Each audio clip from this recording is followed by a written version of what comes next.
better, wouldn't it?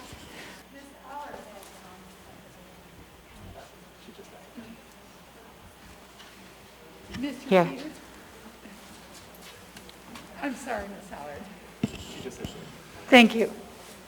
Mr. Peterson? Present. Ms. LaFrance? Here. Mr. Dunbar? Here. Mr. Rivera? Present. Mr. Weddleton? Here. Mr. Constant? Here. Ms. Kennedy? Here. Mr. Perez-Verdia? Here. Ms. Zalatel? Here. You have a quorum. Thank you, Madam Clerk. Next, we have the Pledge of Allegiance and Land Acknowledgement. We'll start with the Pledge of Allegiance. Mr. Vice Chair. I pledge allegiance to the flag of the United States of America and to the republic for which it stands, one nation, under God, indivisible, with liberty and justice for all. Thank you. Next, we have the Land Acknowledgement. I'll go ahead and read that today. A land acknowledgement is a formal statement recognizing the indigenous people of a place. It is a public gesture of appreciation for the past and present indigenous stewardship of the lands that we now occupy. It is an actionable statement that marks our collective movement towards decolonization and equity. The Anchorage Assembly would like to acknowledge that we gather today on the traditional lands of the Dena'ina Athabascans. For thousands of years, the Dena'ina have been and continue to be the stewards of this land. It is with gratefulness and respect that we recognize the contributions, innovations, and contemporary perspectives of the Upper Cook Inlet Dena'ina. Next, we move on to minutes of previous meetings. Mr. Vice Chair. Move to approve the minutes. Should I read them off? Or? Yeah.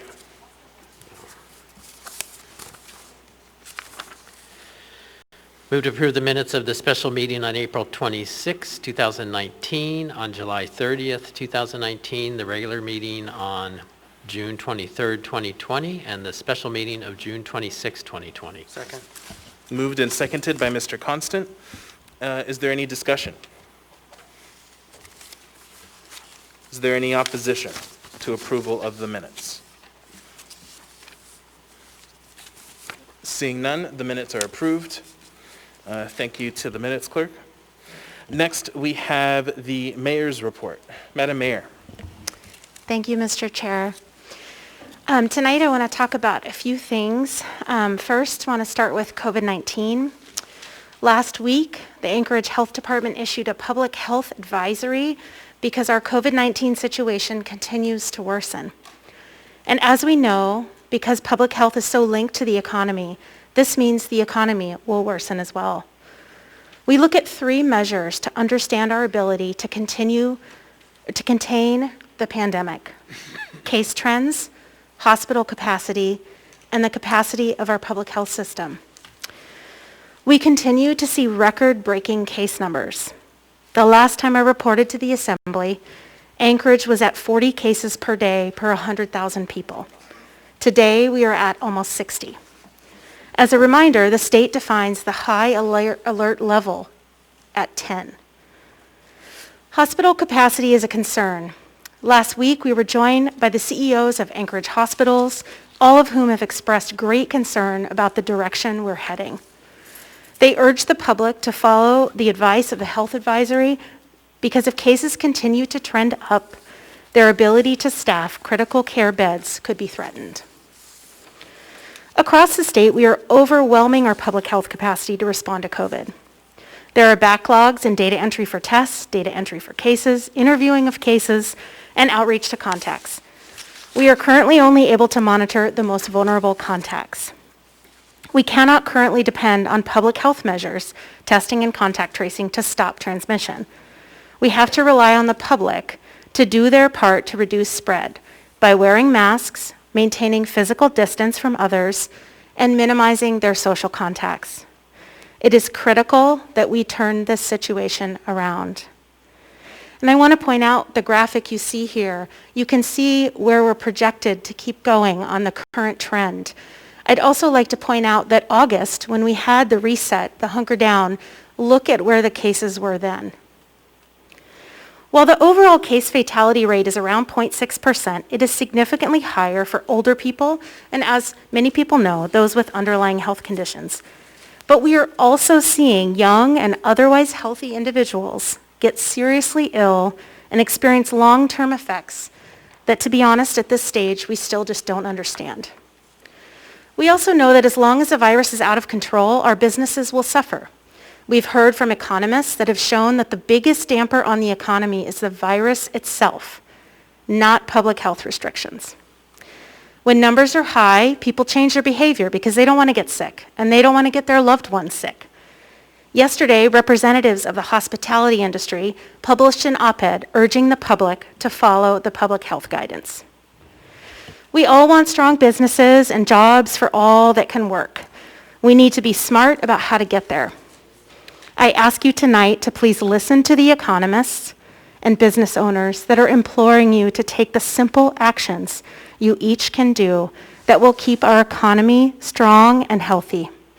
Wear masks, stop going to gatherings, and keep your distance.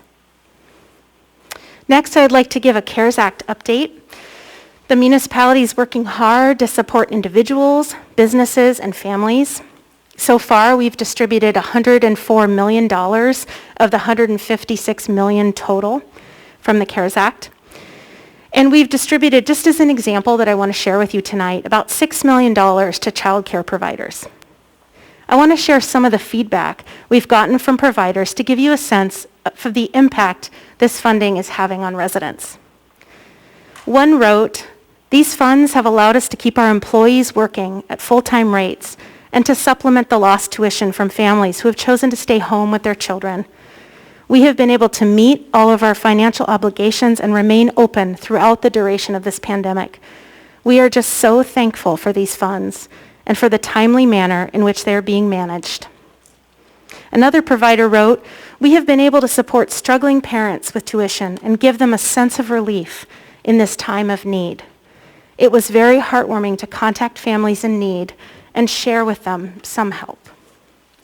These businesses and families are very much on our minds as we distribute funding for rent and mortgage relief, small business relief, grants to hospitality and tourism business, and to artists and the nonprofits that are the fabric of our community.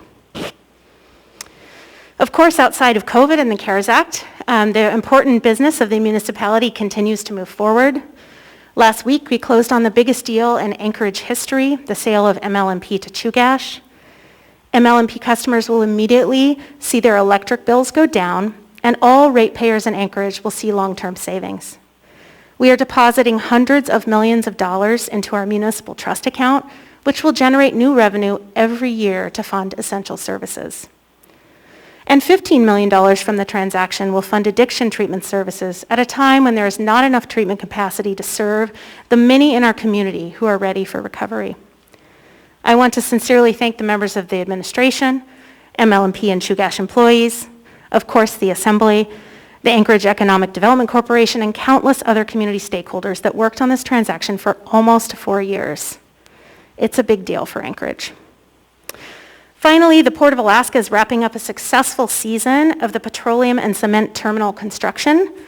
The overall project is on budget and on schedule, and we expect to have a brand new commissioned and functioning petroleum and cement terminal in late 2021. Substantial completion of the base structure for the access trestle and platform is expected by November. Pacific Pile and Marine Incorporated workers expect to finish placing concrete on the platform later this week, and the project site should be shut down for winter before Thanksgiving. Thank you to the Assembly in particular for all your support in getting us there with the port. Thank you, Mr. Chair, for the time. Thank you, Madam Mayor. Next, we have the Assembly Chair's report. I'll go through my items quickly. So first, is Heather Ireland here? Is she out in the lobby probably?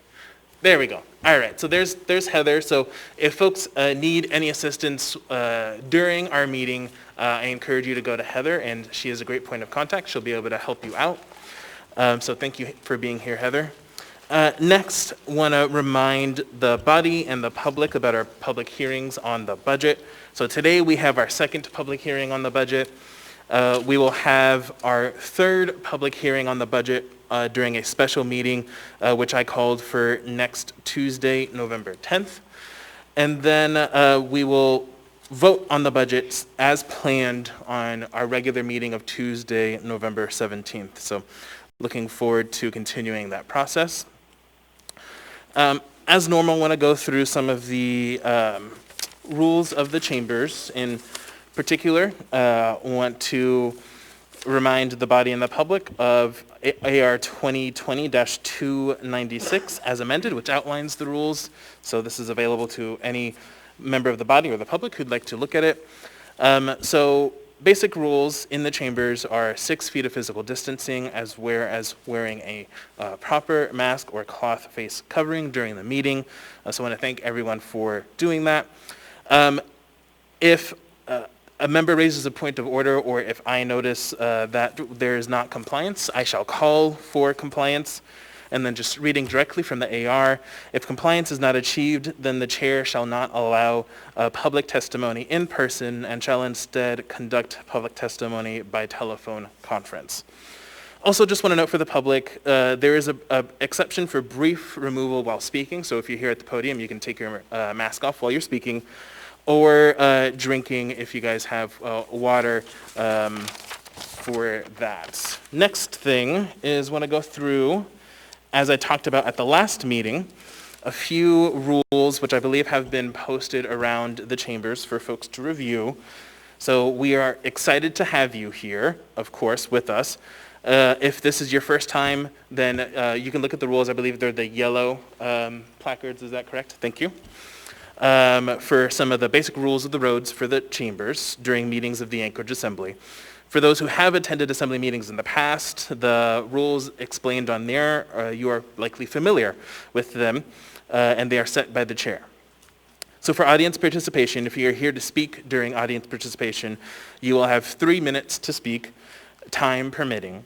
At the beginning of the meeting, initial audience participation ends at 6 p.m. At the end of the meeting, there is an opportunity for final audience participation before we adjourn. During audience participation, you can speak on any topic on or off the agenda. If you speak to something on the agenda, you may not testify again if the item has a public hearing later on the agenda. If you participate during initial audience participation, you may not participate again during final audience participation. For the public hearing portion, if you're here to testify to a public hearing item on the agenda, you'll have 3 minutes to speak. Items with public hearings are under parts 13 and 14 on the agenda, if you have one of those. Your testimony must be on topic. Being on topic means speaking either generally or specifically to the item before us and not on other topics or items. If you are off topic, the chair may interrupt you and redirect you to speak to the item. If you are unable to stay on the topic, the chair may end your testimony. Some quick rules. So to maintain order and ensure the assembly completes its regularly scheduled business, the chair shall enforce the following rules. These rules apply to both the assembly chambers and the Wilda Marston Theater when it's open for overflow. So first, no personal attacks will be allowed either during testimony or otherwise. We are here to deliberate and vote on specific items before the body, and we are best served when we focus on these issues and not on individuals. Large banners and flyers are not allowed. Rather, individuals are encouraged to bring small 8.5 by 11 signs to express their opinion.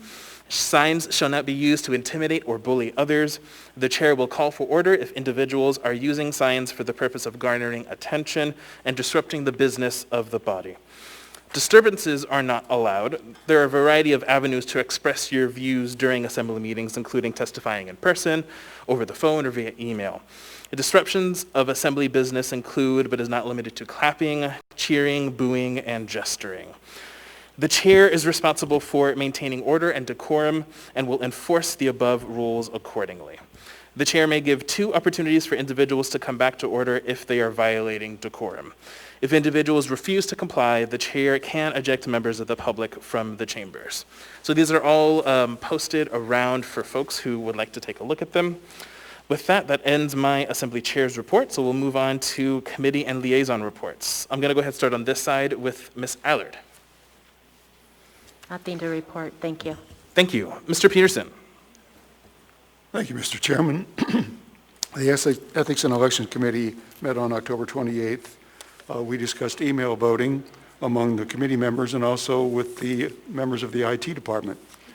We also discussed a court case from another state dealing with signatures on mail ballots, and we were wondering whether that might have any effect on the signatures on our ballots here at some point in the future.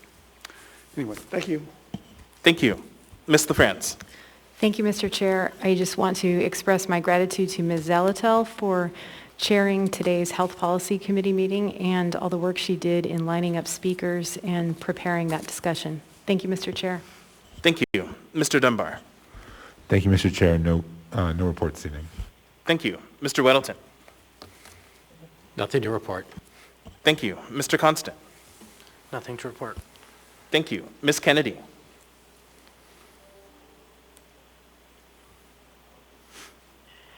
Thank you, Mr. Chair. Sorry, I am here. Just takes time to get the buttons going. Just on behalf of the Public Safety Committee, I just wanted to mention that we have the Public Safety Committee meeting tomorrow at 11.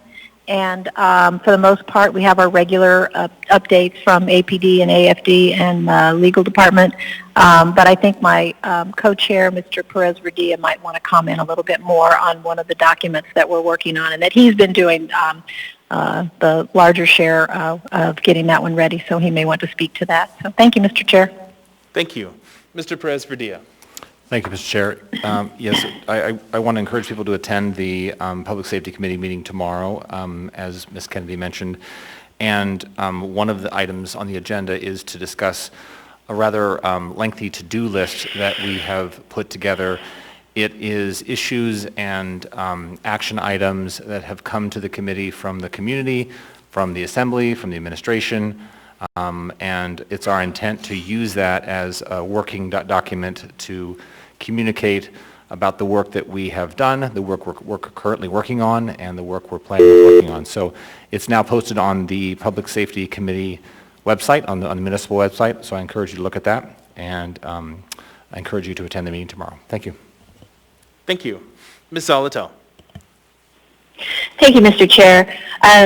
Along with co-chair Suzanne LaFrance, today we held a joint meeting of the Anchorage School District or School Board and the Assembly during our Health Policy Committee meeting. We discussed the municipality's COVID-19 response as well as the ASD reopening plans. That meeting was recorded and should be posted online soon for those who are unable to attend. I'd just like to give my sincere thanks to the school board members, the ASD administration for joining us, as well as the health department and members for a robust discussion. Thank you. Thank you. All right, we're going to go ahead and move on Mr. to... Chair, just a quick... yes, Mr. personal Constant. note of privilege. I just wanted to announce, I believe, that tonight is the first night that the Assembly meetings are now being broadcast in a partnership with KRUA, the University of Alaska's radio station, as a project between our Communications Committee and the Clerk's Office and the University of Alaska and the University of Alaska Anchorage. We decided during these strange times that every way we could provide access to our meetings to the public is better, and so we have tonight initiated, and for at least the next 2 semesters, the process of broadcasting our meetings on radio across the entire municipality. So anyone can have access as long as they can tune in their radio. Thank you, the clerk and UAA, for your collaboration on this. Appreciate it. Next, I want to go to addendum to the agenda. Actually, before we do that, I want to go ahead and go through our late on the table items. Just have a few to read into the record and one item to vote on to lay on the table.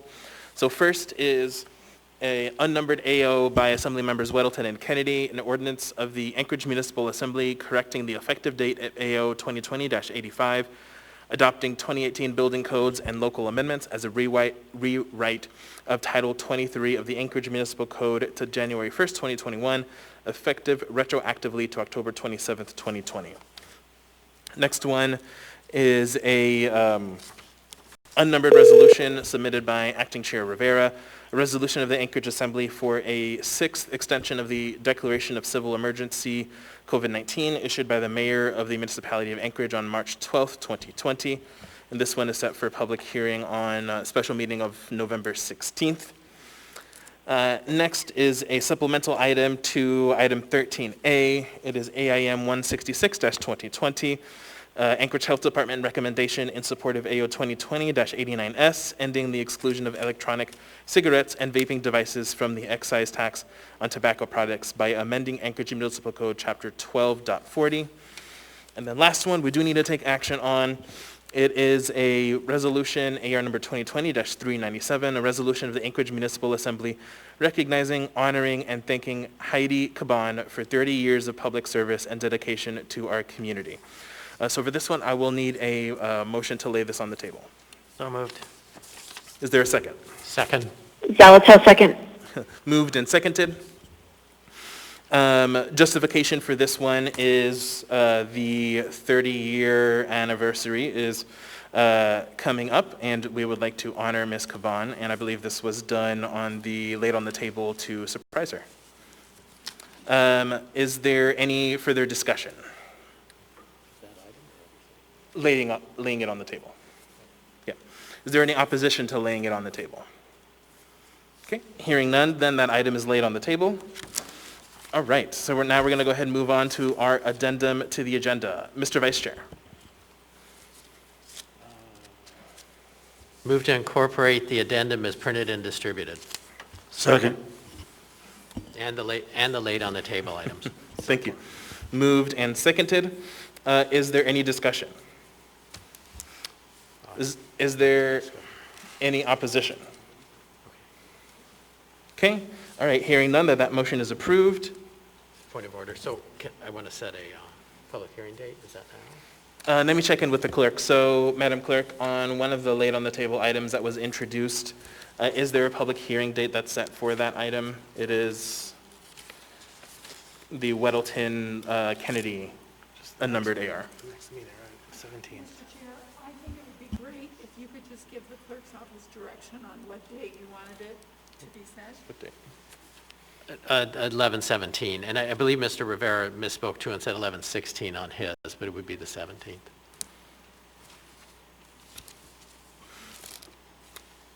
Actually, I did not misspeak on mine. Mine is on a special meeting of November 16th. I'm sorry, thank Let you. the record be clear. So I will go ahead and give that direction to the clerk for the Weddleton Kennedy unnumbered AO to set that one for a public hearing on November 17th. Thank you, Mr. Weddleton. Thank you, Madam Clerk. You're good. All right. So then that completes that portion of our agenda. We're going to go ahead and move on to appearance requests and initial audience participation.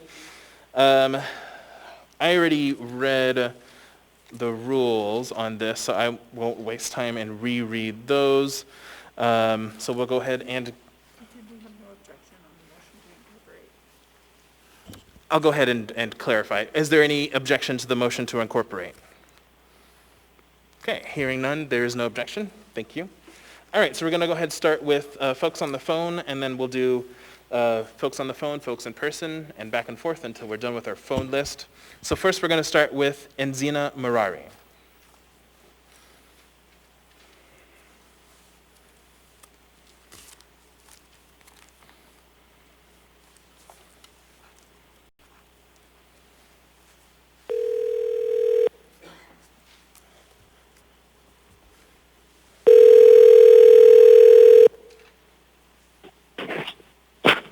Hello. Hi, Ms. Marari. This is Felix Rivera. You're here with the Anchorage Assembly. We're on initial audience participation. You have 3 minutes. Welcome. Oh, I'm sorry, I'm not prepared. Hold on a moment.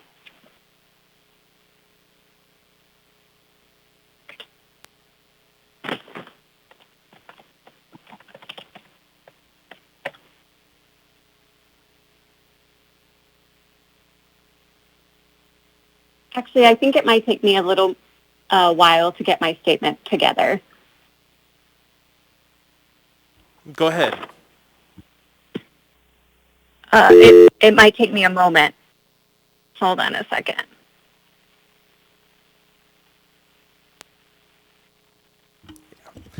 So what we're going to go ahead and do, Ms. Marari, we will go ahead and call you back while you get prepared, okay? Thank you. Sorry Thank about you. that. So next we're going to go to Chris Hansen.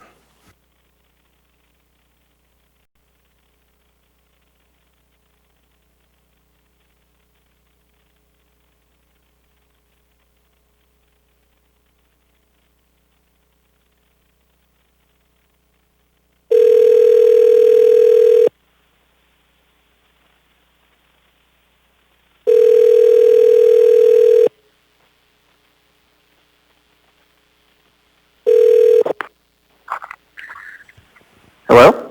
Hi, Chris. This is Felix Rivera. You are here with the Anchorage Assembly. We are on initial audience participation. You have 3 minutes. Welcome. Thank you very much. I wanted to say thank you to the Assembly for everything that they do and for upholding the mask mandate. And basically, I just wanted to offer my perspective on masks as someone who's been in the local painters union for 13 years. Masks are something that we wear on a daily basis, and it may be for a few minutes to the entire day. And at no point in 13 years have I seen masks have any, negative health effects on the people that wear them. So that was just pretty much what I wanted to say. And, thank you for trying to keep masks on people's faces. Thank you for your participation. Next, we have Trevor Stores, and then we'll go back to in-person.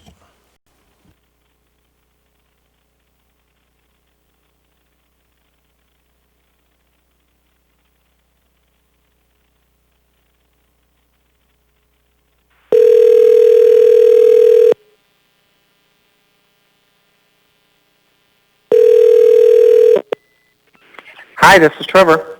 Hi, Mr. Stores. This is Felix Rivera. You're here with the Anchorage Assembly. We are on initial audience participation. You have 3 minutes. Welcome. Thank you. My name is Trevor Stores, and I'm testifying as a regular citizen of Anchorage. I first just wanted to express my appreciation and thank you to the Assembly and Acting Mayor for your guys' leadership over the past several months. I can only imagine how hard it has been to deal with many of the issues and COVID-19 and the different opinions and so forth. I just really appreciate the leadership and the thought that you have all put in, and most importantly, have really ensured the strength of our community in these, at times, very dark times. But specifically, I also just wanted to share, I know one of the topics tonight is budget, and that's going to be a topic for the next several weeks and or a couple months, and specifically related to the alcohol tax revenue funding. Just want to again express my support for the Assembly and the municipality to really be thinking innovatively and very different from what has been done in the past, even on a national or state level, and that's really looking at how we fund upstream to really do what Alaska needs to do, which is prevent that glacier from melting from ever creating that stream. If we only end up focusing at the end, we're always just going to be dealing with the issue. We need to finally invest upstream to hopefully curb the trends that we are experiencing, to continue to build the great community and municipality that you all have invested over the past several years and hopefully will for the next years to come. So again, thank you all for your leadership and dedication and patience with our community, and you all have a wonderful night. Thank you for your participation. Thank you. We're going to go ahead and move back to in-person. Welcome. All right, thank you, Mr. Chair. So, I'm sure by now my face must be pretty familiar, as I've been here a lot the last few months. The more I come into this building, the more I realize just what... Sorry to interrupt. Could you give your name for the record, please? I'm sorry, Dustin Sherman. Thanks. The more I come into this building, the more I realize just what your job entails. Getting more and more involved in the process, I've noticed more things I think that you, as our representatives, need to address.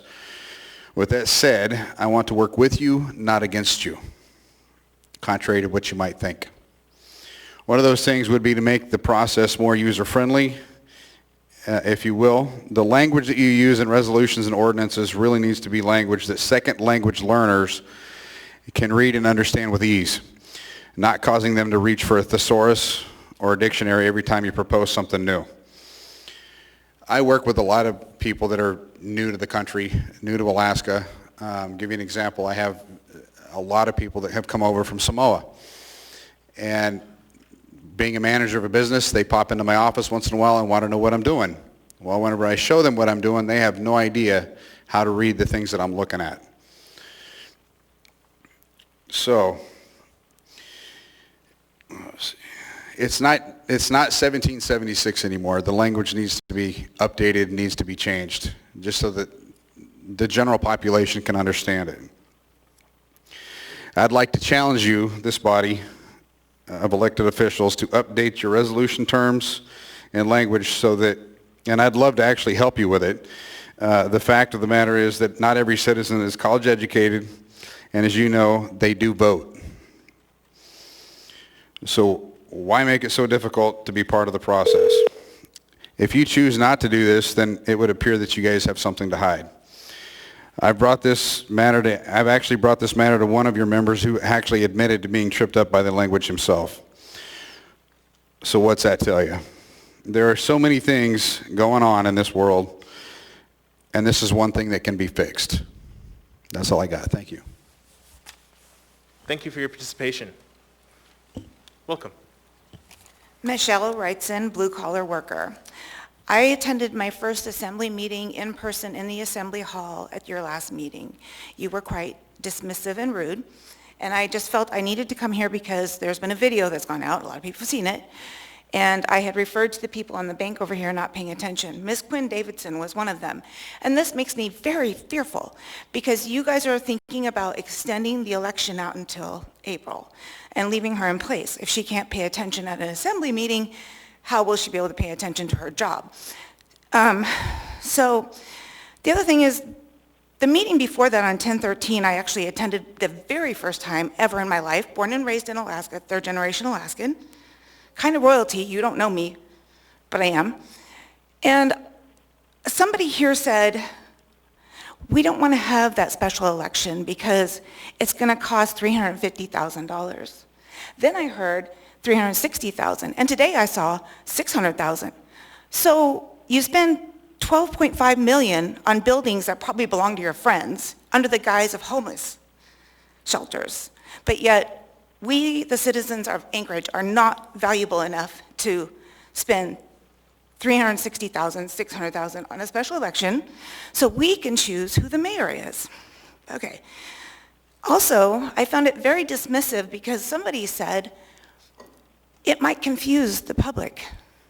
Are we really that stupid that we can't handle having a special election before April? Like, oh, we can't understand it?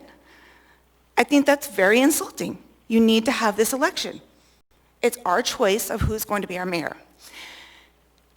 And that's all I was going to say tonight, but then I thought, you guys keep talking about these numbers of COVID going up. You do realize that if you go get tested for COVID, you have to take 14 to 30 days off of work. You all are privileged. You're going to get your money. People who aren't going to get their money are going to stop getting tested. They've stopped getting tested, and they are going to work, and they're hiding their symptoms because you guys decided to spend your money on trail systems and homeless housing instead of thinking about the public, the blue-collar workers who don't make shit. If you would have just thought about that, you could have paid them to stay home, get that money in their hands right now, and we wouldn't be having this outrageous spread because people would be staying home instead of going to work. Thank you for participating. Point of order. Yes, Mr. Constant? Just note to the room that clapping is not allowed. Sorry, I didn't hear that. There was clapping in the audience. Okay, thank you. Welcome. My name is Brandon Conant.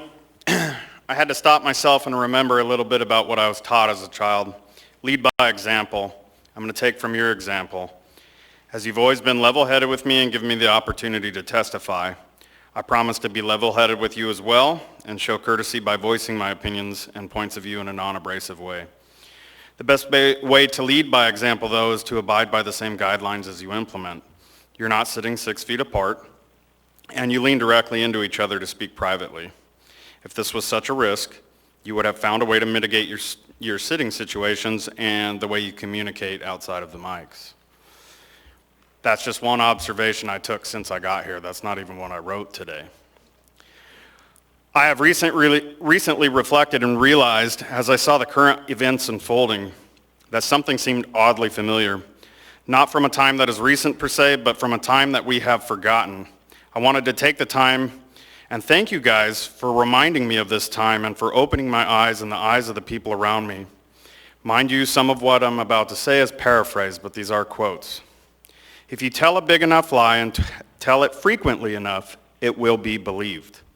That's a lot of what I'm seeing with COVID.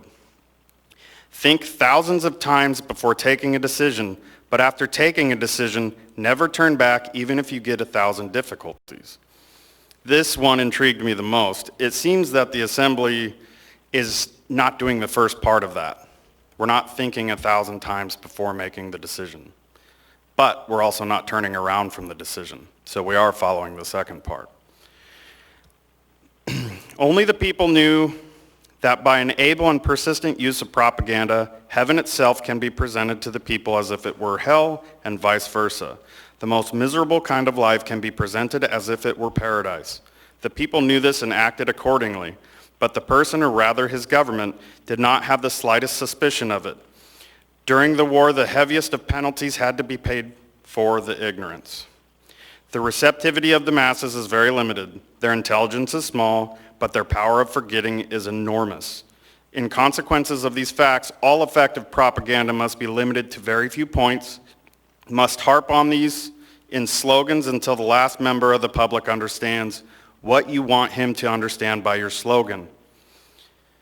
I fear that we as a country and city have forgotten who said these things. I'm an avid history learner. I've never said I'm an expert, but if you read through this leader's speeches in his personal book, you will find these quotes in them. These seem to be hitting pretty close to home. I want you to think about how history can repeat itself, but it doesn't always look the same. And to sum it up, the man who spoke these words was Adolf Hitler. He killed a generation. That's what we're doing now. Thank you for participating. We're going to go ahead and switch back to the phones. We're going to start with Kathy Gallagher-Curtis.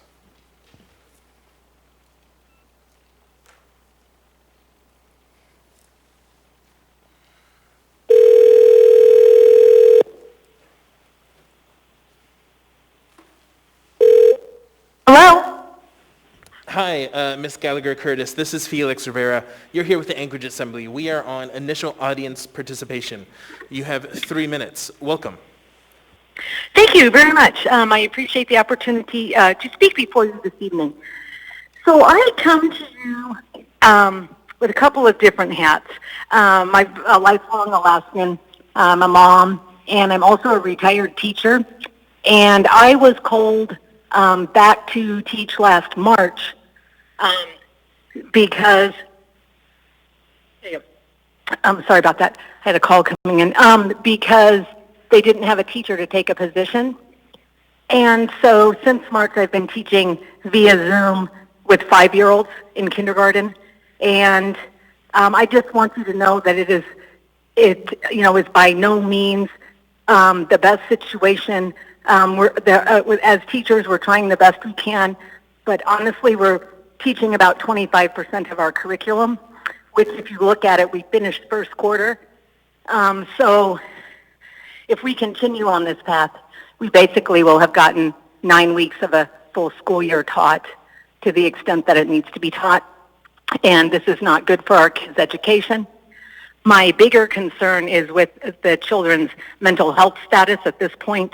We're seeing lots of behavior problems, kids who are depressed. We've had issues with suicide, within the schools. And I think that's even a bigger issue than the educational part of this. It's the mental health of our children. So please, let's open up our schools, open up our city, and let us get back on track. I thank you very much for your time. Thank you.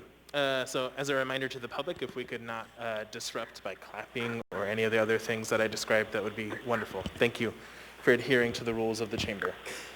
Thank you for participating. Next, we're going to go back to Enzina Murari.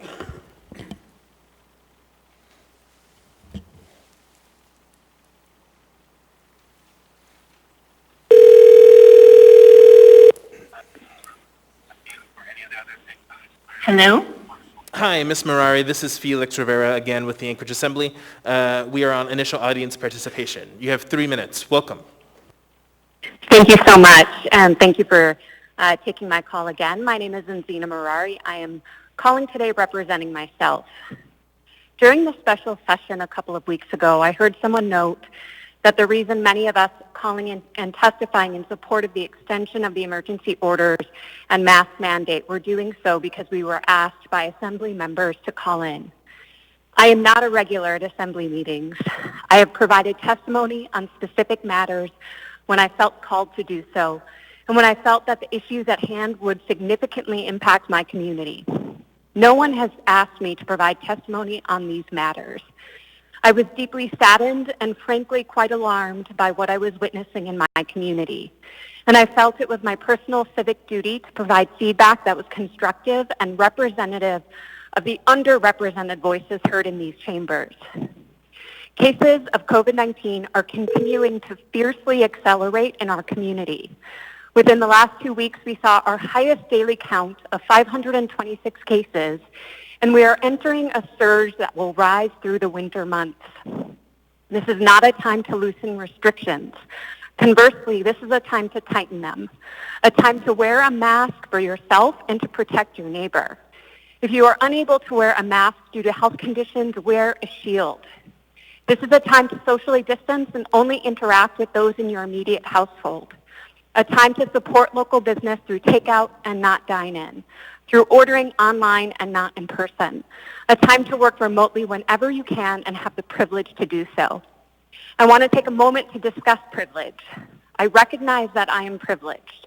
I have a job and I'm able to do that job remotely. I recognize not everyone has this option. I am also a person living with a disability who is lucky and privileged enough to manage this disability on my own. I can quarantine at home, which I have done since the beginning of this pandemic. I do not require in-home care or the care of a residential facility. I have heard many times that those of us who are high risk should just stay home and allow those who are non-disabled to continue work with business as usual. Here's the thing. Not every person experiencing a disability or who is an elder is as lucky as I am. Many people require the care of others who are not disabled, others who have the potential to be exposed and take the virus back to those who are particularly vulnerable. It is a ripple effect. We must take care of everyone. We must see everyone as equal and at equal risk of acquiring this virus. Again, I am grateful for the Assembly's approval to extend the emergency orders and mask mandate in Anchorage to ensure that all members of our community are safe and protected. Thank you, Mayor Quinn Davidson, for stepping in and leading our city through this difficult time. Additionally, I'd like to say that I support Mayor Quinn Davidson serving as interim mayor until the regular election and not further burdening our budget with the cost of a special one. Your time is up. Thank you so much. Thank you.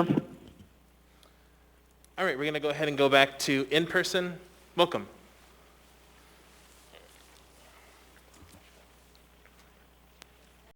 Let's see. For the record, my name is Amber Glasser. I am advocating for a special election for mayor. I am advocating for Anchorage schools to be opened. I am advocating for Alaska to be open all the way with masks being optional. We can't move forward and work together if you keep trying to have the entire city in a state of continued fear. I would like to ask the Assembly if you're willing to have some kind of debate with the community, not just people that you call and then give them a script. It's obvious in case you weren't aware. I'm unimpressed with your leadership. You need to start listening to all of us, not just the people that fall in line with your agenda. I've been voting since I was 18, and I have zero loyalty to any party, so please don't make assumptions about any of us that disagree with you. Those of us that are sitting in these chairs week after week or watching it online just to make sure we are involved in the decisions that you're making for us, we would like to have a constructive back and forth conversation where we can share our data and you can share yours. There is no reason we can't come together and find some kind of middle ground. I posted something very vulnerable on Facebook. You all should have read it by now. I sent it to your emails. One friend thinks I'm playing the victim card. She called me an indignant Karen and said, "You can wear a mask." What happened to #MeToo? What happened to all women have a voice? Because I like Trump over Biden, I'm a deplorable?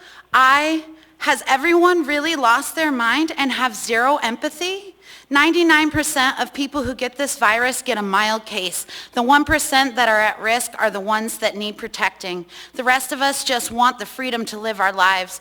I find myself wondering if the social engineers of our day are using this virus as an excuse to conduct a social experiment, to see what it takes for people to give up their freedoms, to demoralize us to the point of complete passive obedience, to conform us all to the status quo. I hope I'm wrong, but I do wonder.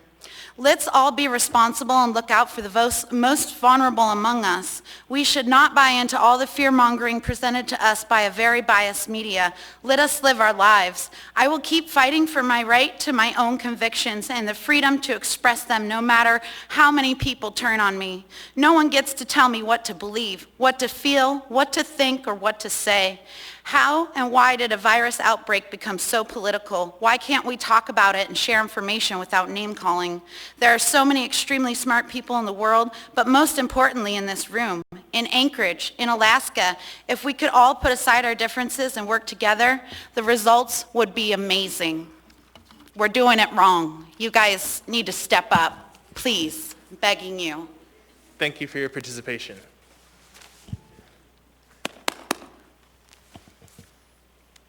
Welcome. Thanks for letting me talk, you guys. My husband has surgery tomorrow. I'll see y'all next time. My name is Eugene Carl Haberman. I live in the Valley, the Alaska resident for 43 years, and 20 of those years an Anchorage resident. I follow a lot of meetings, but I'd like to bring out a particular meeting, I believe of importance that occurred in these chambers. It was the night when you decided to do an extension of the emergency powers. There was deep concern among many of having that extension. And respectively, it was not a pretty picture to be in this room because a lot of people, unfortunately, were not calm and with composure. But you decided to extend that emergency power. But into doing that, you also decided, and a commitment to the public, to Anchorage, that you will, before that emergency power comes up for another extension, you will have a public hearing on the item. And not at the last minute. And there was a date in there because obviously that emergency power extension ends in the near future. But what happened was, because I'm tuned into what goes on in your meetings, remotely particularly, the Rules Committee, you met, and on the agenda last week, toward the end, that item came up, and there was concern about time frame of meeting that commitment. And tonight I see an item, I believe was laid on the table that's not numbered, and talks about and submitted for reading, AR 2020 with no number, but the idea of having another extension, and also saying that when you do that, a couple of days before, you're going to have a hearing on the scenario in the future. Now, I'll remind you in this room, when one item came up in dealing with CARES Act, there were many people testifying, and you had to have many nights. This issue is a concern by Anchorage. It's also a concern beyond Anchorage of the emergency powers. You cannot have and say, do it in this manner. You've shown yourself not making a commitment to what you said that you were going to do on this matter. Instead, you go in and there appears to be a delay. This delay, unfortunately, is going to result in not a calm composure by Anchorage and others. And I encourage others not to go away from being calm. Be respectful. But this is not the way to do it. You need to have a conversation with the people, and particularly when you deal with emergency powers. And the whole idea of emergency powers was you moved away and let the administration pretty much do whatever they want to do. So it wasn't like you weren't there. You were basically not there, and the administration was doing what they were doing. So you say, well, they're in charge. That's emergency power. So I'll leave with that. This is not the way to run the city. Thank you. Thank you for participating. So just a reminder to the public, I already stated this earlier, so initial audience participation is going to end at 6 o'clock. We are going to have final audience participation. So ma'am, I think you're going to be our last individual for initial audience participation, so if you want to come on up. If others want to get on the priority list, if you can go ahead and sign up here, and we can get you on the priority list for final audience participation. If you're going to be leaving and on the phone for final audience participation, if you could let us know if it's okay to call you later at night. Welcome. Thank you. My name is Jean Strong, and oddly enough, for those who know me, I'm actually here trying to make something positive out of all this, okay? I'm sure you guys know what a ripple is. When you throw a rock in the water and it goes out. Okay, we're the water, and you guys are standing on the edge throwing rocks. And eventually, those ripples are going to reach you, whether they be negative or positive or asleep. How about we forget about the rock, forget about the pond, forget about COVID, forget about the dais, come down and talk to us. We're not stupid, and neither are you guys. We do research. We know what the numbers in COVID are. We know all of this stuff. And we need you guys to listen and to talk. Let's communicate. Let's get around a table somewhere, okay? This is just foolishness. This is Alaska. We're a bunch of rednecks. Let's go have a beer or something, okay? We need to work this out. This enmity that we have is not helping anyone. The community is getting angrier and angrier. You guys are getting stubborner and stubborner. And this is just dumb, okay? We can do this. There is absolutely no reason why not. So let's set something up, okay? Can we do that? Sounds like a plan to you guys? Yes? No? Do you have anything else, ma'am? Any what? Do you have anything else? I have someone in the queue who does want to speak, but I just want to make sure you have your opportunity to speak. Okay. I have a minute left. Yeah, if you have anything else, go ahead, ma'am. So you don't want to talk about getting together? Is that it? So we don't do questions or back and forth while you are testifying. So if you have anything else, go ahead, ma'am. Okay, consider them as rhetorical questions then, all right? All right, so I'm just putting it all to you guys. Let's get together despite hostility from some members, and let's do this. Let's work it out, okay? All right, thank you. Thank you. Bye. So I have someone in the queue for you, Mr. Weddleton. I appreciate your comment there, Ms. Strong. These meetings are in kind of not a normal conversational format by their nature. It's not really wrong. Right. So how do you talk to us? But, all of us go to our community councils, multiple community councils, and those are forums where there's a lot of give and take. We are also having virtual coffees, I think we call them. Mr. Rivera's had a couple in the last week. Ms. LaFrance and I did one last weekend. We have another one on Saturday. And those are much more conversational. These business meetings, by their nature and really requirements, are not like that. Right. I'm not saying don't have a business meeting. Right. I'm just saying let's do more. Right, but this is a business meeting. Community councils are a great way. Phone calls, you're very good at emails. So there are many ways to contact us and take advantage of those. But this one is what it is. It's a little awkward. It's not that conversation. But engage in those and all the other ways that are available for you. Thank you. Absolutely. Thank you. So for the members who may be trying to get into the queue, it appears that our queue isn't working. So just flag me down if you want to get in, and I will add you into the queue. Right now, I don't see anyone else. Okay, so with that ends our initial audience participation. So we're going to go ahead and move on in our agenda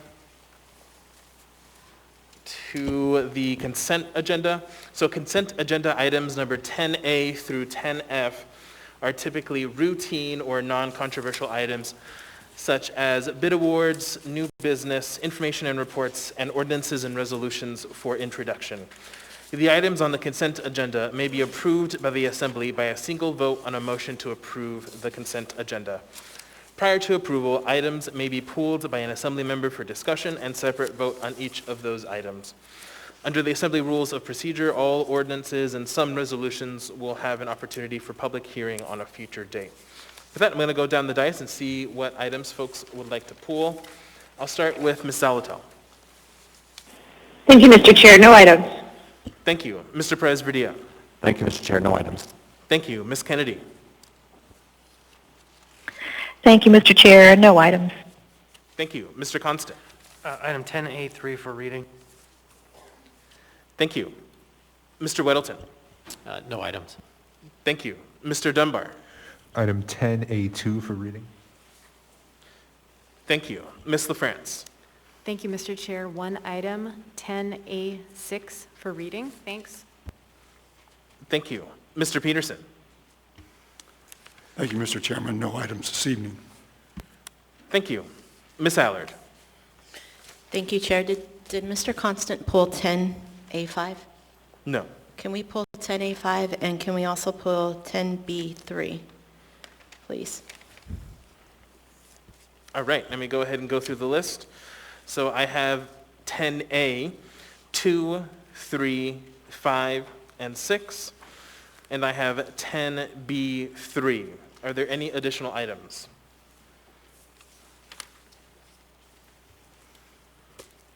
Okay, hearing none. Mr. Vice Chair.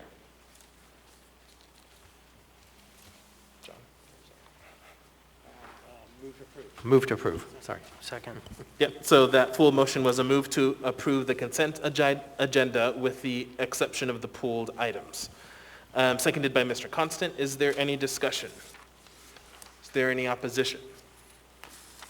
All right, so for the public's information, the Assembly has now passed or accepted all items in 10A through 10F, other than the items that were just pooled, which we will take up next, or have been introduced for a future public hearing, which are all the items in 10G. So if you're here to see action on an item listed on the consent agenda that was not pooled, those items have been passed or accepted. So let's go ahead and start with our first item on the pooled list, item 10A2. Mr. Chair? Yes, Mr. Dunbar? I actually just got a text from the person who we're presenting it to, and they haven't been able to make it here yet. So could we maybe change the order of the day and take this up a little later so they can come receive it? Sure. We don't have to change the order. I'll just go ahead and, when do you expect this individual to be here? She just said 7:30 or so later in our agenda. Okay, got it. We'll go ahead and finish up the rest of our items, and then we'll make a motion if we need to. Okay, so first item, so we'll move on to 10A3.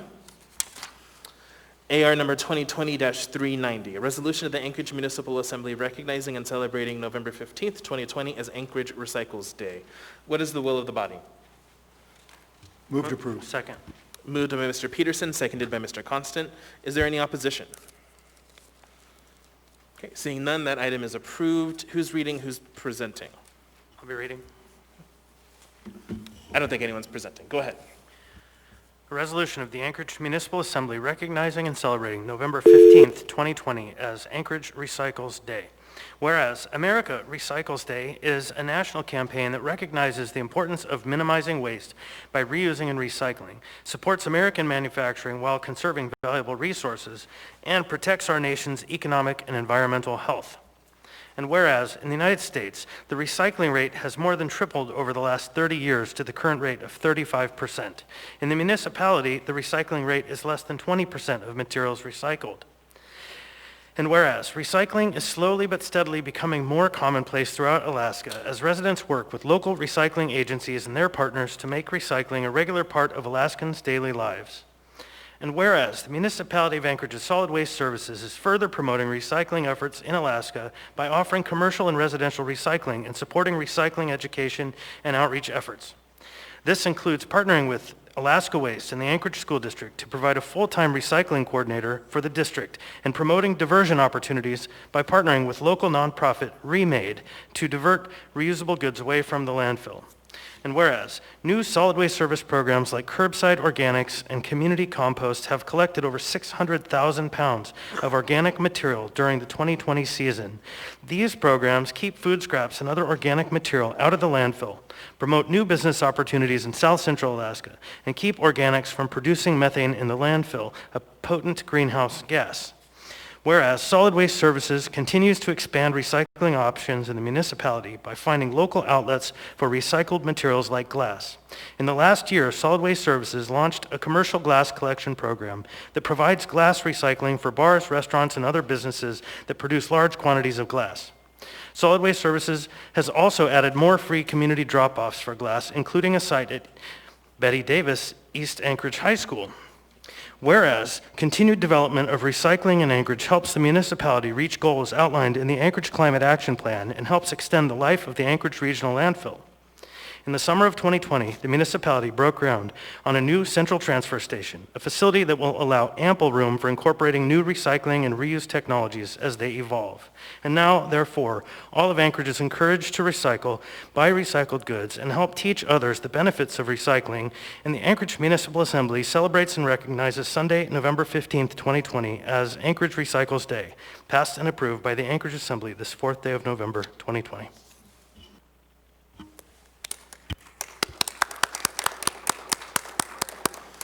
Ms. Caldwell, are you on the phone? Hi, yes, I am. Go ahead, welcome. Yeah, thank you. So yeah, thank you to the Assembly for recognizing this day and the importance of recycling in the community. Recycling creates jobs and economic opportunities, it keeps our community healthy, and it promotes sustainability by keeping material out of our landfill, which allows that facility to exist for future generations. Solid Waste Services has worked really hard to expand recycling opportunities in the municipality, and in the last few years we've created new programs like commercial glass recycling and curbside organics, and then we also continue to work really hard to expand recycling opportunities by supporting curbside recycling and assisting haulers in the school district with all the education and outreach that they do. We've also worked hard to add new recycling drop-offs in underserved parts of our community. So again, I thank you so much for acknowledging Anchorage Recycles Day and reminding the community of the vital service recycling provides. Thank you. All right, so the next item we have is item 10A5, a resolution of the Anchorage Municipal Assembly recognizing November 11th, 2020 as Veterans Day and honoring and recognizing Anchorage's veterans. What is the will of the body? Move to approve. Second. Moved and seconded. Is there any opposition? Chair, I pulled this one to speak on it. Sure, we're going through the approval process and then happy to have you speak on it. Okay, seeing no opposition, that item is approved. Go ahead, Ms. Allard. Thank you, Chair. So if you look at on the resolution 1, 2, 3, 4, 5th, whereas Alaska is home to nearly 70,000 veterans and 13.1% has the highest percentage of military veterans. It's actually percentage per capita, and the amount is 71,004, not 70,000 even. I don't know how that's going to affect the percentage, but I think that probably needs to be amended before we put the resolution through, unless they could amend afterwards. Sure. Should I second that amendment? Hold on. Give me a second, please.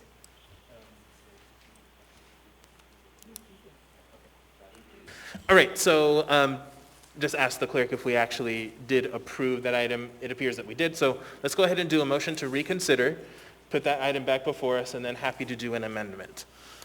So with that, is there a motion to reconsider? So moved. Is there a second? Second. Okay, moved and seconded. So as a reminder, a yes will bring this item back before us, a no will not. Is there any discussion? Is there any opposition to reconsidering this item? So it's back before us. Okay, hearing none, that item is back before us. So go ahead, Ms. Allard, you had an amendment? Yes, so it would be the 5th whereas, and it would state Alaska's home to nearly 71,004 veterans, and at, I don't know what the percentage, maybe 13.5%, has the highest percentage per capita of military veterans of any state in the nation. I'd have to do the math on the per capita, or the percentage, unless that was left out, which it could be. Thank you. If you want to get in the queue to speak to the amendment, please flag me down. So would anyone, Mr. Dunbar? Yeah, I don't think you need the term per capita, right, if it's percentage of our population. because it'd be number per capita, but percentage is already, if it's our population, it's already similar to a per capita measure, right? So I don't think you need that language. Everything else I think is fine. I would take out the percentage then and make it per capita unless you want to do the math for the 71,004 that needs to be corrected. But it's not 13.1 per capita. I mean, it's 13.1% of our population is military, right? Is military veterans. Sure. Mr. Constant? Thank you. So wouldn't the kind of split the baby be similar to what we did at more than 71,000 veterans, we say, and greater than 13%, the highest percentage of military veterans? 13%, yeah. So I think we can get there. Higher than gets us closer. Yeah, I mean, or you could say 13% of the population. Hold on, Mr. Dunbar. So did you want to go ahead, can you restate that just so I can have it clear for the record? Yeah, and I don't know that it's actually going to get us there because one party wants to say per capita and one party has a percent. But I think we just say it, more than 13% has the highest per capita percentage of military veterans. Oh, I see what you're saying. You know, you just say more than 13%, because then you don't have to quibble with over the definition of what exactly that percentage is. That sounds great. And then if we can just move the 71 up to 71,000, that would be perfect. Thank you. So that's the highest percentage per capita of military veterans. Wait, so hold on, Mr. Constant. So just clarifying, you don't need that per capita, right? It doesn't matter to me. Okay, so here's what I'm going to propose so that we can get past this. So Alaska is home to nearly 71,004 veterans, and more than 13% has the highest percentage and get rid of per capita. So it's going to the changes are going to be 71,004 veterans and more than 13%. So instead of 13.1, it's going to read more than 13%. Does that work for you, Ms. Allard? I'd actually prefer it just to be simpler, is that Alaska is home to nearly 71,004 veterans, has the highest per capita of military veterans in the state, in the nation. Take the percentage completely out. Let's leave it simpler. We can do that. Is that a? All right, so I'm going to read what we have again. So Alaska is home to nearly 71,004 veterans and has the highest percentage per capita of military veterans. Not percentage.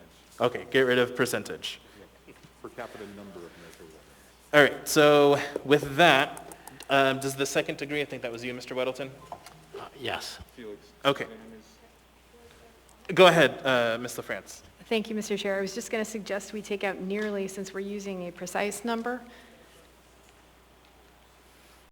I mean, nearly 71,004 seems sort of funny. That is true. Second that. So I'm going to go ahead and, rather than get us into amendments to the amendment, Mr. Peterson, if you don't mind, I'm just going to ask if the original movers are okay. So are you okay with that, Ms. Allard? Yes, Chair, I am. And are you okay with that second? Yes, I am. Okay, great. Trying to move us along. All right, so now we've gotten rid of nearly, and then I think you all know the rest. So is there any further discussion on the amendment? Okay, seeing none, is there any opposition to the amendment? Okay, seeing none, then that amendment is approved. Thank you, Ms. Allard. So with that, is there any further discussion on the resolution? Okay, seeing none, is there any opposition to the resolution? Okay, seeing none, that resolution is approved. Okay, we're going to go ahead and move on in our agenda to item 10A6. Laid on the table, item 10A6, AR number 2020-397, a resolution of the Anchorage Municipal Assembly recognizing, honoring, and thanking Heidi Kavan for 30 years of public service and dedication to our community. What is the will of the body? Move to approve. Second. Moved and seconded. Is there any opposition? Okay, seeing none, then that is approved. Who is reading? I'm reading, Mr. Chair. All right. A resolution of the Anchorage Municipal Assembly recognizing, honoring, and thanking Heidi Kaban for 30 years of public service and dedication to our community. Whereas Heidi Caban began her career with the municipality of Anchorage in the municipal clerk's office on November 13, 1990, and whereas spanning her 30-year career, Heidi has served under 6 mayoral administrations, 4 municipal clerks, 29 assembly chairs, and countless assembly members who admire Heidi's work ethic, helpful demeanor, and attention to detail. And whereas as Assembly Agenda Coordinator, Heidi has created and watched over 750 regular Assembly meeting agendas for the Anchorage Assembly across 5 different agenda systems, playing an instrumental role in developing the first electronic agenda workflow system, which continues in a different iteration to this day. And whereas the Anchorage Assembly, the administration, and the public greatly benefit from Heidi's watchful eye at every Tuesday night meeting to accurately record legislative history, votes, and other details of Assembly legislation, elected officials and municipal staff from all departments greatly appreciate Heidi's wealth of knowledge, often coming to her with questions no one else can answer. Now, therefore, the Anchorage Assembly resolves that Heidi Caban is recognized, honored, and thanked for 30 years of service and dedication to the municipality and residents of Anchorage, passed and approved by the Anchorage Assembly this 4th day of November, 2020. Let's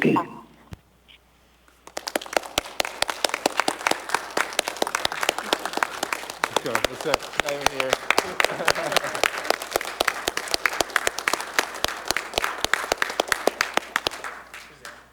Can you give that to me, the presentation copy? Who has the presentation copy? Because I need to read. All right, thank you. Heidi, I don't know if I know you're watching on TV, but are you on the phone? Okay, and do we have anyone on the phone to speak to the resolution? Yes. And who do we have? I'm sorry, who's speaking? Who is that? Wasn't it Heidi? Senator Elvie Gray Jackson, was that you on the phone? Yes, it is. Can you hear me? Okay, yeah, we can hear you now. Go ahead. Okay, perfect. Thank you, Mr. Chairman. Hey, Heidi. This is Senator Gray Jackson, preferably known as Elvie. And as you know, you and I go way back working together, first when I was staff to the Assembly and then when I served on the Assembly. You have been an amazing contribution to the clerk's office and the municipality of Anchorage. And I know of no one who has ever done a better job than you serving as the agenda coordinator. I just want to thank you for your dedication and your hard work.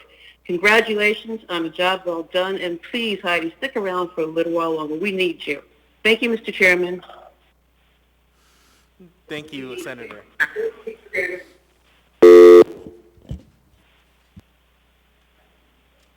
All right, and then I'm going to go ahead and read a quick letter that was given to Heidi for her 30-year anniversary.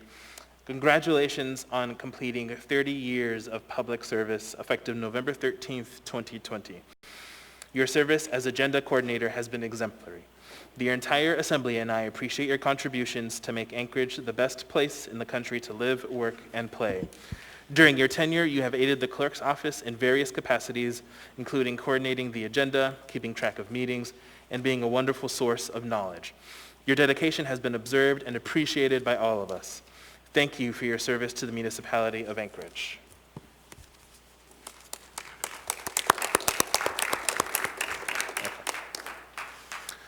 All right. With that, I don't see anyone else in the queue. Can we keep going? I want to keep going. Yeah. All right. So with that, we're going to keep going. So next we have item 10B3, AR number 2020-394, a resolution of the Anchorage Assembly regarding the mayor's proclamation of emergency and the mayor's orders and regulations issued thereunder. What is the will of the body? Motion to move, please. Okay. Move to approve from Allard. Is there a second? Second. Second from Ms. Kennedy. Ms. Allard, you pulled this item? I did, Chair. The reason I pulled this item was because I keyed into a few things that the acting mayor had mentioned tonight, and she said it that at a certain point, and I'm paraphrasing, so if I misquote a little bit, please bear with me. She said that it was up to the public on things that we couldn't do ourselves, and then she was calling on the public to take initiative in order to make sure that we do what we need to do as a community to drive down the COVID positive tests. And what I noticed was the last couple days, I wrote down my numbers. November 1st, on Sunday, the numbers were 140 people, and then in Anchorage. And then November 2nd, Monday, was 158, and it continued to climb. On November the 3rd, Tuesday, it went to 176. And then it decided that it wanted to go decline. And on November the 4th, Wednesday, it went down from 176 to 157. The acting mayor has called on our community to do what they feel they need to do to make sure these numbers declined. And I'm seeing a decline. And because of that, I wanted to recommend that we allow the community to continue to make the decisions for themselves. And in doing that, that we, let me look at the proper wording here, terminate our emergency orders.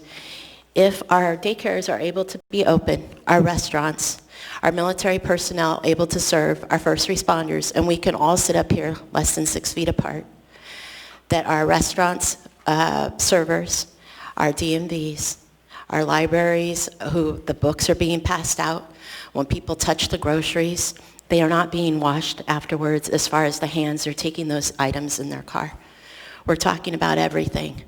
And then we need to open up our schools. So I would encourage the Assembly to allow the public to make decisions that work best for them. Thank you, Chair. Thank you. Is there any further discussion on this item?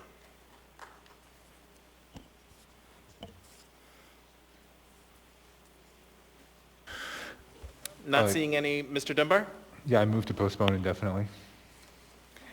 So Mr. Dunbar moved to postpone indefinitely. Is there a Second, Zalatel. Seconded by Ms. Zalatel. Did you want to speak to the motion, Mr. Dunbar? Yeah, we've done this before. It's on our agenda every meeting, but it can be a bit confusing if we pass it or don't pass it. When it's blank, it actually doesn't make a difference, and so we've taken to postponing it indefinitely instead. So we're not sending a sort of a mixed message or a confusing message to the public. Thank you. Would anyone else like to speak to the motion? My Yeah, Ms. system's Allard? down and I can't get into queue. I apologize. Yeah, no problem. Go ahead.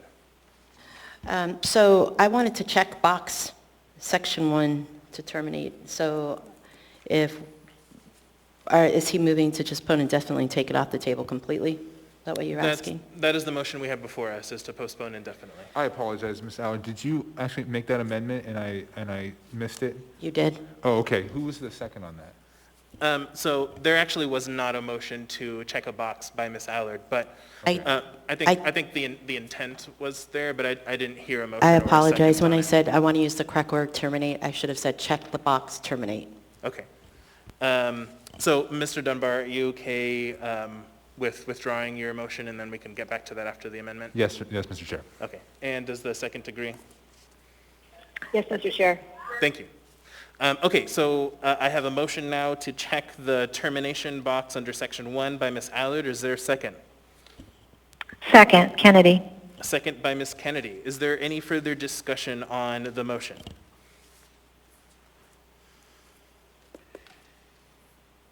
Okay. Ms. Zalatel. Mr. Chair. So I'll do Ms. Zalatel, then I'll go to you, Ms. Kennedy. Thank you, Mr. Chair. I think my colleagues and the public probably know my thoughts on this, and that's that one, discontinuing the emergency orders at this point is frankly reckless.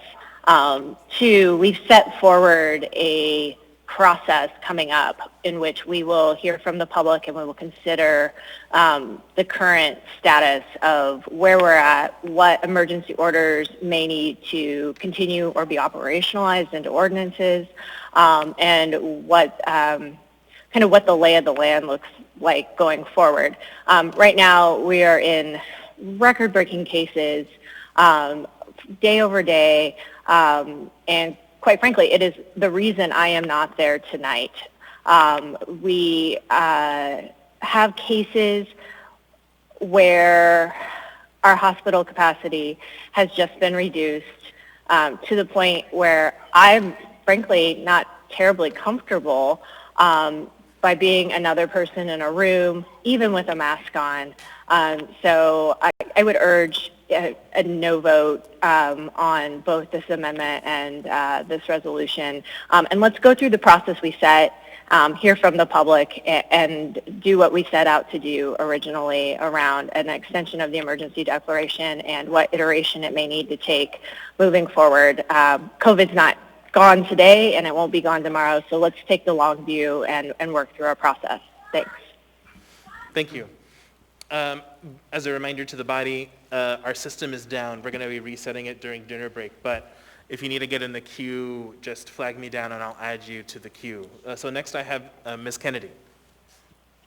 Thank you, Mr. Chair. One of the things that I wanted to bring up and really speaks to this amendment is the fact that we did extend the emergency declaration until the end of November. And when we did that, we also included an amendment to that extension that said we will basically be weaning ourselves off of this emergency status. So we know we're heading toward that. I hope we're heading toward that. I hope everybody that voted in support of that amendment was genuine in their decision on that. But I will say that I don't know that there is any harm in speeding that up a little bit. It's true, we're going to have more conversations about this, and I do think that there are certain things that we have to be able to outline in terms of what a real emergency is, the things that really do have to have an emergency declaration, and what things the Assembly can actually do on its own volition to be able to handle the things that need to be handled from a muni management standpoint. We know that everybody is getting COVID weary. We know that people are actually terrified by some of these emergency orders. It's kind of interesting. You have people on both sides, the people who are terrified of the disease itself and the people who are terrified of losing their jobs, of losing their business. And, at this point, I've got people calling me, asking me if they're going to be arrested if they actually use part of the exemption for certain people that are allowed to not wear a mask in a public place, because we do have that exemption. But they're terrified now that maybe they'll get arrested or maybe they'll get fined. And of course, we all know that there's the mask shaming on both sides. So anyway, the idea of going ahead and terminating this a little bit early, I don't see as being tremendously problematic. It really does help us to maybe get to those conversations a little bit quicker that we need to have. So I'm going to support this. Thank you. Thank you. Mr. Dunbar. Thank you, Mr. Chair, and I oppose this amendment. And I'll just say quickly regarding the resolution that we passed at a previous meeting that tried to, in Ms. Kennedy's words, wean us off of the emergency declaration. That was dependent on what happened in the community with the spread of the virus. And the fact is that since we passed that resolution, infection rates have almost doubled.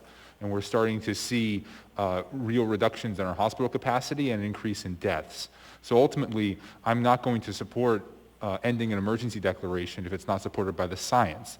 The science and the spread of the infection should drive whether or not we have an emergency declaration and different health provisions, not some arbitrary date that we set as a political body or a resolution that we can repeal at any time. So I do not support this. I do not support this amendment, and I will not support at the end of November ending the emergency declaration unless we are making real progress in slowing the spread of the virus. Thank you, Mr. Chair. Thank you. Ms. Allard. Thank you, Chair. I just wanted to follow up quickly, and I wasn't on the body at the time when everybody had voted on, I believe it was an it was a code change, and I spoke to Mr. Constant about it, and it was in regards to if you, and maybe one of you guys could help me, if you were considered, needed to be quarantined and you didn't do the quarantine, we could physically remove you from your home and quarantine you against your will. Could anybody speak on that? Are you asking a member to speak on it or the administration to speak on it? I'll go ahead and ask the administration. Sure. I think Ms. Vogel's on the line. Kate, are you there? Yes, I'm here. Can you hear me? Yes. Did you hear Ms. Allard's question? I heard it, but I would love to just get a little bit of clarification on it. The question is, does our code allow, in the case of an emergency, forced quarantine or forced isolation? Is that the question? So, Ms. Allard, Ms. Vogel wants to know what the question is, so if you could just restate the question. Did we, Ms. Vogel, as a body, change code to include that if an individual who may have tested positive and did not want to quarantine themselves, that we could physically remove them from their homes? There was a part in the code that was speaking on that. Can you help me out a little bit, please? Absolutely, through the chair. Yeah, so last March when the pandemic started, we added a section to code which mirrors essentially word for word state law on quarantine and isolation and testing. And it provides a process of, the ability to have someone be tested, to request a court order quarantine or isolation. And those provisions, as I said, mirror state law. The idea was if the state was overwhelmed by a need to do these sorts of things, we were worried that we wouldn't have the resources needed for our area if those orders proved necessary. In actuality, that has only come to fruition with respect to two individuals who were at the Dempsey Arena, which was a quarantine facility, and they wanted to leave the facility. And we saw a court order to have them stay and isolate. But when the test results came back for them, which were negative in that instance, we dismissed the case. So that's the only use of it that we as the municipality have done. Thank you. Thank you. Mr. Constant. Two things to the point that Ms. Kennedy made about the idea of terminating or moving towards termination. What I really understood that to be, and the language was a little more specific than I'd hoped for, but was that any process that we can take out of the emergency process, we should take out of the emergency process. And that anything that is still under kind of an extraordinary measure should remain. And so that's where I'm looking forward to in the context of our debates over the next week or two at the special meeting or the regular meeting when that item will be heard.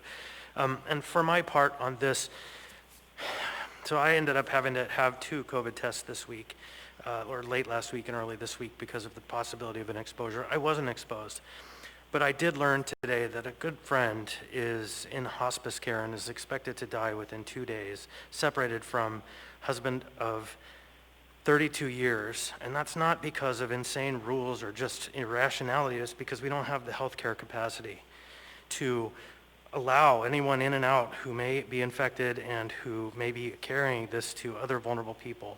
And so in the spirit of my friend who's not going to be with us the next time we meet, I can't support this. Thank you. Ms. Allard, and then I'd like to see if we can vote on the amendment. Disregard, Chair. Thank you. Okay, thank you. All right, so with that, members may proceed to vote on the amendment.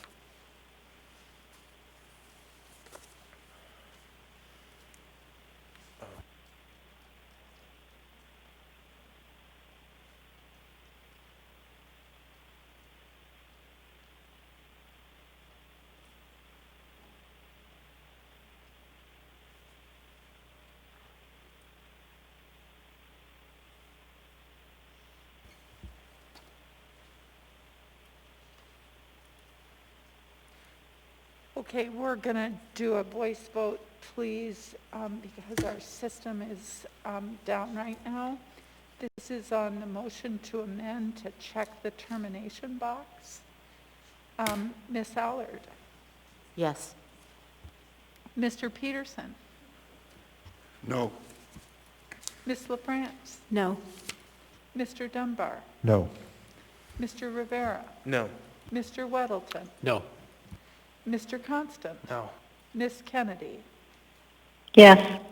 Mr. Perez Verdilla, No. Ms. Zalatel. No. So that amendment fails 8-2. We now have the main motion before us. Is there any further discussion? So I move to Go postpone ahead, Mr. indefinitely. So Mr. Dunbar made a motion to postpone indefinitely, seconded by Mr. Constant. Is there any further discussion on that motion?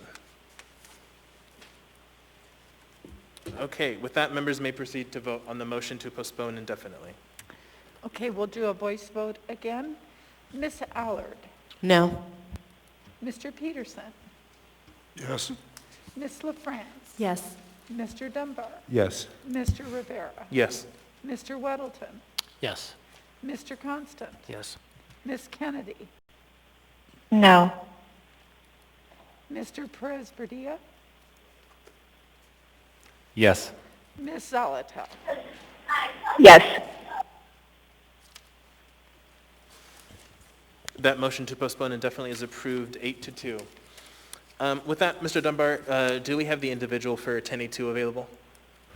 We do not. Okay, so I'll go ahead and entertain a motion to take that item up when it is ready. So moved. Second. Yeah, because we're going to Second. do with the consent. Is there any discussion on the motion? Is there any opposition? So just for the members of the public and the body, we're done with our consent agenda, so we'll take this item up when we get to our regular business, whenever the individual is here. Okay, so with that, then that motion is approved. That completes our consent agenda. We're going to go ahead and go on our regular 20-minute break, and we will be back and on item 11A on our agenda. Thank you.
We now have before us item 11A.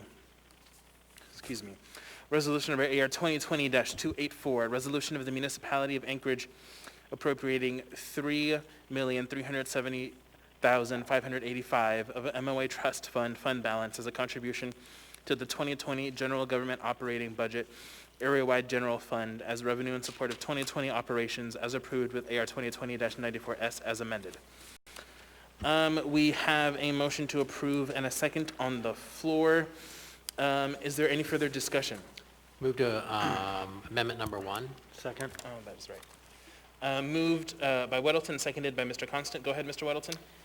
These are updated amounts from the administration. They came in right at the end of they're near the start of the meeting. So is it up there? So we can see up there, it just increases the amount by 600,000 odd dollars. Thank you. Is there any further discussion on the amendment?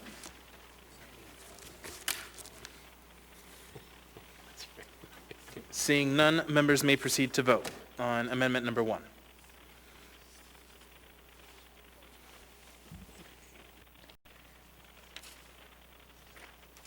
Ms. Kennedy, on amendment number 1 to... Yes. Thank you. Ms. Zalatel? Yes.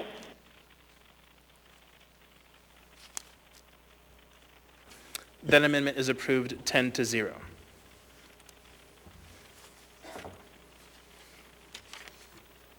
I'm in the queue to speak. If you can recognize me. Mr. Chair? Thank you, Mr. Vice Chair. So yeah, just speaking to this item really briefly, because I was a little bit confused why this item was on our agenda again.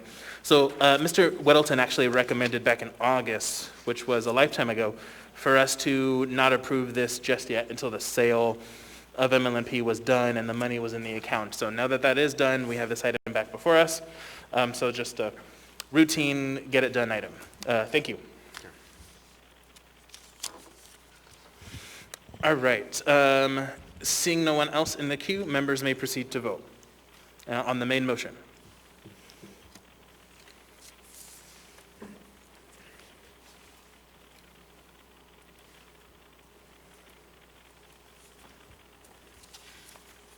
Ms. Kennedy? Yes. Ms. Zalatel? Yes.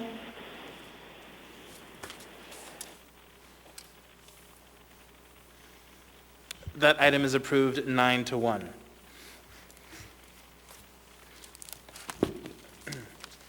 All right, so for testimony on public hearing items, please direct your comments to the assembly or the chair and not to anyone personally. Personal attacks are not appropriate. For public hearing items, your testimony must focus on the topic, not other items or subjects. I will, as chair, work to maintain decorum at this meeting and ask for your assistance. So with that, we're going to go ahead and move on to our public hearing items. So first we have 13A, ordinance number AO 2020-89, an ordinance of the Anchorage Assembly ending the exclusion of electronic cigarettes and vaping devices from the excise tax on tobacco products by amending Anchorage Municipal Code, Chapter 12.40. We'll start with folks on the phone, and then we'll go back and forth. So first we have Miss Anna Brawley.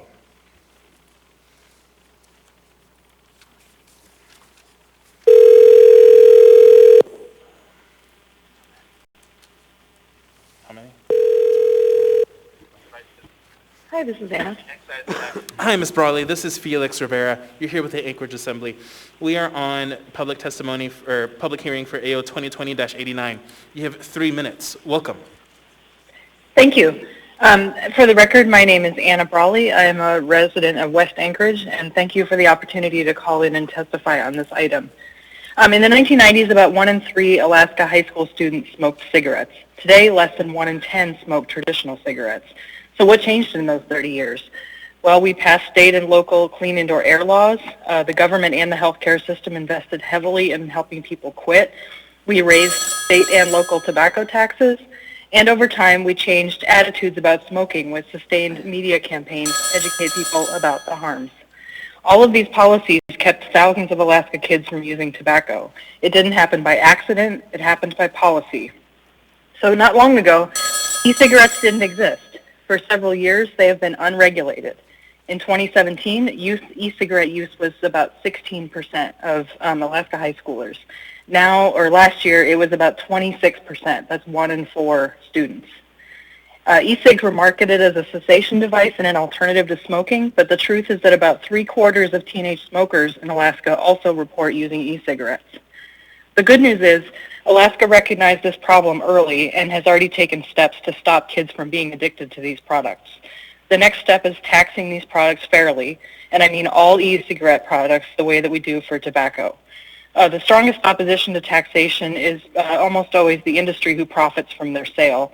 They oppose it because they also know that taxes are both effective in preventing youth from buying these products and incentivizing people to quit. So tonight I ask you to please choose sound policy over short-term profits, protect our kids' health, and tax all cigarette products fairly, including e-cigarette products. Thank you. Thank you for your testimony. Next, we have Shanice Roche.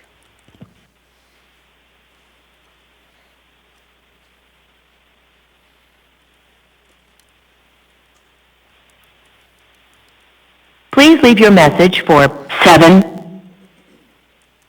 So it just went to voicemail. Okay, got it. We'll try Ms. Roche again. Next, we have Jenny Chappett.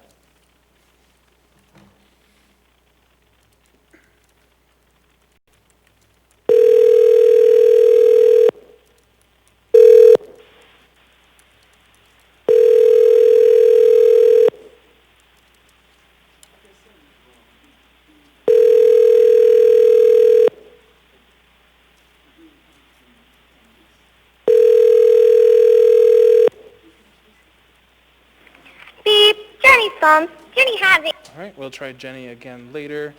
Okay, we'll go ahead and go to in-person. Welcome.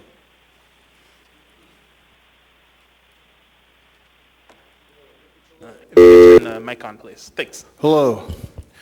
My name is Dustin Darden, spelled D-U-S-T-I-N-D-A-R-D-E-N. So I want to talk about some of the harms of smoking. So it's powerful. It's to the central nervous system stimulant and can result in euphoria, heightened energy, increased breathing and heart rate, aggressive and paranoid behavior, and a rapid buildup of tolerance. It has a very high abuse and addiction potential. Also, it can be felt almost immediately and last between 5 and 15 minutes. Because the effects were of so quickly, many users can crave more of it, which can result in dangerous patterns of abuse and ultimately addiction. The effects of smoking that the user may experience will vary based on the individual's tolerance of smoking, the physical conditions, the purity, the batch, and even possibly the first-time user. The brain effect. Its effects in part affecting dopamine, brain chemical related to pressure, movement, and reward. Increases the amount of dopamine in the brain, blocking its absorption. Smoking exerts its stimulant effects by inhaling. Some evidence shows that the use includes neuronal cell death leading to brain damage. Further, the dopamine reward system, a user's brain can be severely altered due to smoking, and increase activity of several neurotransmitters, including dopamine contributors to the smoking's short-term effect, which include euphoria, mental alertness, increased talking, and extroversion, loss of appetite, and reduced need for sleep. Some of the side effects: central nervous system stimulation involves increased in various sustaining processes like heart rate and blood pressure. Smoking side effects reflect the danger, the stimulant, as these processes are taken to extremes, which can lead to cardiovascular dangers and rare cases, sudden death. Smoking, dilated pupils. Any questions? I don't see any. Thank you for your testimony. Welcome. How you doing? My name is Jason Jones. I'm from Legion Vapor. Thanks for the opportunity to talk to you. There's a couple glaring things that I see that are out of whack with the rate of taxation on the vapor products, and I appreciate you taking some of the electronics off of the bill since last time. But when you balance the risk of smoking to the possible benefits of adults switching to vapor products, and even the American Cancer Society says vaping is less harmful and may be a key tool against smoking-related mortality, which is upwards of 50%. And I don't think commercials were actually responsible for people stopping smoking. I think vaping had a big thing to do with it. As it correlates, it almost tracks. As vaping started, smoking went down. I think it plays a big part in that. At my shop, I just sell vaping products. I don't sell any marijuana products. I don't sell bongs. I don't any of that, because I truly believe in it, and I have many anecdotal stories. You know, my mom's COPD on oxygen, was still smoking. I watched my aunt die from lung cancer, still smoking. My whole family quit using vaping and then quit vaping after that. The shops here, we card everybody. We are very strict about that. I know I do at my shop. And I think, you know, when we're talking about science, you know, Public Health England recommends that it's benefit to society for adults to switch. It could be 95% less harmful. Right now, the FDA is accepting applications for all vaping products, and they're going to scientifically test them over the next year to prove that there's a benefit rather than, you know, just being the same as smoking. So I don't think that the excise tax should be on that same level. And just looking into, I do think they are a great benefit. And looking into what I sell, products with nicotine do account for about 90% of what I sell. So basically all the profit would go to, you know, I would just be hanging on to pay payroll and you know, and property tax on what I have in my shop already. And so I'm trying to keep this going because I think vaping is definitely a benefit. And as smoking decreased, I attribute that to safer alternative. And I would suggest maybe holding off on such a steep tax, because you can buy vapor products online just like you're buying something off of eBay.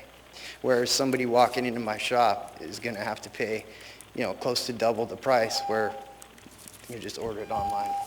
Thank you. I have a question for you from Mr. Weddleton. Sure. Well, thanks. Yeah, thanks for coming to talk to us. So, can people buy vaping products that contain nicotine online? Yes. Okay, so they're not regulated as in any way then? You can go on, they have a box that you check. Are you 21 and up? Check yes. Credit card. And you can purchase it. And also, it's very easy to make. So increasing taxes, I believe, would lead to an inferior product. See, the products that I buy are more expensive because they're made in what's called ISO 8 labs. So they use sterile products, negative air pressure. They have the full suits on. They make clean juice. But you can make your own at home. It's pretty easy. Increasing that just might lead to people making their own, or in seeking out cheaper products which are inferior, you know, just want to get the best out to people and get them information for people coming in the shop. It's all 21 and up, it's adults. Mr. Whittleton, you have a follow-up? Okay, so now there's two versions here. We have the basic one, then we have, if you look, there's an S version, a substitute, or maybe it's an amendment. There's an S version and then there's an amendment that would add back in the devices. So I think now if there's a device and it's not sold with nicotine, it would not be taxed, and there's an amendment. Right, yeah, so there's electronics. Essentially, devices are just batteries that are adjustable. All they do is provide power to a heating element that vaporizes it. They're just batteries with a dial on it, all of them. They're just in various shapes. So that's the devices, but there are, some that have nicotine prepackaged and the device all together. And that's been, quite a bit of sales have gone to that, but yes, you can order them online. And right now, online prices are already lower than what I can offer because I pay employees, I pay leases, things like that. And it's not about me. I started it because I truly do believe in vaping. Can I follow up any questions? Sure, go ahead. Okay, so I'm kind of driving at here. So I think you had said 90% of your sales were nicotine products. So does that mean, not including just the plain vaping device without the nicotine? So e-liquid, and then there are some devices that come with nicotine packaged in them. But somebody could buy the battery, and then once they have it, It's kind of like a CD player, right? Mm-hmm. So then they just keep getting the juice for it. Yeah. So it's good in that the devices are more expensive. You might spend $50, $60 on a device, be able to get them for $40 online, but it's the juice that has the nicotine that is the majority of my sales. Yes. Okay. All right. Thank you very much. Thanks for coming. Thank you. Mr. Dunbar? Oh, sir. Got one more for you. Thank you, Mr. Chair. And I have a question for the administration and then perhaps for Mr. Jones? Yes. Mr. Jones. I'm not seeing Alex or Dan. Oh, they're online. Okay. So I was also curious, as Mr. Weddleton was, to hear that you could purchase these products online, given that I don't know. Can you purchase cigarettes online and bring them into Anchorage? And if you do, are you responsible for the cigarette tax when you bring them in? Is the nature of this tax such that if people buy these products online and brought them into Anchorage, they technically would or would not be responsible for the tax? Setting enforcement aside for a second, is there someone from the administration that can answer that question?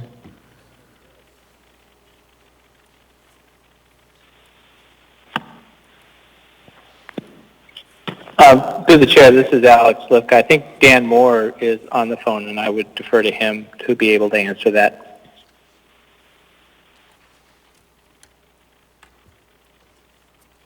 Mr. Moore?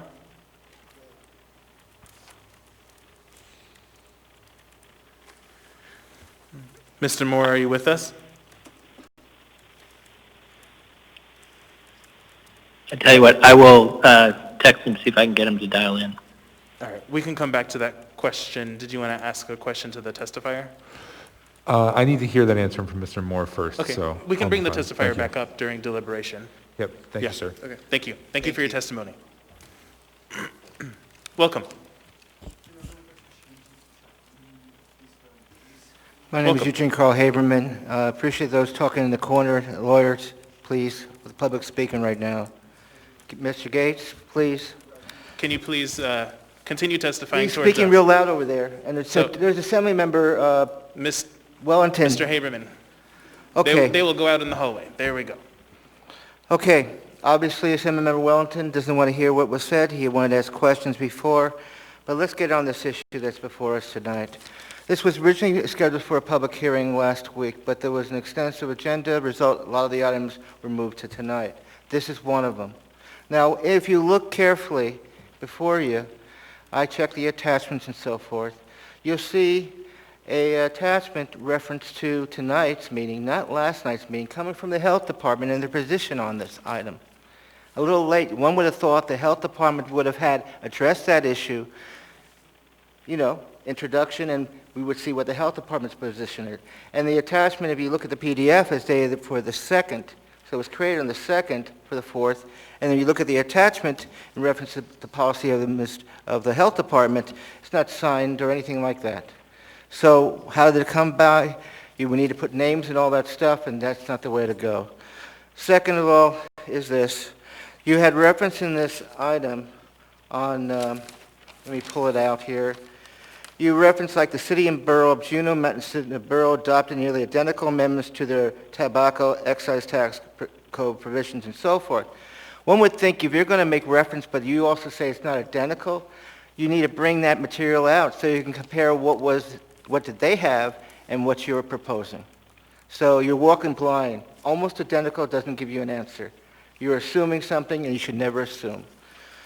The other thing is, data for the amount of sales of e-cigarettes and vaping products in the municipality is not available, so a summary of economic effects is not included with this ordinance. One would think that before you proceed, you know what the volume of the business is. You can get that, but obviously you want to railroad this thing through, and the end result is you don't have that precise information, and there's no handle of it. And look at the position of the health department. And the health department, respectively, provides their policy thing as late as what? For tonight's meeting, when the hearing was scheduled when? Last week, but got continued. Is that a good way of doing business? So I also close with this remarks too. I cannot help that there's limited testimony on this. I'm not saying it's a bad proposal, but it's an incomplete proposal because you're lacking that information. And look at the amount of testimony you have received tonight. And I will encourage you to continue public hearing and have an additional information coming from other people, including why the health department delayed providing their statement until this week. Thank you. Thank you for your testimony. We're going to go ahead and move on to phone participation again. So first we have Marge Stone King.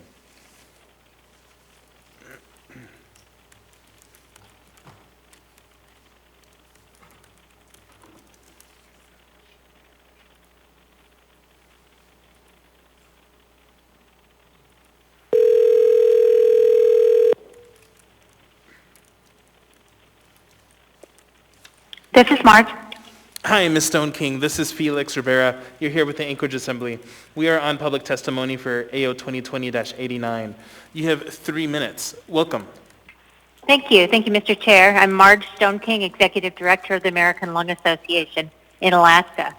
So Alaska's made great progress in reducing the cigarette smoking rate among youth. We achieved a 70% reduction in youth smoking between 1995 and 2013. By following best practices to prevent and reduce tobacco use, which includes comprehensive tobacco prevention and control programs, smoke-free workplace laws, and increased tobacco taxes. Proven strategies recommended by the CDC. Now e-cigarettes are addicting a new generation of youth, threatening all of that progress. We do know that increasing taxes on cigarettes and other tobacco products has been proven over and over to be a win-win-win proposition. Significantly increasing taxes on tobacco products results in fewer kids starting to smoke and more adults quitting, while at the same time providing revenue to the municipality. Tobacco taxes also have a strong public support.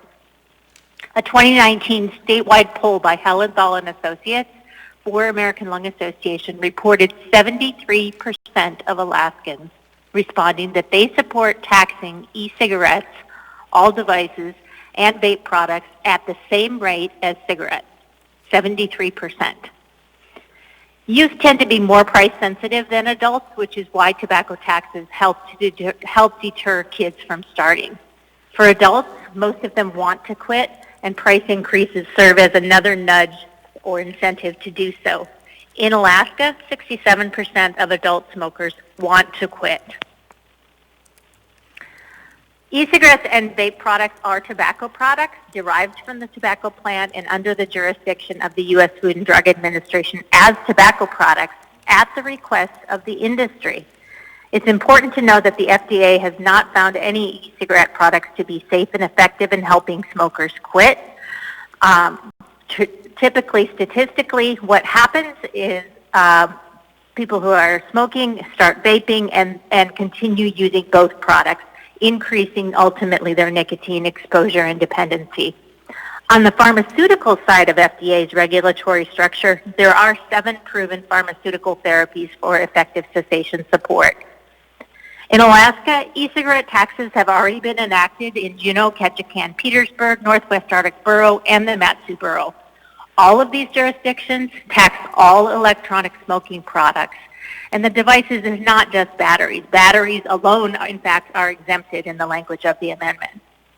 All products and all liquids at the wholesale level, just like this ordinance proposes to do, because otherwise the tax doesn't work. If you tax just the liquids or only some of the devices, you're driving users, kids, from one product to another.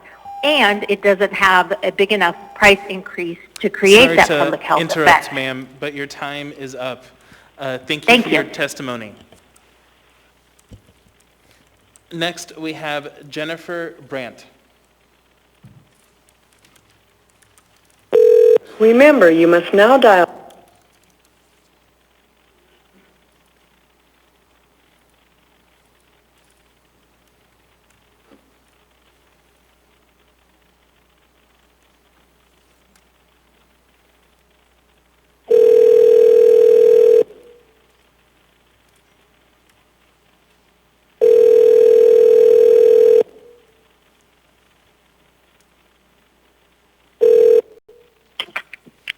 Hello, this is Jennifer. Hi, Ms. Brandt. This is Felix Rivera. You're here with the Anchorage Assembly. We are on public testimony for AO 2020-89. You have 3 minutes. Welcome. Great. Thank you for hearing my testimony tonight. My name is Jennifer Brandt. I'm a 19-year resident of Alaska. I'm a mother of 2 teen boys. And although we are fighting a pandemic, we are still going through a youth vaping epidemic. I was happy to see that this issue was coming before you, and I asked the Anchorage Assembly to approve the taxation of harmful and addictive vaping products, just like any other tobacco product. Taxing e-cigs and vaping products like tobacco products will help kids like mine and their friends and peers and classmates from ever starting down the path of addiction. Keep in mind, nicotine is the 3rd most addictive substance known to man. So now more than ever, we are fighting for our kids. We need to use our tools and our proven methods like taxation of vaping products to discourage our youth from ever vaping. Please do the right thing, tax e-cigs and vape products, just like all other tobacco products, and pass AO 89. Thank you so much for your time. Thank you for your testimony. Next on our phone list, we have Eric Malikin.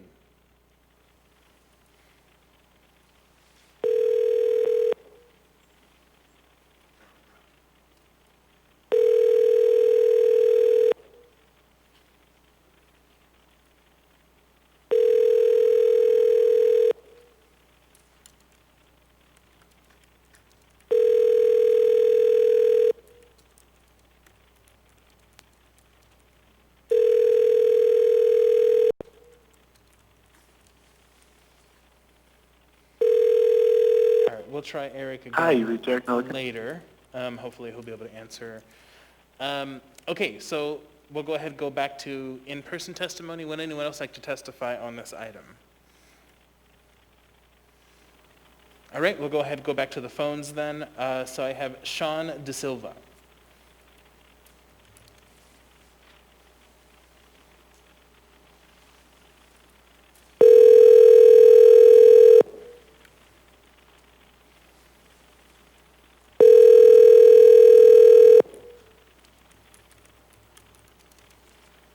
This is Sean. Hi, Mr. De Silva. This is Felix Rivera. You are here with the Anchorage Assembly. We are on public testimony for AO 2020-89. You have 3 minutes. Welcome. Hi there, Assembly members. My name is Sean De Silva. I am the co-owner of Fat Boy Vapors. We have locations in Fairbanks, one in Anchorage, which was our first location, and one in Wasilla. I'm here speaking against the imposition of a 65% tax on vaping products. Our business is really built around helping adult smokers stop.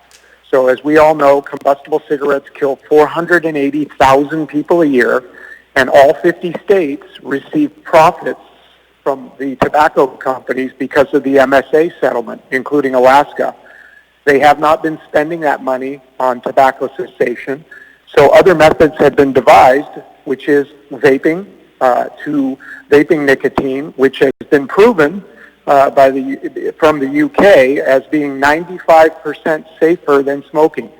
Now notice I did not say that it is safe, it is safer, much like driving slower on a highway is a safer way to get somewhere than speeding. So what we have done is taken a harmful product, offered an alternative that's a better alternative than consuming the combustible cigarettes, and yet now we are stuck with we want to put the same tax that we're putting on tobacco. While I understand the concern about youth access, which is something that we are critically concerned with, as the adult vapor stores in Anchorage do not let people that are underage in there to buy the product. So kids are getting access to products, much like they're getting access to marijuana, which Alaska has made legal. They're getting access to alcohol, which we've known for decades of usage. But now imposing this tax on something that is actually helping people get away from combustible cigarettes and actually costing the state and local resources less money seems a little problematic. Also, there is no direct plan for what is going to be done with the money, and that concerns me in that they're going to take this money and have this tax on these people that were ex-smokers, and where is it going to go? What is it going to get used for? I have reached out to all the members. I'd actually emailed them all and at all of the assembly members and asked for a discussion about alternatives or maybe what's something more reasonable, which I only had a couple of you reach back out to us. So that concerns me is that we're not having a discussion. We're just imposing this because we are concerned about either losing revenue, and if we are concerned about kids, we would also do some more mechanisms for enforcement. So I would implore you to engage in more dialogue and understand that vaping is not the same as smoking. It's dramatically less harmful. I had sent links to all of you about the UK has been basically promoting vaping. Apologies for interrupting, sir, but your time is up. Thank you for your testimony. Next, we have Alyssa Keel. Remember, you must...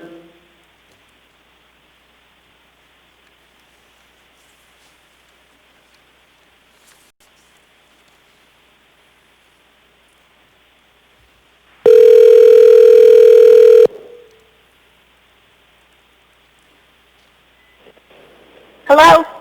Hi, Ms. Keel. This is Felix Rivera. You're here with the Anchorage Assembly. We are on AO 2020-89. You have 3 minutes. Welcome. Thank you. My name is Alyssa Keel. I am a youth swim coach, and I'm testifying in favor of the ordinance adding e-cigarettes to tobacco product tax, largely because I'm concerned about the rising number of youth who vape and youth who try vaping. And I believe it is very important that we include all electronic smoking devices and all liquids in the wording. Thank you. Thank you for your testimony. Next, we have Emily Neenan.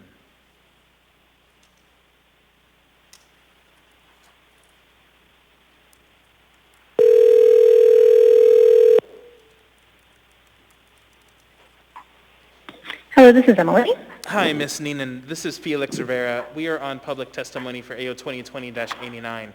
You have 3 minutes. Welcome. Thank you. My name is Emily Neenan. I'm the Alaska Government Relations Director for the American Cancer Society Cancer Action Network, and also a 29-year resident of Anchorage.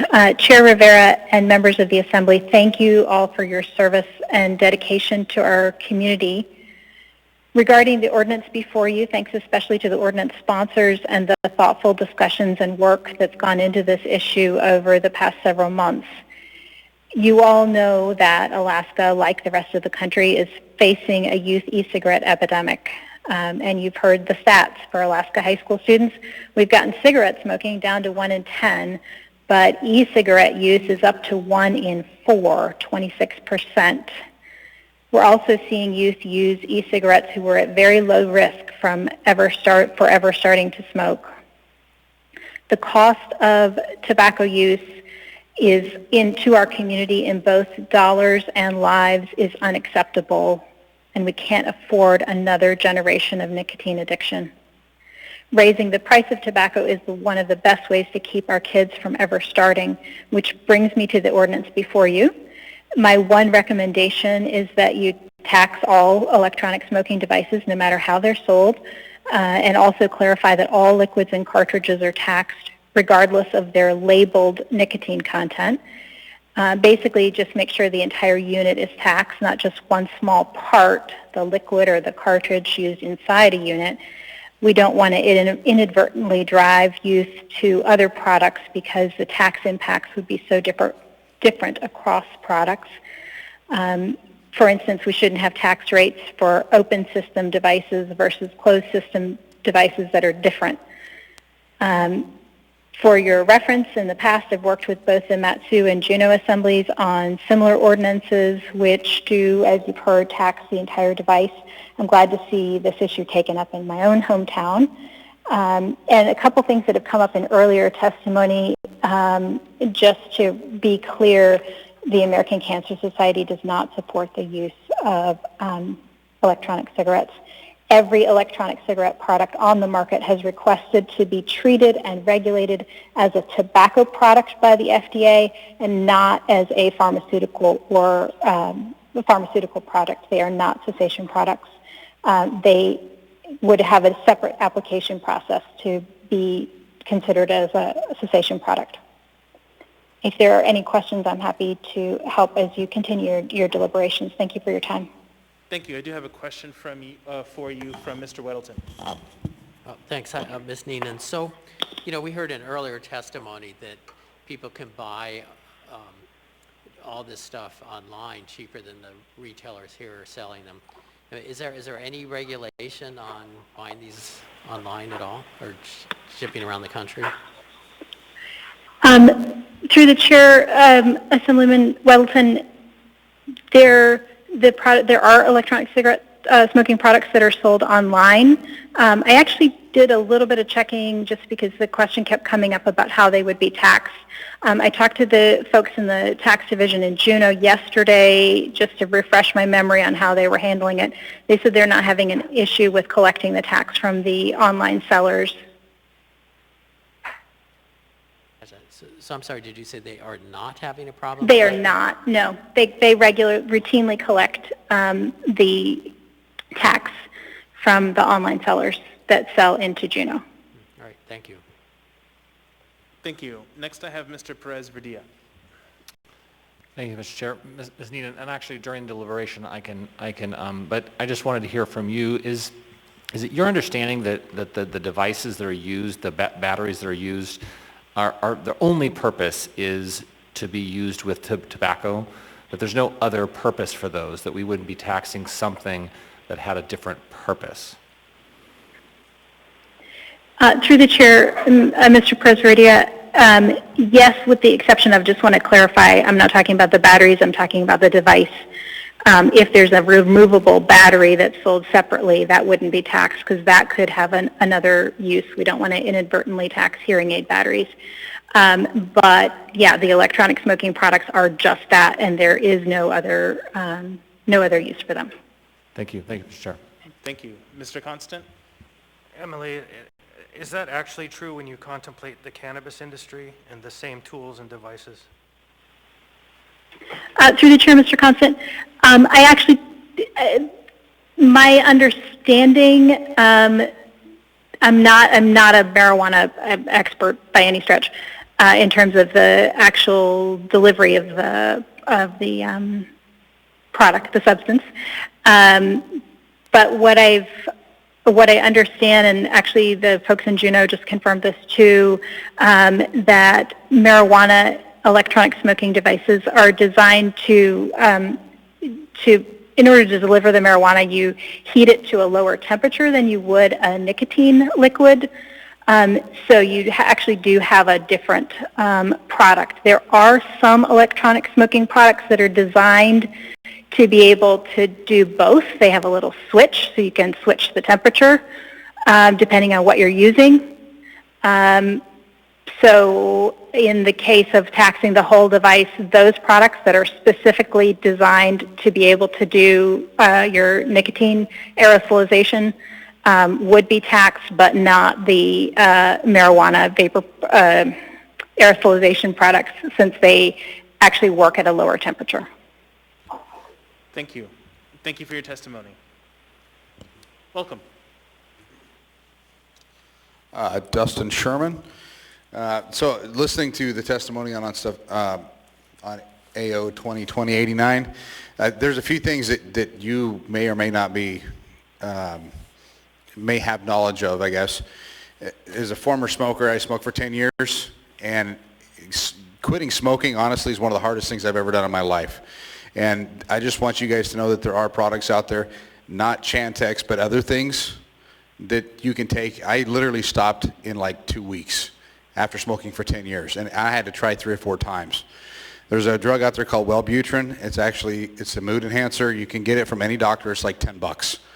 So the argument that I hear that vaping helps other people get off regular cigarettes, there's better ways to do it. So I'm not sure if I'm in favor or against. I just know that there's better alternatives. Thank you. Thank you for your testimony.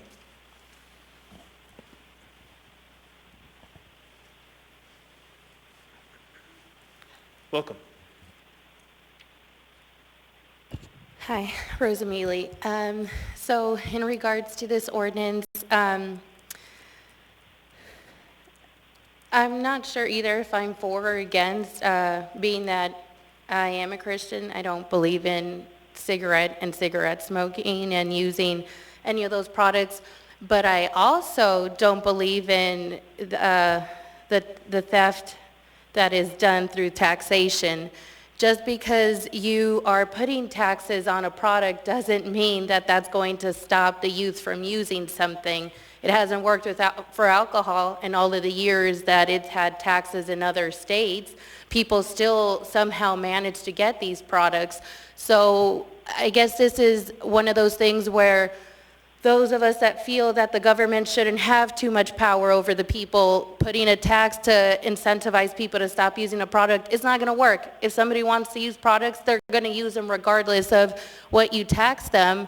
But what it does show is that instead of taking self-responsibility and parents stepping in and actually parenting their children and not expecting the government to step in and do their job for them, it just goes to show that self-accountability is seriously shirked off in our society. And this is why the government keeps thinking, if we tax this, if we do that, if we put in more mandates, if we put in more rules, we're going to get society to do what we want. And it doesn't work that way. Your job is to facilitate the interests of your constituents. And you've got people here that are small business owners. They're already suffering because of all the lockdowns. And you want to add more taxes and take business from them. I'm not saying that, whatever people decide to do, smoke, don't smoke, that's on you. At the end of the day, you pay your own consequences. And at the end of the day, those are your lungs.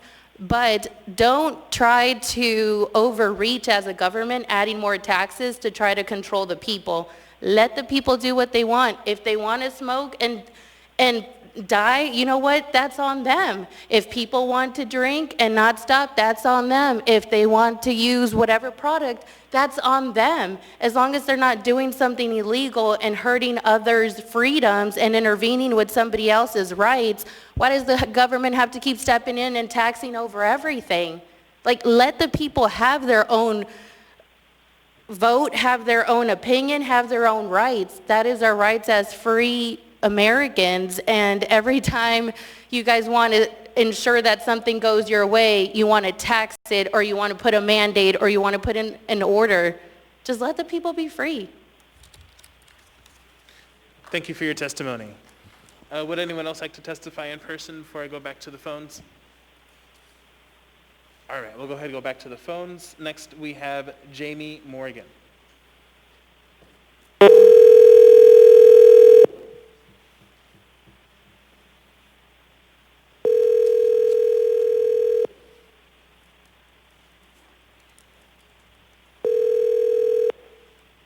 Hello? Hi, Ms. Morgan. This is Felix Rivera. You're here with the Anchorage Assembly. We're on public testimony for AO 2020-89. You have 3 minutes. Welcome. Thank you. Again, my name is Jamie Morgan. I'm with the American Heart Association and appreciate you allowing me to speak tonight. As you've heard from many of the other folks that have testified, we're in the midst of an e-cigarette epidemic, and studies have shown that over 1 out of 4 of Alaskan youth use e-cigarettes regularly.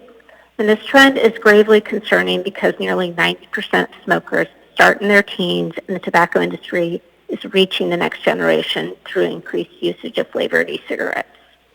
We support taxing electronic cigarettes as we know that it will help reduce use of these products, save lives, raise revenues, and ultimately lower health care costs.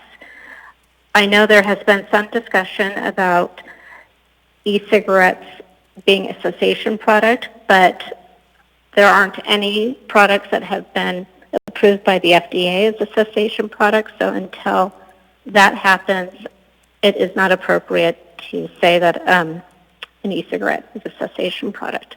I understand that there's an amendment forthcoming to make sure all devices, liquids, and cartridges are taxed, whether or not they contain nicotine or are prepackaged. And in order to truly have a public health impact and prevent our youth from using these products, we urge you to adopt the proposed amendments when they come before you. Thank you. Thank you for your testimony. Next, we have Tanya Iden.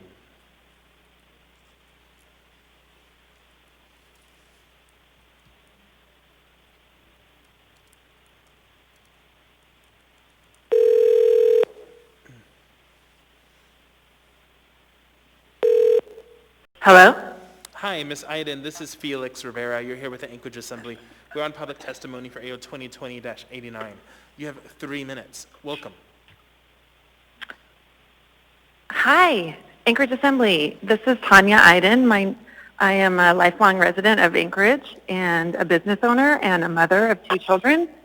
And I'm testifying tonight just to say that you have this excellent opportunity ahead of you to pass policy.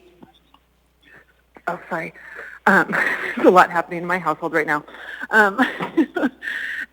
You have this excellent opportunity ahead of you tonight to pass this important policy.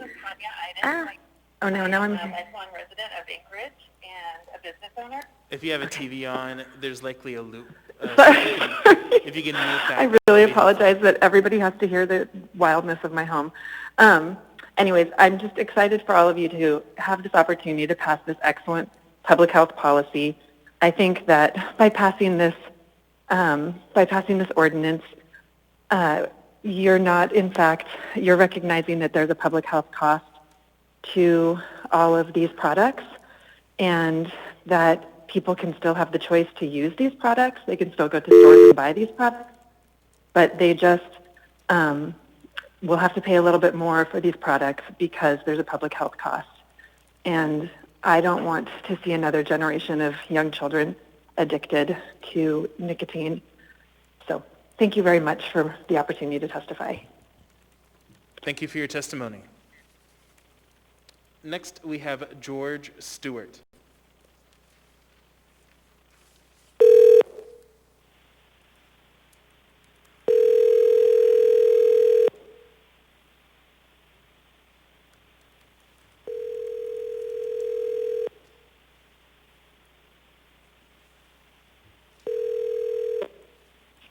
Hello, this is George.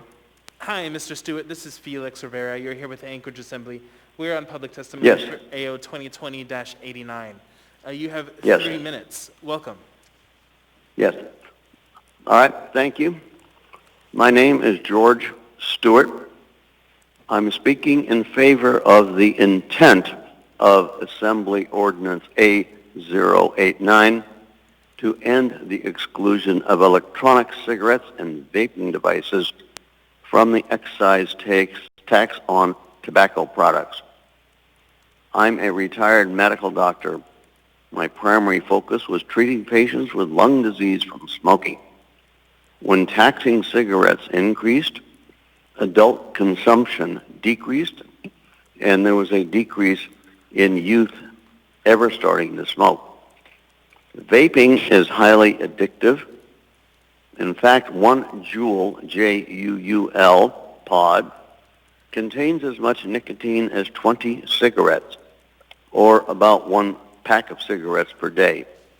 And most kids, as I understand it, use a pod a day.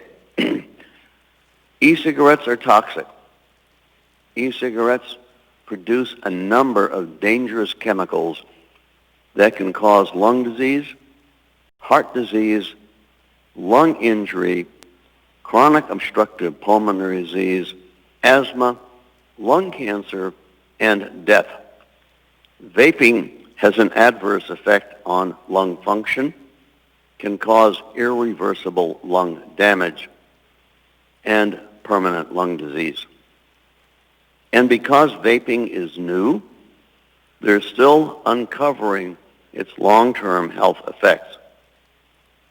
The Assembly can protect the health of youth, both teens and preteens, in Anchorage by taxing all electronic smoking devices, including all devices and e-liquids.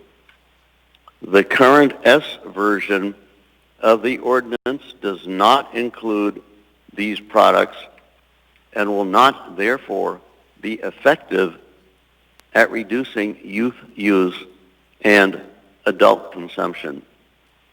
Taxing all electronic smoking products, including all devices and all e-liquids, will reduce the consumption of e-cigarettes and improve the health of the community. Please get back to and pass that ordinance. Thank you. Thank you for your testimony. All right, I'm going to go back and do a second pass through our phone list. So first we'll start with Shanice Roche.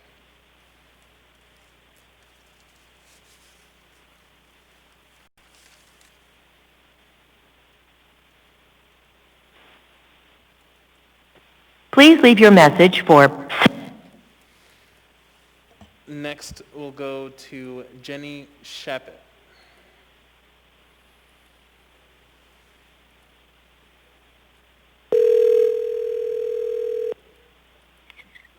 Hello, this is Jenny. Hi, Jenny. This is Felix Rivera. You're here with the Anchorage Assembly. Run testimony for AO 2020-89. You have 3 minutes. Welcome.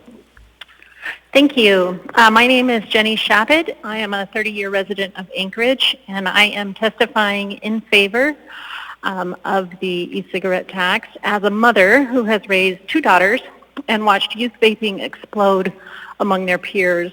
My oldest even tried vaping for the briefest of time until I discovered that she had it, and because she was pressured by friends who thought it was cool, and she felt like she had to try or to pretend. She didn't really like it, but she said, you know, this is what I had to do to be friends with my friends. My daughters would share that kids were using Juuls in their high school classes, even with teachers in the room.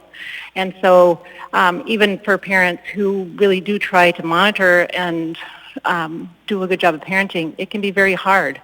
And while the kids would say, they don't use the nicotine pods, Mom, their friends didn't stop. They couldn't stop. I believe we have a youth vaping epidemic, and taxing e-cigarettes like the tobacco products that they are will help deter more kids from starting. I know with my kids, money is a big deal. And while they don't always approve of my opinions, they can't always get money without asking. According to the CDC, increasing the price of tobacco products is the single most effective way to prevent initiation among non-smokers and to reduce consumption, which is what I saw in my household. E-cigarette tax ordinance needs to include the vaping devices and the liquids because all parts of the unit should be taxed, in my opinion, to prevent and decrease youth use. Taxing just the nicotine leaves out the flavors, which are the reason that kids like to start using these products in the first place. Many products labeled as having no nicotine actually do contain nicotine, and there's no way to tell without testing every product. Liquid is only a small part of it, so it would have only a small impact on price and not prevent youth use. And I know that other places in Alaska have done this, like Matsu and Juneau, so I think that Anchorage could do it too. I feel that e-cigarettes should be taxed the same as other tobacco products, and I ask that you please pass AO 2020-89, and thank you for letting me share my testimony. Thank you. I have a question for you from Mr. Dunbar. Thank you, Mr. Chair. Yes. So, ma'am, you're talking about products that were being used by members of your household, and I didn't quite understand what you said. Did you say that the initial products did or did not contain nicotine? She told me that she didn't use the pods that had nicotine in them. She just used the ones that had flavors. This was in 2015, and I have seen the devices really evolved since then. She had a very large vape, and I was like, what is that thing? And she said, you know, oh, it's this vape thing, and my friends use it, and they said I should try, but I don't use the ones that have the nicotine in it. But I think, according to, you know, fact sheets from the Lung Association and the Cancer Society, they can't guarantee that the pods don't have nicotine in them, and I think that's a big misconception among kids that are trying it. Thank you. Thank you, Mr. Chair. Thank you. Thank you for your testimony. Thank you. Last on our phone list is Eric Milliken.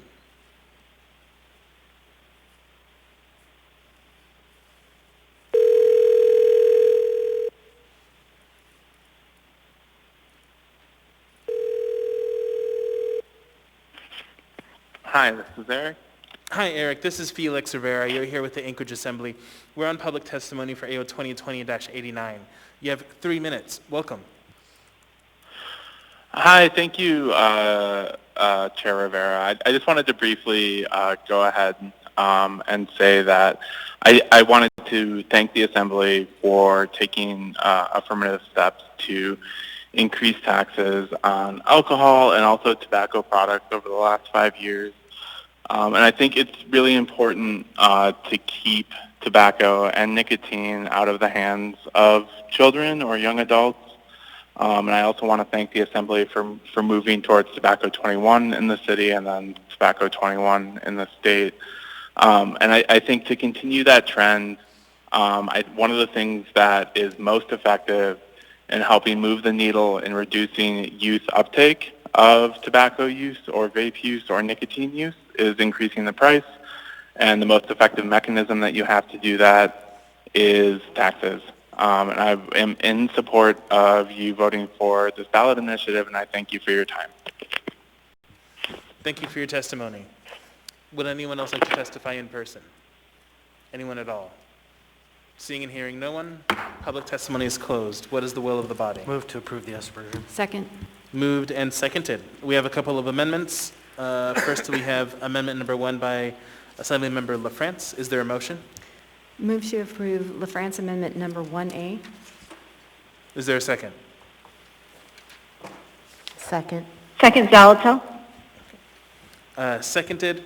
Ms. LaFrance? Thank you, Mr. Chair.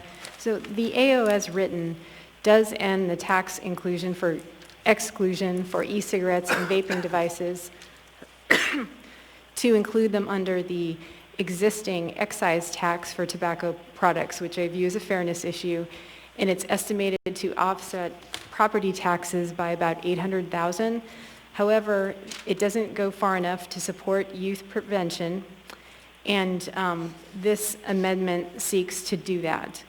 As noted, we've seen a sharp rise in vaping among high school students from 18% in 2015 to 26% in 2019. And besides the health concerns of having a new generation hooked on tobacco and nicotine, school board members and educators have also identified that vaping is an impediment to academic achievement. So this amendment seeks to do 3 things. It levies the tax on devices when sold separately.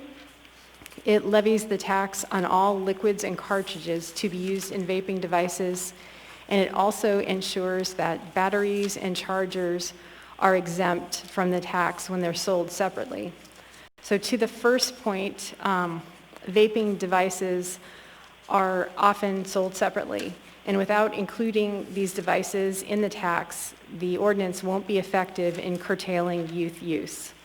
So this will also, by including devices, bring the AO in line with Tobacco 21 model legislation. Data does show that taxing e-cigarettes and vaping devices does keep youths from using these products.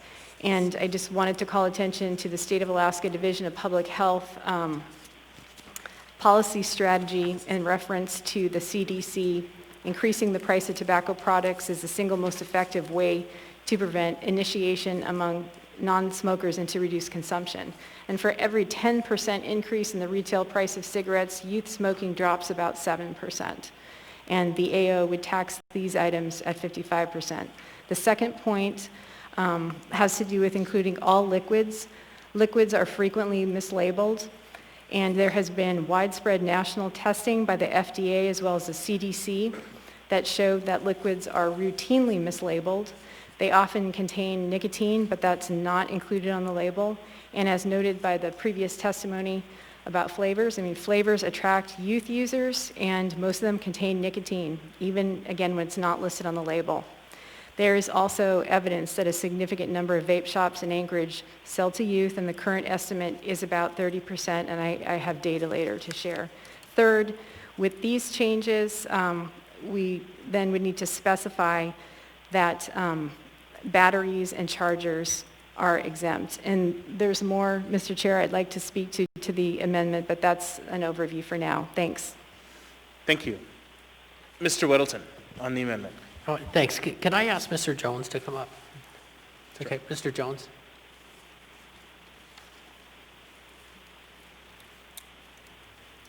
How you doing? Hi. So so you can read this, right? Have you been able to look at this? So this is an amendment to the ordinance that you've seen, right? Proposed amendment. So how much? So if someone is vaping, they buy the machine for like $60, I think we heard on that order. Yeah, there's all different kinds of vaping devices, but the statement where there's a difference in the marijuana and the vape, that's not true.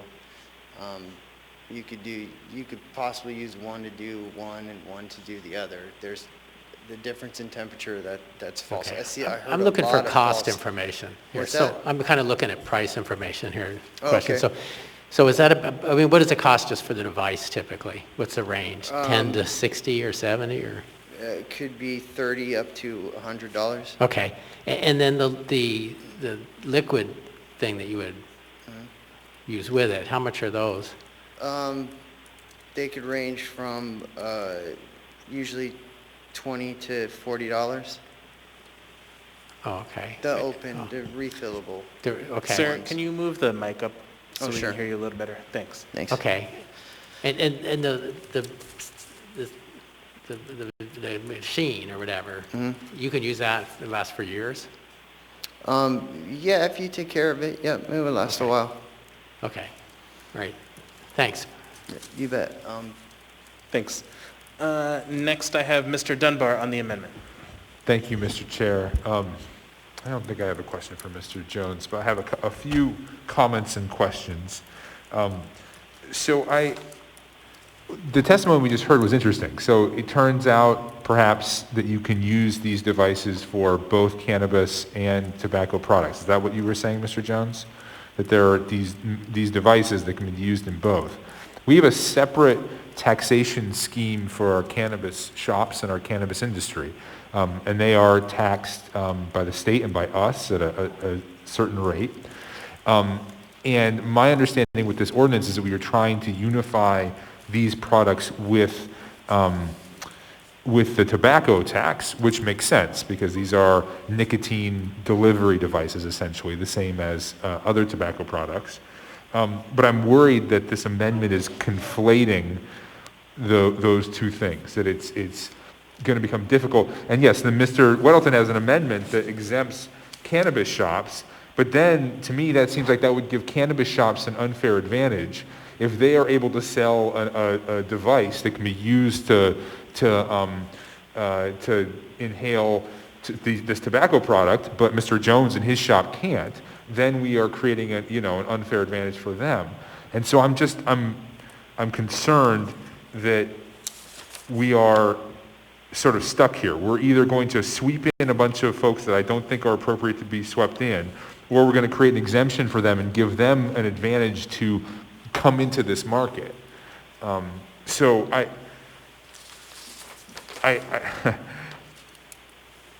do you have something, Mr. Constant? I must admit, I'm also struggling a little bit because this is not an industry this is not a item that I am very familiar with. I've never vaped before. And so I'm trying to hold these two things in my mind. The other thing I'm concerned about is whether or not it contains nicotine. And we received an email that my colleagues got as well about CBD products, which I don't think should be included in this. But again, we are going to sweep them in if we say whether or not it contains nicotine. Now, the testimony we heard was that the issue is, for some reason, youth are smoking things that don't contain nicotine and don't contain any other substance, which seems a little bit ridiculous to me if it's not having any actual effects. But the problem is that they do have nicotine. But then that's an issue of mislabeling. That's a regulatory issue as opposed to a taxation issue. And so, again, I think I support the underlying ordinance, but this amendment to me has some real problems. The other question I wanted to ask again is Mr. Moore on the phone now? Yes, I'm here. Mr. Moore, how does our tobacco tax work, or our cigarette tax? Well, let's say our other tobacco products tax, because that's what we're applying here. How does it work for things that are purchased online?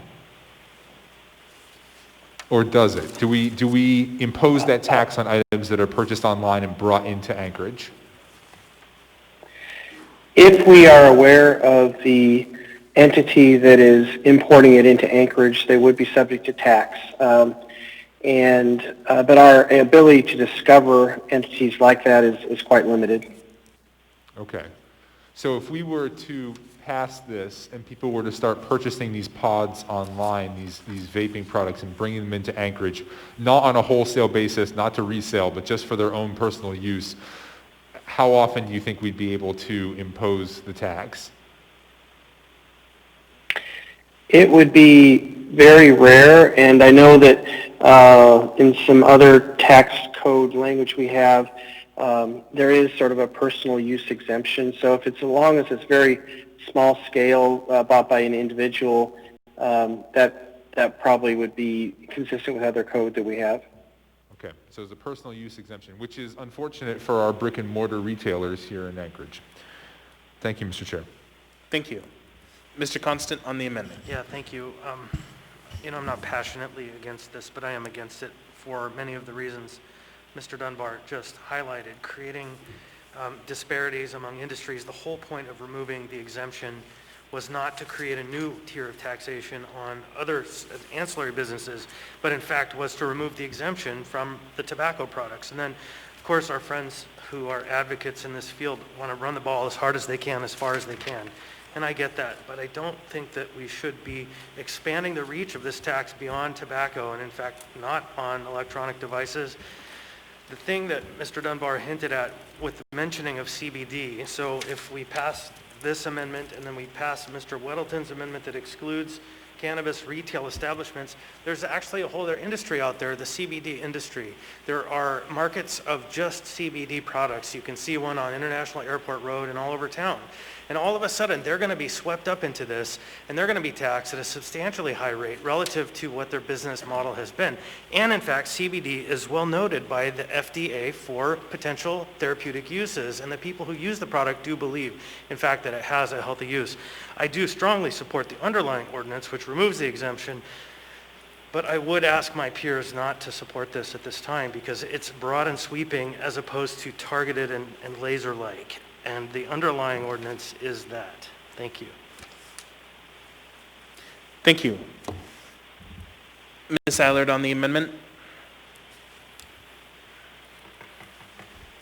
I have no idea where to go on this, and I'm willing to listen to both sides on this amendment if there's any other argument, only because I'm not familiar with either. So my vote's up for convincing. Thank you.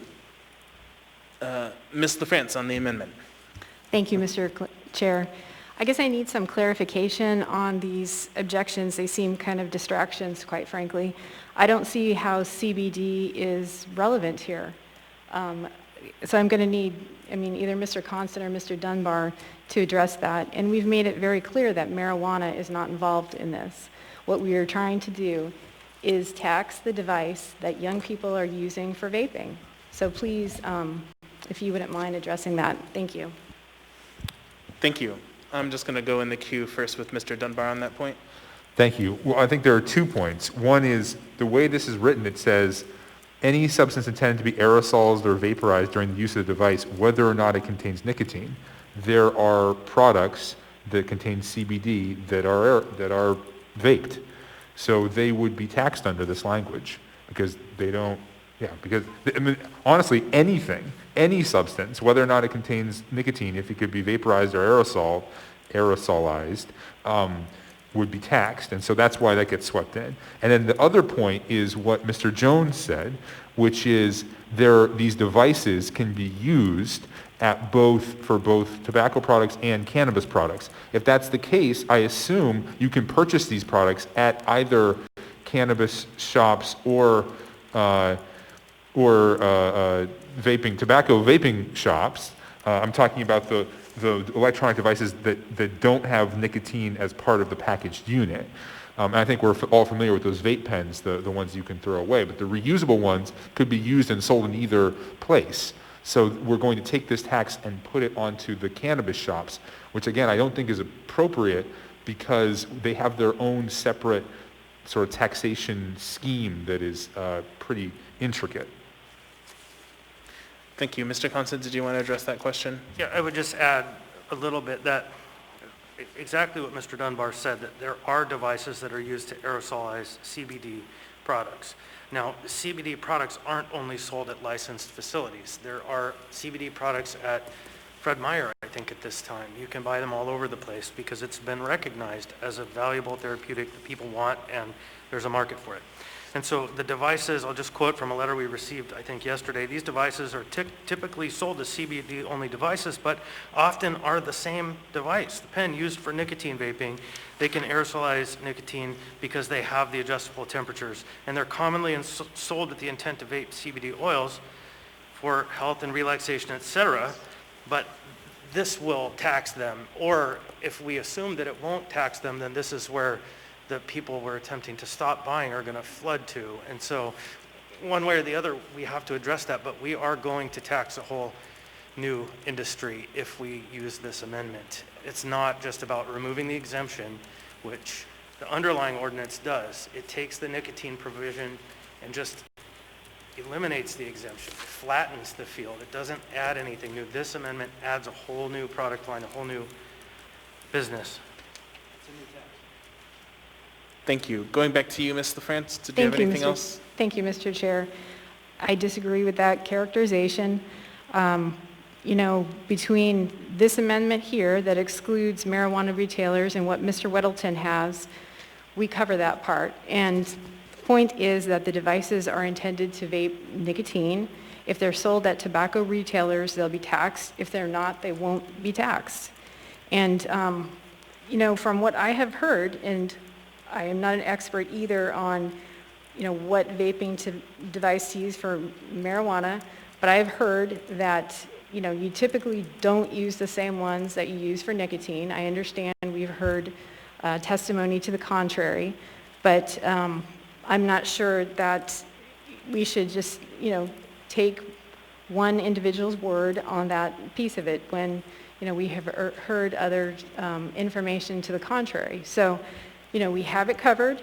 We make very clear that marijuana and anything that is sold in a marijuana store is not included in this. This is simply to focus on tobacco vaping And we know that this is an important step forward that will help children, that will keep kids away from becoming addicted.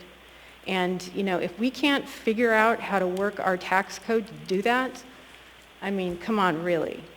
If there's something here that will make it ironclad to ensure that we don't create a second tier that will be implemented on tobacco products, let's do that, because this is an epidemic, it's a problem, and we can take action with this to make it better. So I just ask the other members if you can think of a way to make that ironclad. I mean, I think it already does it in this amendment and Mr. Weddleton's, but I think we really need to do our best to take this forward. Thank you, Mr. Chair. Thank you. Mr. Weddleton on the amendment? Yeah, thanks. You know, I have trouble with it too, you know, and I think the way I see it playing out is everyone will buy those expensive items online and get them for 30 or 40 or 50% less than the local guys sell them for, and then they'll just refill locally, you know, with the somewhat less expensive, but the thing they can just walk in and get. So it, you know, so we've added the complication. You know, and the workaround is super easy. And these kids are using the internet more than they're vaping even, and buying things. So I'm not really supportive of this as it is now. Thank you. Thank you. Mr. Perez-Verdia on the amendment? Thank you. Actually, I'd like to hear the municipal attorney or someone from the administration speak to the question that seems to be on the table right now, and that is that the way that this amendment is written, would it be interpreted in that any vaping device, regardless of its, or any,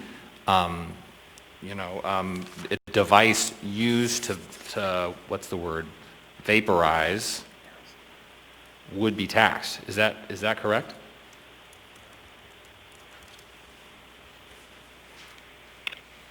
Through the chair, this is Kate Vogel. I defer to Mr. Gates if he's got a thought on that. Mr. Gates?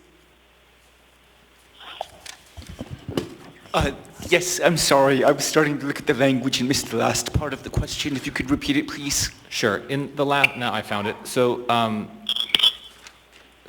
it says that the last sentence on here says,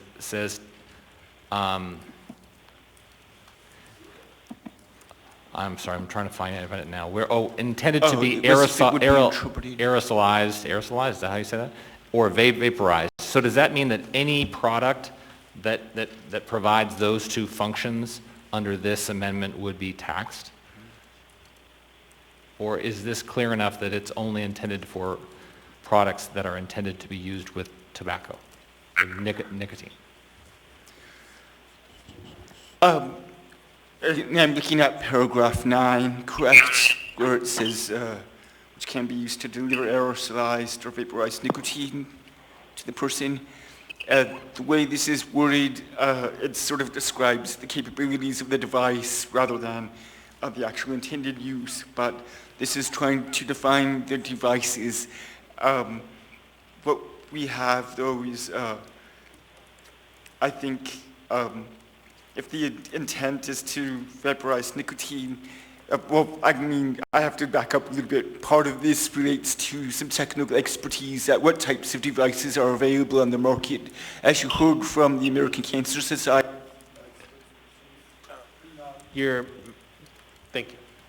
As you heard from the American Cancer Society spokesperson, Mrs. Ninan, some devices won't work with tobacco, it won't work with marijuana or other products.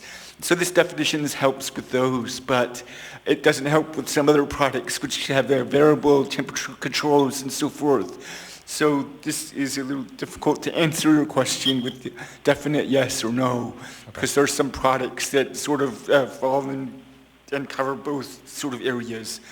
But I think if you combine amendments 1A and 2 from Mr. Weddleton, that it relates more to describe the devices, but then exempt the destination when the destination for retail sale from wholesalers and distributors is to a marijuana retail store. So it does help to, I guess, reduce the scope, but it doesn't mean purchasing an electronic device under this description couldn't be used for marijuana or CBD, even if you paid a tax for it when you bought it at a cigarette or other tobacco product retailer like a gas station or Fred Meyer. Well, sorry not to call out any name, but I'm sorry for the long-winded answer. I hope that's helpful. Okay, and I just, Mr. Chair, I just have one question for the sponsor of this, and I guess I'm just curious about this one particular part, whether or not it contains nicotine. If the intention of this is to target products that contain nicotine, why is that line in there? That seems to extend it beyond the purpose of this, this amendment. May I, Mr. Chair? Go ahead. Thank you. The purpose of that statement is to include all substances because many are mislabeled, such as flavors, and oftentimes they contain nicotine. And there is evidence that shows that they are frequently mislabeled. And again, this is focused on youth, and the flavors piece is particularly troublesome when it concerns youth use. Thank you, Mr. Chair. Thank you. Mr. Peterson on the amendment. Thank you, Mr. Chair. And, you know, we were talking about CBD products a couple of minutes ago, and I'm wondering which one of these amendments would be better to put an exemption to CBD products. Would it be Mr. Francis' amendment or Mr. Weddleton's amendment? Maybe the legal department could give me some advice on that. Mr. Gates, do you want to answer that? I think in general, Amendment 1A, it sort of broadens the scope of the tax, and then Amendment 2, if that is also passed, it brings that scope down a little bit, and I think both of them together help to reduce the scope for covering CBD products or electronic smoking devices used for CBD products. But if you're asking what is best overall, is if neither amendment is passed, and the scope is very narrow then to only the substances themselves, and only devices if they're sold in a package with the nicotine or tobacco substance. Yeah, was that a yes or a no? So, I mean, I'm thinking that there are a lot of CBD products out there, and I don't believe we want to tax those. I mean, I myself don't believe we should. So we need to figure out somewhere to create an exemption for CBD products. And so we can put that under Mr. Welton's amendment if he doesn't mind. Thank you. Mr. Constant on the amendment. Your mic. Actually, excuse me, before I get to you, Mr. Constant, Ms. Zalatel. Thank you, Mr. Chair. Two things. One, I agree with Mr. Peterson that if there's, we want to look for an explicit exemption for CBD, that exemption probably would fit better under Mr. Weddleton's amendment. Similarly, I think that if you take the two amendments together, a lot of the concerns we heard raised really start to fall away. And I always like to remind everyone that we need to look at the amendments within the context of the entire underlying ordinance and how it will all work together. And then to Mr. Weddleton's point about the potentiality of having these having individuals go get these devices online to avoid the tax, I don't know many youth who would give up the opportunity to buy something in person for instant gratification, would order it online just to avoid a tax. So actually, I think Ms. LaFrance's amendment really does get to the targeted audience of youth smoking or youth using these devices. So I support this amendment and would encourage those that have concerns around CBD products and looking for some specific exemption to really look at the language in Mr.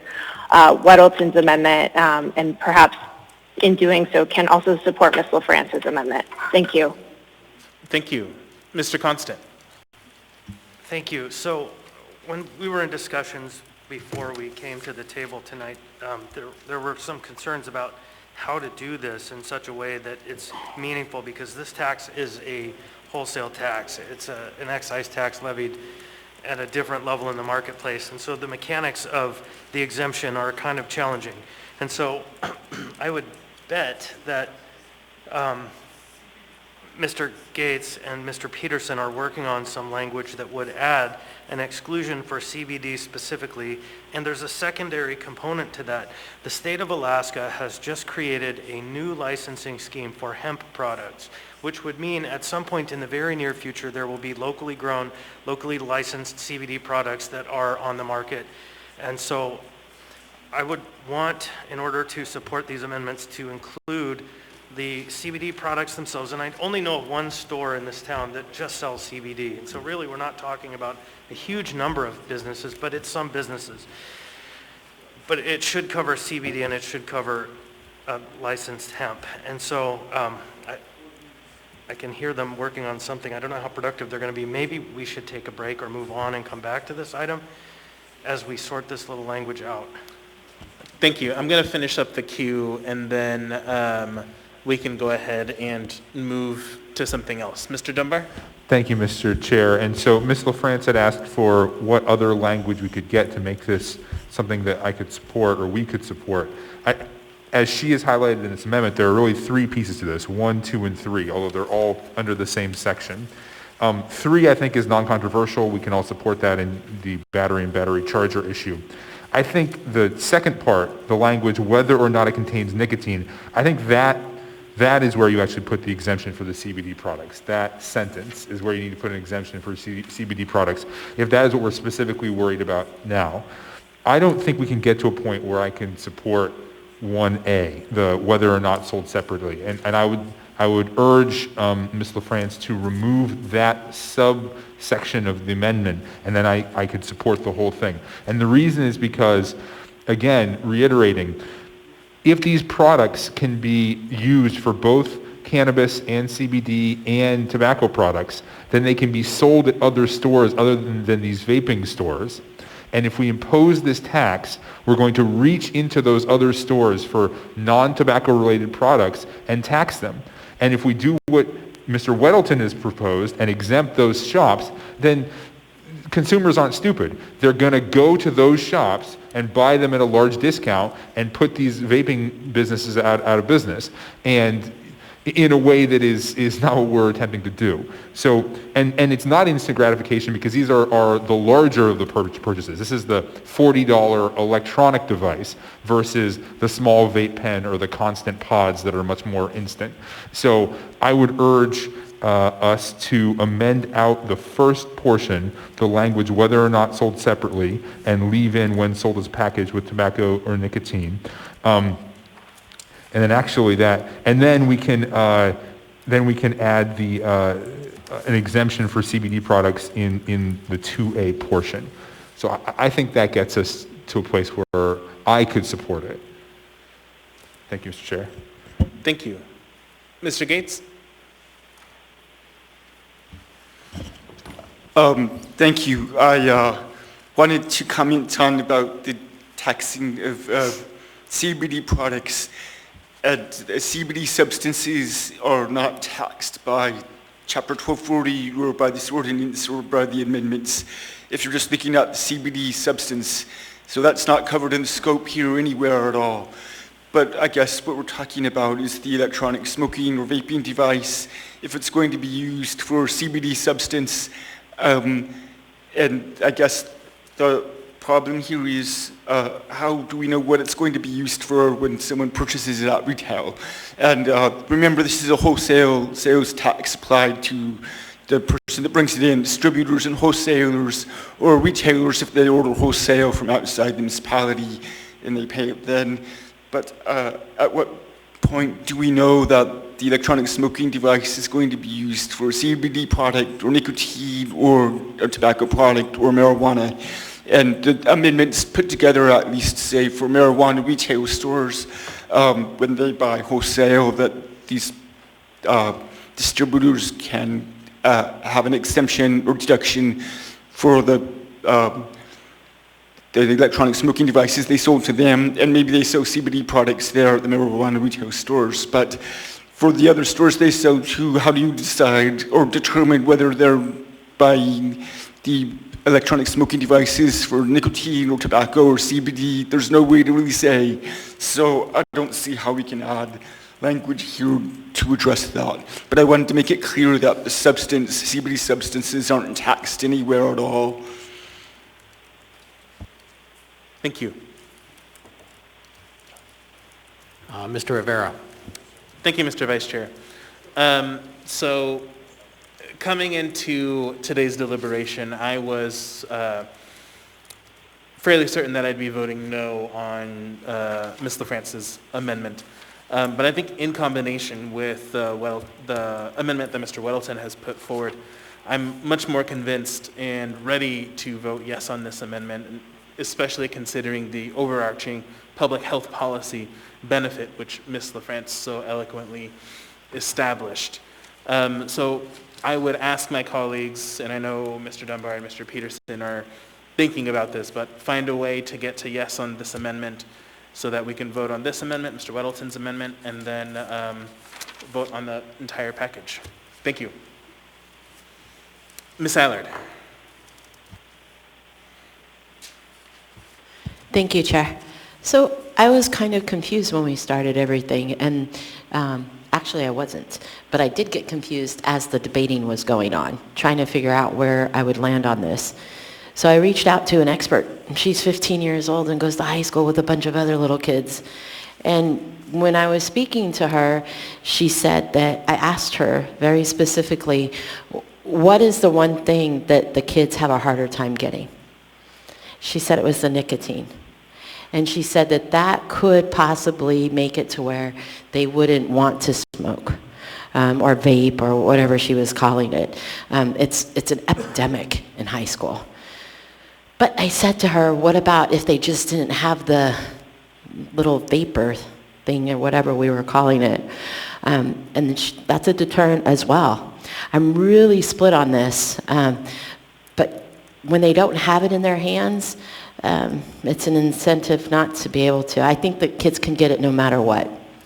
So this is so hard, but how do we tax an item that can be used for many different things? Is that fair to the, I guess you guys are calling it the CBD industry? So I still don't know where I stand on this. I guess I'm leaning more towards saying yes on it. So I have to figure it out still. I don't know. If anybody has any more comments to help me. Thanks. Thank you. Ms. Zolotel, and then hopefully we can wrap up this conversation. Ms. Zolotel? Thank you, Mr. Chair. So I heard Mr. Dunbar's concerns, particularly that we might be taxing an industry that we weren't intending to tax. But looking, further on to Mr. Weddleton's amendment, if we take that definition of retailer, I think we don't run into the issue that we would be taxing CBD retailers, for example, because it's specific to those who are in the business of selling cigarettes or other tobacco products, but does not include marijuana retail establishments. So I feel like the definition of retailer here is narrow enough, particularly with Mr. Weddleton's explicit exemption, coupled with what the overall intent of Ms. LaFrance's amendment and the ordinance itself, that it doesn't feel like the concern will actually play out in operation. So those are my thoughts on it. I would urge a yes on this one so that we can move along and hopefully put this into place. Thanks. Thank you. Mr. Dunbar. Thank you, Mr. Chair. I intend to offer an amendment to the amendment, but first I'll just say in answer to that, again, if this device can be used for either and purchased at either, and we're only going to impose a tax on one of them, it's like if we said televisions can be taxed if you buy them at Fred Meyer, but not if you buy them from Radio Shack, if Radio Shack still existed. And so where would you go? You'd go to the place where the tax isn't imposed. And I think that we are setting up a fundamental fairness issue if we don't impose it uniformly. And Mr. Weddleton's amendment, which I do support, explicitly makes it so the rest of the thing is not applicable on those CBD and marijuana establishments. So my amendment to the amendment is this. I propose we strike out the new language that says whether or not sold separately, reinsert the language when sold as a packaged unit with tobacco or nicotine, and then after the words whether or not it contains nicotine, we either put a parenthetical or a comma, depending on what the clerk's preference is, and just put the words exempting any CBD products. And actually, does anyone know what CBD stands for? Should we actually spell it out? It's cannabidiol. Okay. Thank you. Could you, first, could we get a second to that amendment? Second. Okay, seconded. Could you restate that amendment again, Mr. Dunbar? Yeah, so it gets rid of the words whether or not sold separately, reinserts the words when sold as a packaged unit with tobacco or nicotine, and then after the words whether or not it contains nicotine, inserts an exemption for CBD products, probably whether or not it contains nicotine, comma, exempting CBD products. And I do think we actually need to spell out CBD because we haven't defined the acronym elsewhere. Chris, could you say what CBD is again? If I may. Go ahead. CANNABADIOL in parentheses CBD. I think it's BI. Did you say BI? Only because Felix sent it. CANNABADIOL. Is it DI? Okay, we'll verify. Easy to verify. Thank you. Did you want to speak to the amendment, Mr. Dunbar? No, I mean, I think I've spoken enough about this tonight. Just, I think we have an irreducible problem with this device because we cannot keep the device within this one type of establishment, and these devices can be used across industries. So I think we have to limit the tax to the devices that are specifically for tobacco and nicotine products. But I am sympathetic to Ms. LaFrance's concerns on whether or not they contain nicotine. It doesn't make a lot of sense to me why someone would flavor what's basically like smoke like flavored poison with no nicotine in it, but so be it. If they're doing it, then I want to sweep that up. But I also don't want to sweep up CBD products, so that's why I included the exemption there. Mr. Chair, then the spelling is, Aud was correct, it has an I in it, CANNABIDIOL. Then in parentheses, CBD. Okay, Ms. Allard? Thank you. So this would be to Mr. Dunbar. You said if they purchase it together, we're trying to, I'm leaning towards, okay, you can't tax this device. But if you say they purchase it together with the nicotine, what's to say they walk in, they purchase it, and 2 seconds later they lay the other item on the counter? Well, my understanding from this, so you can see that was what the language of the S version said already. My understanding is that there are these vape pens that are basically one unit that have the pod and the electronic device as one thing that's sort of disposable versus the larger reusable items. And so we wouldn't be taxing the larger reusable item, we'd be taxing the one use but electronic device. Okay, can I follow? Yes, go ahead. How does Ms. LaFrance, that's a good compromise, I think, because it's still a deterrent, because if they are only able to use nicotine in that particular devices, that if we tax them together, it would be a better deterrent? And how do you feel about it, Ms. LaFrance? Mr. Chair? Or Mr. Oh, I'm Weddleton? sorry. May I respond? Yes, please. Thank you. Thank you, through the chair to Ms. Allard. What do I think about this? I very much appreciate Mr. Dunbar's efforts to come up with language that works, and I appreciate the patience of the body in working this through. I know we have a number of issues. I'm very concerned because less than 4% of adults vape, and it's primarily something that youth do. So I don't see the conflict in the way some of my colleagues do. I'm not quite understanding why someone who would be smoking marijuana or whatever form of it wouldn't go to a marijuana shop to get the device. I understand it sounds like they probably can be used for different substances, but we already have different tax structures, and to me it seems that it's worth it to go this extra step to keep this away from kids. Again, 96% are the users, 4% are adults. So I don't see this issue with the devices being taxed when sold separately as an issue like my colleagues do. So I don't support the amendment to the amendment. Can I say something? Thank you. Ms. Allard? You just won me over, so I'm with LaFrance. Thank you. I'll support the amendment. All right, Mr. Constant? It's totally understandable when you hear a statistic like 96% and 4%, but that excludes everyone else in the whole universe of people who use those products who aren't using them for nicotine.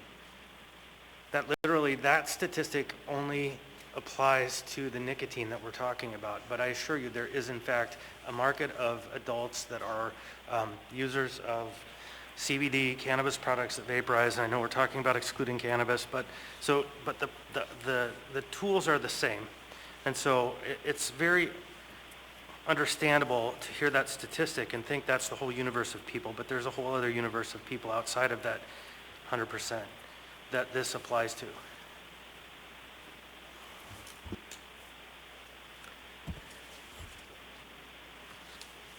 Put me in the queue.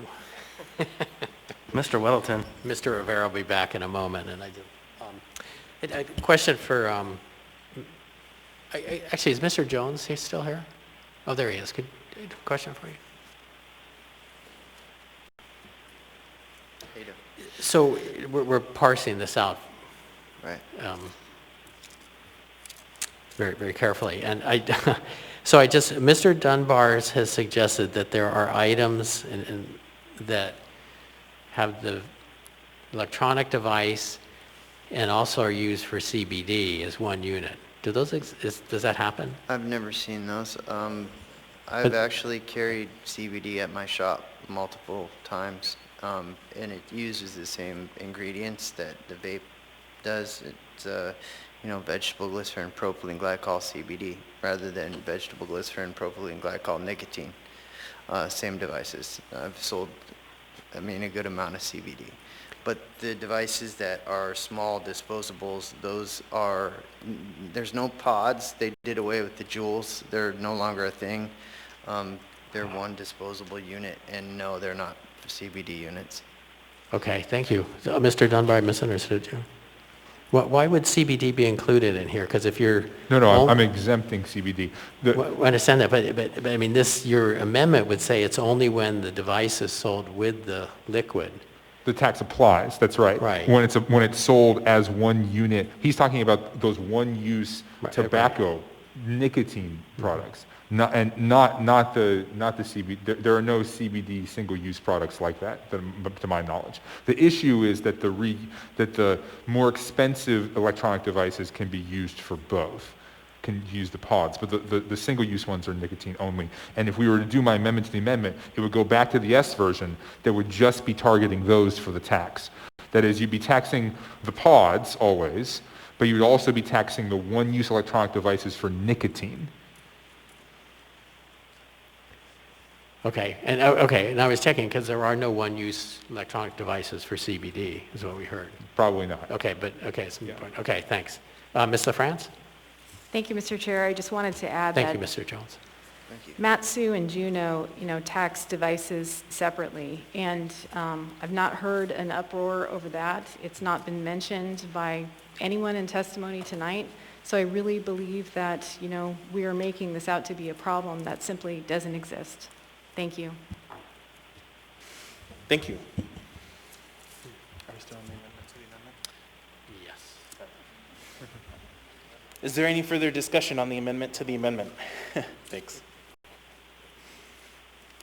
All right, hearing none, members may proceed to vote.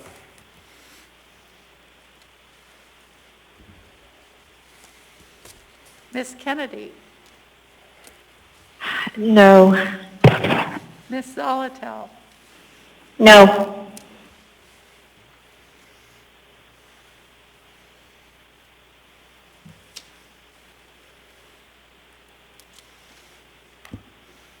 That amendment to the amendment fails 4-6. We now have the amendment before us. Is there any further discussion? Seeing none, members may proceed to vote on the amendment. Ms. Kennedy? Yes. Ms. Zolotel? Yes.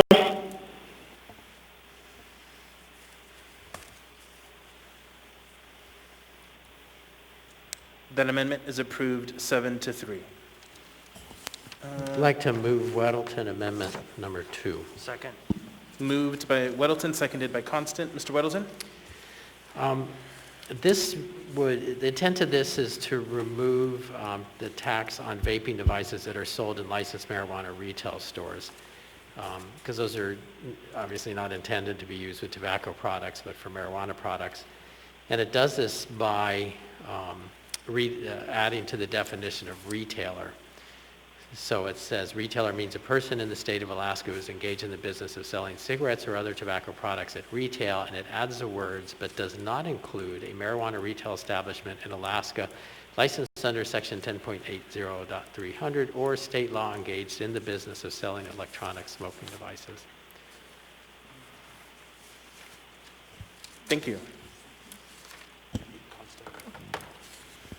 Is there any further discussion on the amendment? Hearing none, members may proceed to vote on amendment number 2. Ms. Kennedy? Yes. Ms. Zolotel? Yes. That amendment is approved 10-0. We now have the main motion before us. Is there any further discussion?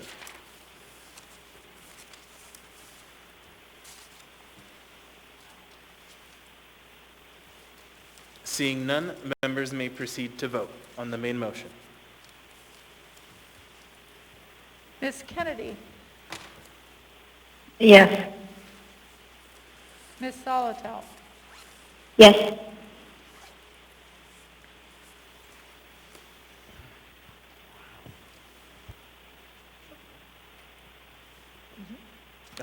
That item is approved 10-0. Mr. Chair, Yes, Mr. Dunbar? can we take up the resolution now so that Yep. our guests can go home? Yes, that's where I was going.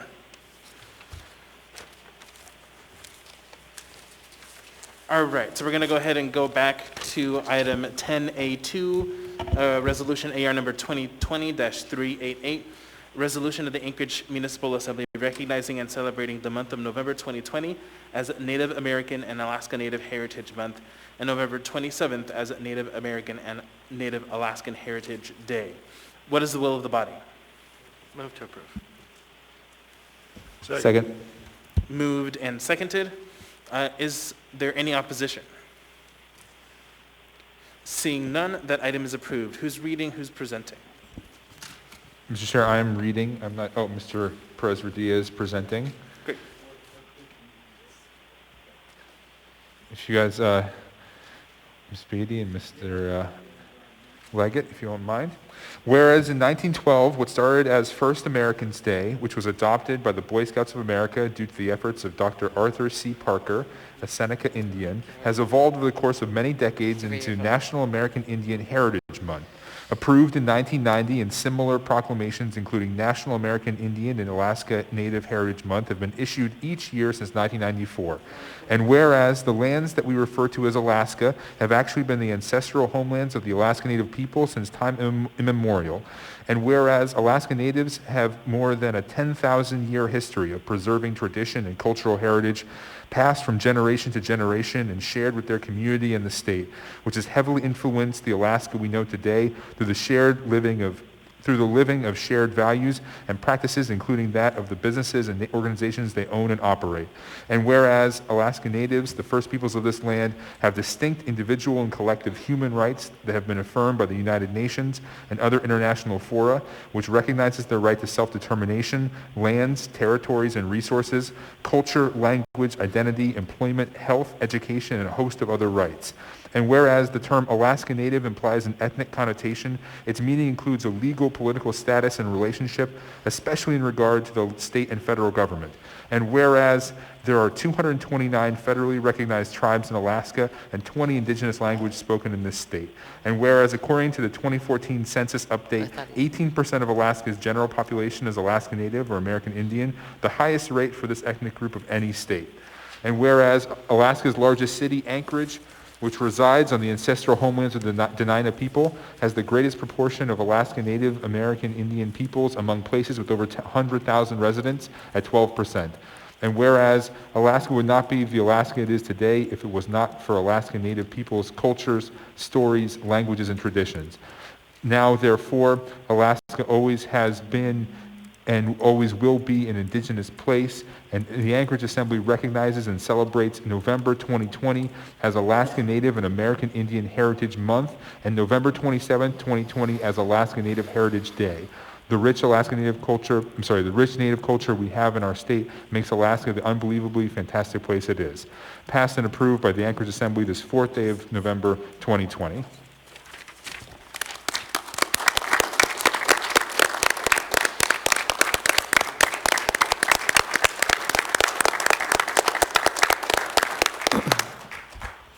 Welcome. Thank you. Masi Chosh Ja Shodre Cheyenne Bidi Eagle Huchin. My name is Cheyenne Bidi. I am Hanwit Chunal Tabascan from Eagle, Alaska, and Trondek Wichin from Moosehead, Yukon Territory. I am also the president of Alaska Native Heritage Month, and I am a representative of the Alaska Native Heritage Center. I'd first like to acknowledge my sweet, adorable hubs over here. Who is the president of the Native Village of Eklutna. And as is tradition and out of respect for this resolution and their acceptance, we'd like to acknowledge the Dena'ina Athabascan people and Dena'ina Ethnena, which is the Dena'ina land that we all sit in the traditional territories here that the municipality of Anchorage resides in.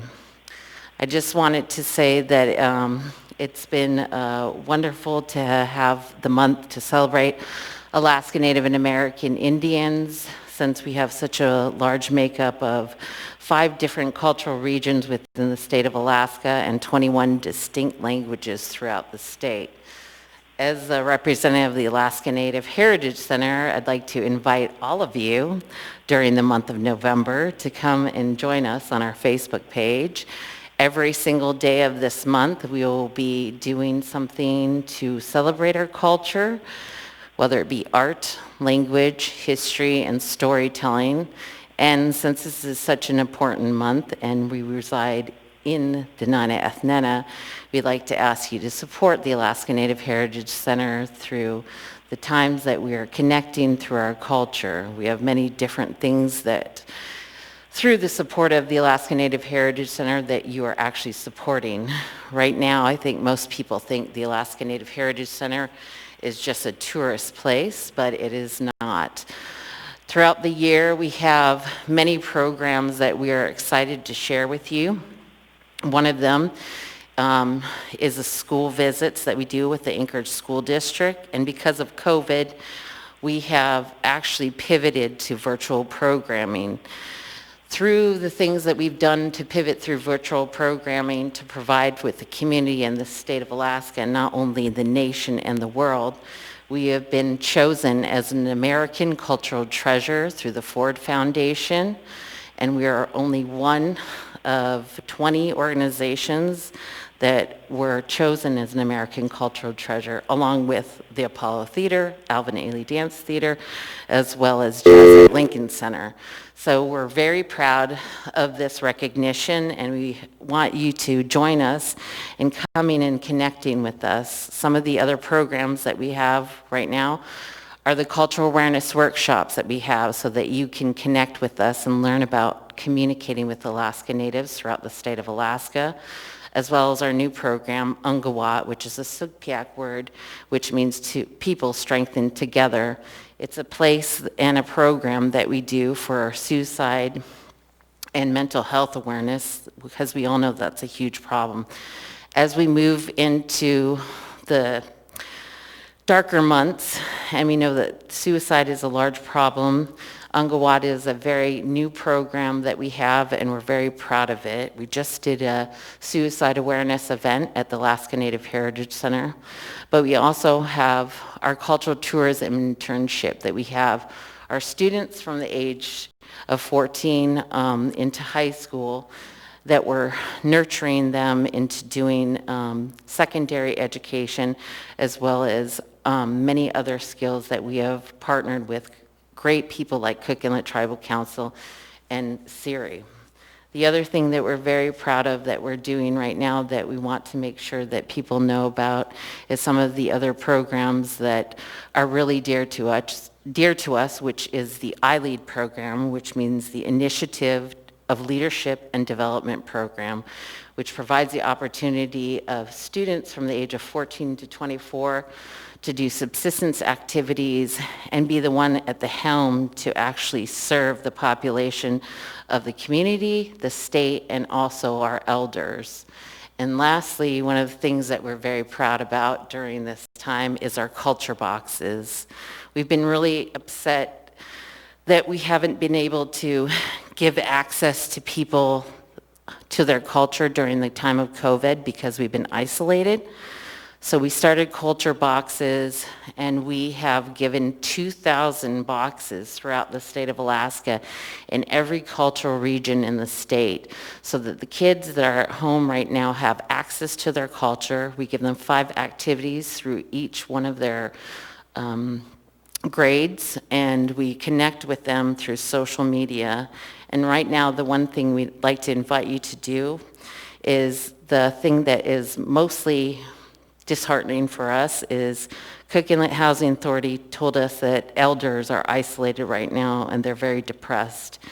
And the youth, as well as the staff at the Alaska Native Heritage Center, was disheartened to hear this. So we ended up going to Cook Inlet Housing Authority and doing dancing outside of the Cook Inlet Housing Authority, and the elders came out to watch us, and we're doing elder culture boxes. And we'd like to invite any of you that would like to share or write a small note to the elders, and you can always get a hold of us at alaskanative.net and get a hold of me personally at sbd@alaskanative.net. Thank you for this resolution, and I appreciate this. Chinan Guninu. Thank you. Actually, before you go, Mr. Dunbar? Yeah, I just want to say thank you for sitting through an entire discussion on a vaping tax. I don't know if that's what you signed up for tonight, but we I really won't vape, appreciate you both. apparently. What's that? I will not be vaping. Oh, we appreciate you coming down. Thank you so much. Thank you. Thank you. One more, Ms. Allard? Thank you. So you guys are in Chigiak Eagle River. So I appreciate everything that you do for our community, and I'm working with the Aklutna Incorporation, or corporation too, to see what we can do to bring our community closer together. Thank you, Ms. Howard. We live in Spenard, actually, so. We have the Aklutna tribe. The tribe covers the entire municipality. Thank you. Appreciate it. So, but thank you for working with Aklutna Inc., and we'd love to see you at the native village of Aklutna. Absolutely. Thank you, sir. Appreciate it. Thank you. Thank you. Thank you so much. Thank you, Chinan. All right, so going back to our regular business, next we have item 13B. Ordinance number AO 2020-103, an ordinance of the Anchorage Municipal Assembly to incentivize multifamily, affordable, and workforce housing development in transit-supportive development corridors by amending Anchorage Municipal Code Title 12 to add a new Chapter 12.70 tax incentives for multifamily, affordable, and workforce housing, and amending the fine schedule in Anchorage Municipal Code Section 14.60.030 to include fines for violations of related reporting obligations. Public testimony is now open on this item. Welcome.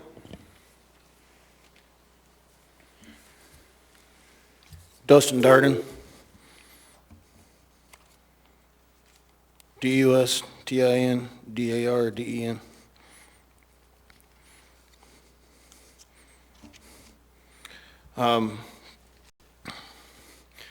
I motion that we make an amendment to this ordinance to allow for bulletproof protection for all of the housed members. So when they are encountering public interaction, they have a sufficient barrier, just like the barrier that you guys have in front of you right now.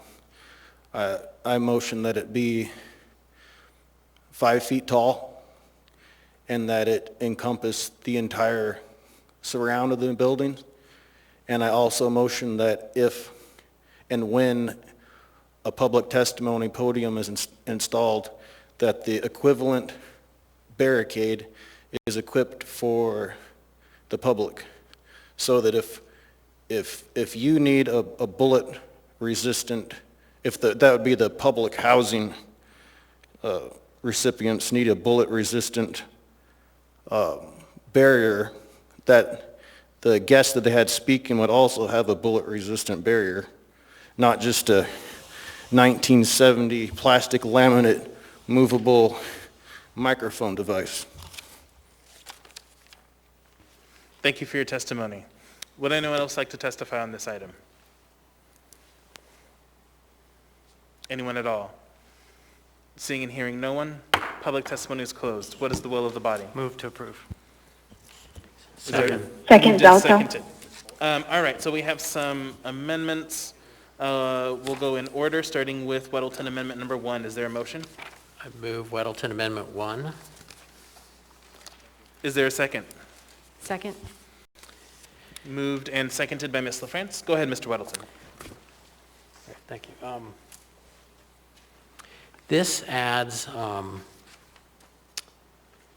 it just slightly expands the area that would be, that this tax abatement would apply to. So it adds, or it has fairly defined boundaries within a quarter mile, and it says, or adjacent to a parcel within a quarter mile of the center line of the road. So if you're just barely missed it, you can be in the area. Thank you. Is there any discussion on the amendment? Hearing none, members may proceed to vote. And this is on Weddleton Amendment 1. Miss Kennedy, Yes. Miss Solotel, Yes.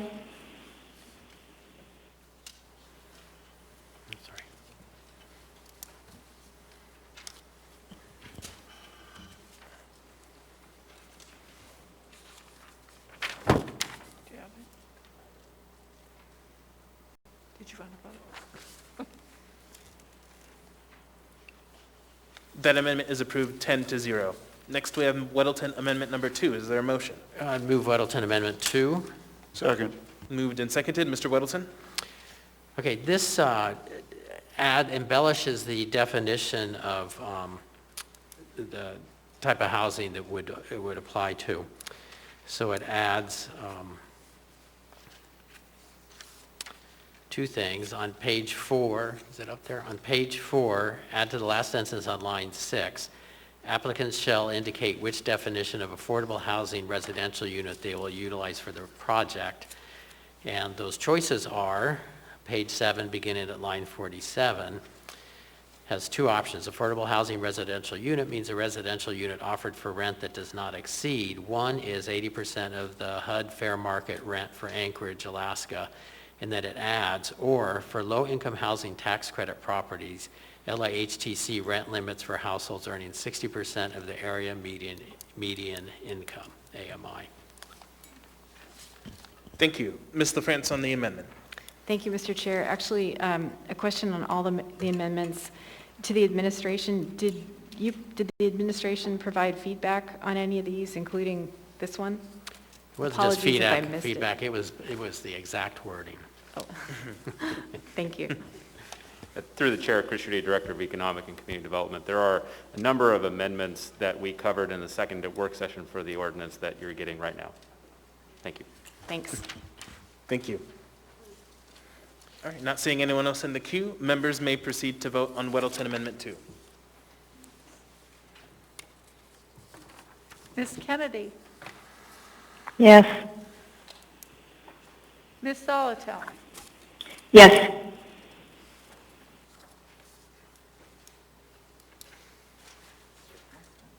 Mr. Constant?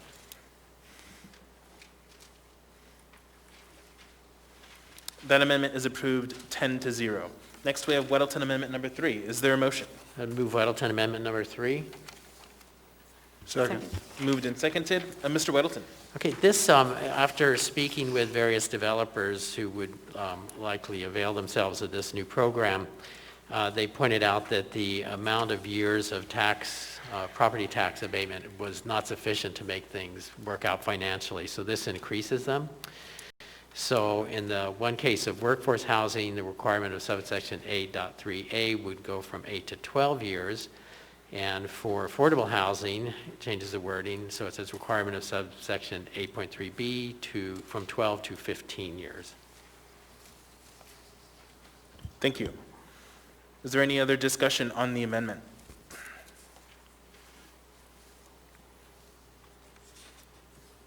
Seeing none, members may proceed to vote. Ms. Kennedy? Yes. Ms. Solotel? Yes. That amendment is approved 10-0. Next, we have Rivera-Zolotel Amendment number 4. Is there a motion? So moved. Zolotel? Is there a second? Second. Seconded by Ms. LaFrance. Mr. Rivera? Thank you, Mr. Vice Chair. Members will remember this discussion at the second work session on this ordinance, where I had asked the administration if they had considered possibly providing some type of incentives for the housing developers when using this ordinance to do some set-asides. This is actually a common practice in many other jurisdictions where they are trying to increase the number of housing units available for those experiencing homelessness to get them out of homelessness. I provide 2 examples here, Dallas and New York City, but there are plenty of other examples. So there are 2 different amendments. Amendment number 4, which is a simple request to the administration to provide some code changes that would implement this idea. It doesn't really set it out more than that. Amendment number 5, it was Mr. Gates's first attempt at what it might look like for the implementation. Speaking for myself, I don't think we're ready yet for amendment number 5, but I think amendment number 4 at least gets the ball rolling, and I'd ask for support. Thank you. Mr. Constant. Thank you. So I totally support the concept, but I don't understand this language. The language appears to me the language that would be fit for a resolution, but not an ordinance, that says the administration should prepare an ordinance. It's kind of weird, isn't it, to put into our code a statement that says the administration shall prepare an ordinance? So why don't we just be a little bold here and instead do something like say, and maybe this is too bold, the administration may negotiate additional incentives, right? Create the tool that they have to come back to us, but rather than saying they should come back to us. Let's just give them the power to do something and that they can bring back to us. And how I would do that I would make a motion to amend this, and I would strike, should prepare an ordinance amending Chapter 1270 to create, and I would add, may negotiate additional incentives. That way, we just give them the power to do it instead of saying, hey, come back to us. That seems more in line with a code change as opposed to a resolution or a whereas statement. Thank you. Is there a second for that amendment to the amendment? I'll second it. Okay, seconded by Mr. Weddleton. I'm going to go ahead and go through the queue and see if folks want to talk to this amendment to the amendment. Did you have anything else, Mr. Constant, on it? You know, there might be a legal question as about what can the administration do within the bounds of this language, but other than that, I'll give them a minute to chew on it and hear from other members of the queue. Sure. Mr. Schutte, since you're here, did you want to speak to it? Thank you, Mr. Chairman. I don't have a button to push to indicate I'd like to speak in the queue. So appreciate the intent that Mr. Constance put forward. And for the body, for your awareness, Chair Rivera did share the amendment number 5 that he referenced earlier, which does attempt to do what you're describing, Mr. Constance, which is lay out in code what this actual homelessness-centric incentive could look like. That being said, we just had a chance to see it this morning, and already there's a number of questions that we've raised internally about how this would function and be recorded and reported on the property itself. So rather than trying to grant some form of carte blanche to the administration to quote-unquote negotiate these terms, we like this approach of whether it's in the Section 3, in a whereas clause, however the body decide to do it, the encouragement from the Assembly that this is a tool that you would like to see us develop, and we would love to come back to you along with the providers in the homeless community so that they understand the tool. Thank you. So just quick to follow up Sure, on that. go ahead. Is there any other reference in the code that says you shall prepare an ordinance? No, and so it just doesn't make any sense as it's written, and so that's the part that's boggling me a little bit. I just want to make sure it's language that's sensible to add to the municipal code. So through the chair, if I may, and I don't have the full ordinance in front of me, I believe that this particular section 3 and 4 would not add code. It is sort of like a whereas, but it's not in the whereas clause. So if someone wants to correct me who has the ordinance in front of them, that would be great. Mr. Schutte is correct. When I asked Mr. Gates to draft this, I specifically asked that it not change any parts of the code because I didn't think it would make sense to add it to the code. Okay, so I'm going to go ahead and go in the queue. If you want to let me know, if you want to stay in the queue, please let me know. So Mr. Dunbar, on the... Just remove. Okay, that'll make it quicker. So the second was Mr. Weddleton. So Mr. Weddleton, are you okay with rescinding the amendment to the amendment? Okay, so with that, then the amendment to the amendment is rescinded. So we're going to go back in the queue for the amendment itself. Mr. Dunbar. Yeah, my question was the same as Chris's, which is I understand that we could embed something like this in code. We're not putting it in code, but it's also not a resolution. It is an ordinance. And so I guess what I'm curious for Mr. Gates is, what's the legal impact if the administration doesn't do this? I guess it says should, not shall. So what's the legal impact and what's the enforcement mechanism?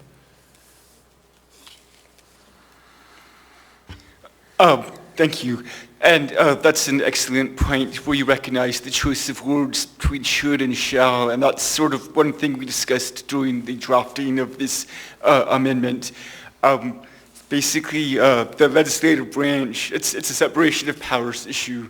As the legislative branch, you don't get to tell the executive to draft an ordinance, but you can ask, and that's all this does, is ask them to do this because they've worked on this new code chapter, they have the expertise and background, and it's basically just saying, please come back with another ordinance amending this that does, meets this objective that's described here. And I was actually asking to put in the queue to respond a little more to Mr. Constance's comment, if I could do that now. Sure, go ahead. Go ahead. one thing we've seen in the past sometimes in ordinances is a section that asks or tells the administration to produce reports about how things are working, and sometimes there's sections asking them to do something like this. Not very common, but they're there, but again, correct, not in code, definitely not in code, but it's part of the ordinance. And then I was going to mention, Mr. Constant commented about a possible idea to delegate the ability to negotiate a tax incentive, and so forth, and I would caution that I don't think that they could legally do that because this is an exemption from property tax, and under the applicable state statute, which I think is 294550M, you have to pass tax exemptions by ordinance, and they are narrowly construed, so you want to be specific as to the amount and the terms and so forth. So I don't think you can delegate those away into what amount it's going to be negotiated by the executive branch without an ordinance laying it out. Thank you. Mr. Dunbar, did you have anything else? No, that's all. Thank you, Mr. Chair. Thank you. Ms. Kennedy on the amendment? Thank you, Mr. Chair. I guess listening to all the other conversation, there's just been a couple of questions that I think I have, but I think right now I just want to know, just in terms of clarification of what Mr. Dean or what Mr. Gates just said, and that is that it sounds to me like if we do anything in terms of any kind of a incentive that impacts taxing code, we would actually have to have an ordinance to do that. So is that to say then that this would actually be the correct amendment, that the administration would prepare an ordinance and then we would then see that ordinance before the assembly to decide whether or not this is a good incentive? We'd have the conversation about whether or not this particular incentive was one that we wanted to offer. So am I catching that correctly? Thank you. Thank you. Mr. Gates? Oh, that sounds correct to me. I appreciate that. Thank you, Mr. Chair. Thank you. Ms. Zalatel on the amendment. Thank you, Mr. Chair. Mr. Schutte indicated quite a bit of what I was going to speak on, but I think this is something important to do. One, placing a targeted effective date of April 1, 2021 underscores the importance of really looking at this tool, which is a tool to expand our housing opportunities within the municipality, and to ignore homelessness in that seems short-sighted and doesn't embrace the urgency of the situation we have before us now.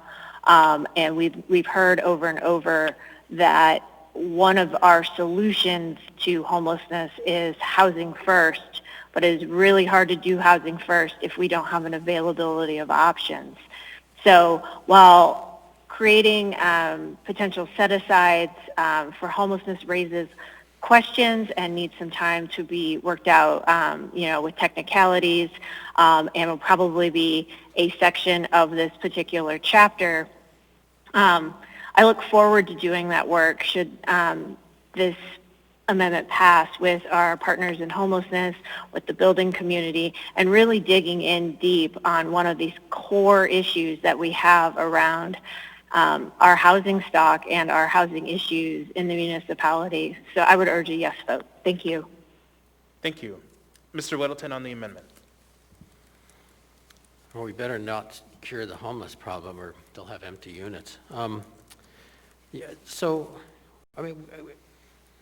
guess it's okay to have this in there, but we could just ask them without doing this, and we all work on these things anyway. So it's kind of surprising to put it in something like this. I guess I'll wait to see till it's done, because I think it'd be fairly complicated. I mean, we have programs now. Once you make affordable housing, then it seems like it slides right into our Home for Good program and all that. And typically, I think with homeless housing like that, you have wraparound services, kind of the life coaches and so on as part of it. So we already have those programs. We just need places where those programs can put people or provide for people. And without this in there, this ordinance would seek to do that. So does this really add to what we're doing, Mr. Rivera? Happy to address that, and then Ms. Zolotel if you want to. So yes, in my opinion, this amendment does add to the ordinance because right now there are a lot of different barriers that landlords might face to actually being able to house individuals experiencing homelessness, and it's something that the Anchorage Coalition to End Homelessness and the municipality are working really hard together to figure out. So it's one of the reasons why I wanted to give the municipality a little bit of time so that they could work through a lot of these different issues, the incentives, and how this might actually work. In terms of why do an amendment and rather than sort of have a handshake kind of agreement, I think from my perspective, I really want to move this conversation forward, and I think this is one of many levers that we have explored that could move this conversation forward. So if there's a way that we could put this in the ordinance and really move this conversation forward in a practical way that lets the community know this is something that we're thinking about, I think that's important to let the community know. Thank you. Mr. Constant. Thanks, and I do really appreciate this language. I have had this conversation with Mr. Schutte some years ago now even, and with a number of developers, that one thing that we could see following this road is, and it's not yet economic, I haven't found a developer yet who said they would do it, but take a building, say it's 10 units, take one of those units and set it up in such a way that each other unit pays an additional 10% of the costs of the building. And so then that one unit, through some form of subsidy, becomes a permanently endowed building or housing unit within a building that actually perpetually pays for itself. And so there are some very smart ways this kind of development could work to seed buildings themselves being foundations that support future permanent housing. And so I appreciate this greatly. Thank you. Seeing no further discussion, members may proceed to vote on the amendment.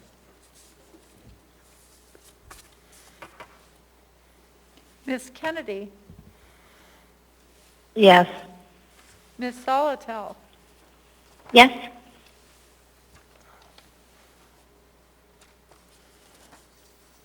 That amendment is approved 9-1. Next, we have Rivera-Zolotel Amendment number 5. I would ask that we not move this forward, but I will put it out to the body. Is there a motion? Okay, hearing none, then we'll move on. That completes our amendments, so we have the main motion before us. Is there any further discussion?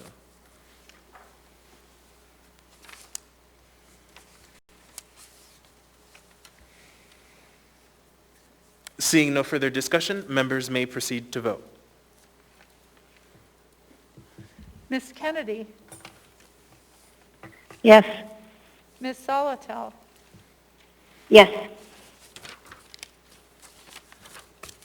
That item is approved 10-0. All right, next we have item 13C, ordinance number AO 2020-104.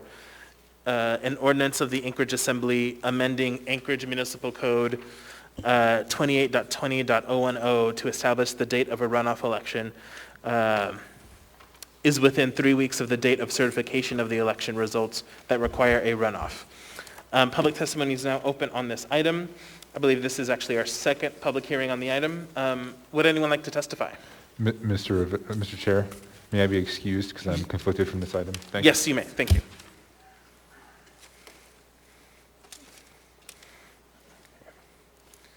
Welcome.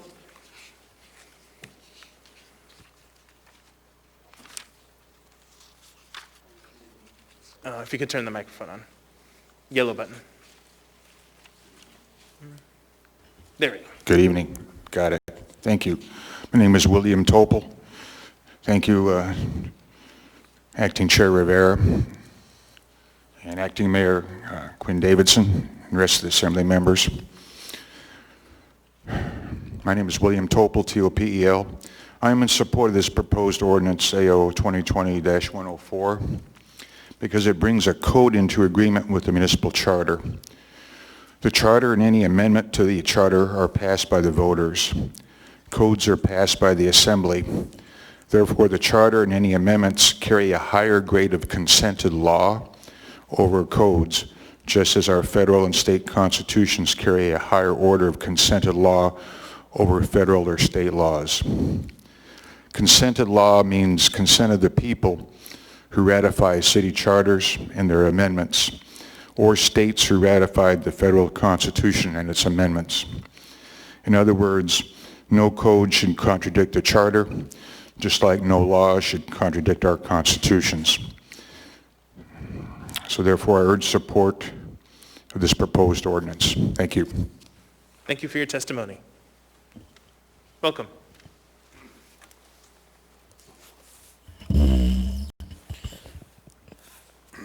Thank you, Dustin Sherman, and I as well support AO 2020-104. I think it was very well written by the people who wrote it up. So, and I agree with the previous testifier. Thank you. Thank you for your testimony. Welcome.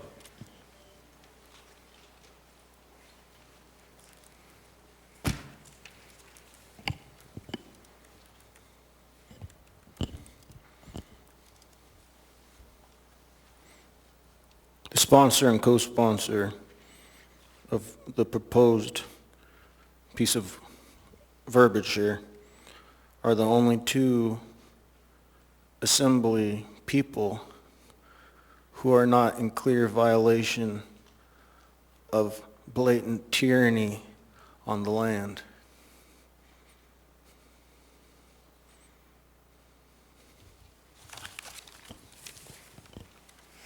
Thank you for your testimony. Would anyone else like to testify?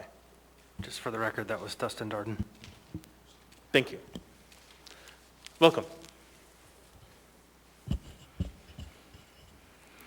My name is Eugene Carl Haberman, the father of the public process. When the public process is done appropriately, decisions made by the governing body is more likely in the public interest. If there's anyone in this room that is attentive to how elections are run and how laws are passed in this state, it's been me. Many of you were not present, because I go back many years dealing with how the Assembly deals with changing election law, and that's what this is about, changing election law.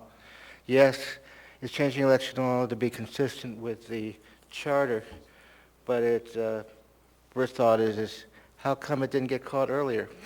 How long did it take for the Assembly attorney to address that issue? But then how was that issue addressed? There was a reference to this item and what committee, the Assembly Ethics and Election Committee, and it was noted that this inconsistency was addressed before them on a variety of meetings on June 24th, June 22nd, and August 26th of this year. But the situation is in a discussion, and I attend those meetings, and by the way, for the public may not realize, it's remote. Now, the Assembly has many committees, and this is one of them. But at the last meeting, I addressed the Assembly in audience participation toward the end, and I said this concern. This particular committee doesn't have a separate web section, so we can draw all the materials. So over a course of time, including this item that's before you here tonight, the conversation among Assembly members on that committee on this issue was between the Assembly members with information they had and the public did not have. So decisions were made and the public was blind to what was before there. Now, in an effort to address that concern, I appreciate Assembly Member Peterson, and his question is, do you have anyone want to respond to that concern? And the response came back with these words: the clerk's staff is overworked with work, and we don't have the staff to do that, end of quote. The response by the Assembly members of that committee, and this we're talking just a few days ago, was a situation of silence, and the meeting adjourned. Now, we're here on an item, and this is one of those items, and look what we've got. A conversation among you in meetings without the documents for the public and the sidebar, and this is the way things are. More of the same. I'll close with this. One of the most important decisions you have to deal with is dealing with elections, and you're talking about election law. And your process of doing it with your Assembly Ethics Election Committee and your staff admitting and saying they're overworked in something very simple, and you're going to pass this thing tonight, and you're going to close public hearing. This is not good business. Thank you. Thank you for your testimony. Would anyone else like to testify? Anyone at all? Seeing and hearing no one, public testimony is closed. What is the will of the body? Move to approve. Second. Moved and seconded. Mr. Peterson. Thank you, Mr. Chairman. And just to kind of get to the crux of the matter here, if you look down at the bottom of page 133, starting at line 38, it talks about complexity in the code that it requires advertising for the runoff before the Assembly actually certifies the regular election. And so we have to move the state back to give ourselves enough time for notice. And you know, it also says we have to have vote center locations, voter qualifications, et cetera, et cetera. So in order to make our vote by mail elections run more smoothly, we need to extend this date out to 3 weeks. Thank you. Thank you. Seeing no further discussion, members may proceed to vote. Ms. Kennedy? Yes. Ms. Solotel? Yes. And Mr. Dunbar has a conflict, is that correct? Correct.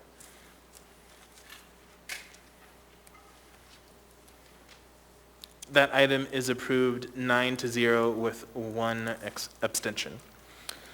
Okay, with that, we're going to move on to item 13D, and if someone can bring back Mr. Dunbar, that'd be great.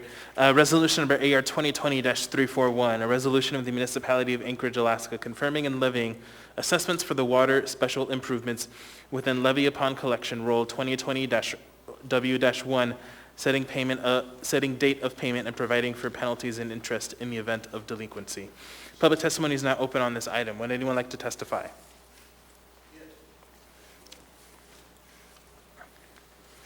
Welcome. Dustin Darden. I got my cranium cap here. I got to go over this. Anchorage Water, right here. Settle date of payment and provide penalties and interest in the event of delinquency. So, Mr. Darden, we don't need you to read the I title. didn't ask you if I needed you to tell me to read. I told you I had to remember for my cranium cap. Mr. Darden, do you have any public testimony that you would like to give on did. this item? Do you have a perfect brain that can remember everything? You have to read over a script? Mr. Darden, go ahead and give us your testimony. We're happy to hear it. I'll go back to it.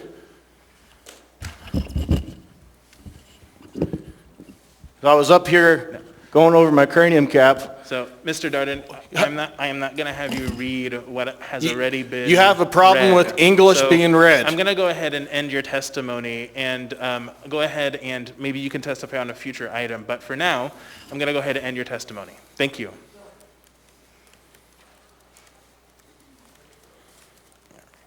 Would anyone else like to testify on this item? Anyone at all? Seeing and hearing no one, public testimony is closed. What is the will of the body? Move to approve. Second. Moved and seconded. Is there any discussion on this item? Oh, and just to clarify, did we move the S version? There's an S on this one. I don't have it in my packet. I don't have an S on this one. Levy on connection. Oh, is that on Yep, it's the S version. On the addendum? Yes, there's, let me just clarify. I'm Yeah. fairly certain there are S versions on the addendum. Yes, I'm correct. Okay, so just to clarify to the mover and the seconder, was that the S version? Yes. Yes, can I hear the second? Thank you. All right, so let's go ahead and go to discussion on this item. Ms. Kennedy. Thank you, Mr. Chair. I just wanted kind of clarification on where we are with this. I know there is one property on here that I believe the owners have paid that debt in full. So I didn't know if we needed to actually take them off of this document and not include them anymore. So maybe somebody from the department could kind of clarify where we're at with that particular property, Pruce in Eagle River. Thank you. Thank you. Do we have Mr. Schimsheimer on the phone?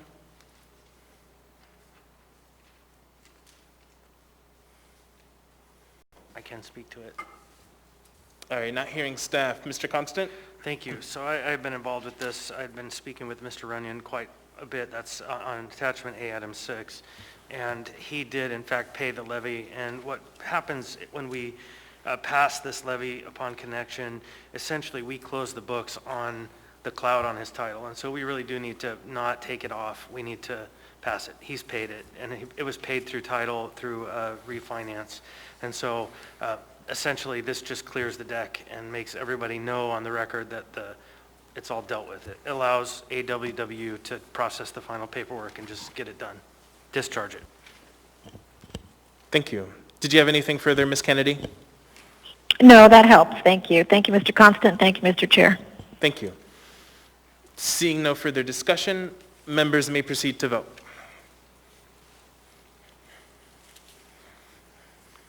Ms. Kennedy? Yes. Ms. Solotel? Yes.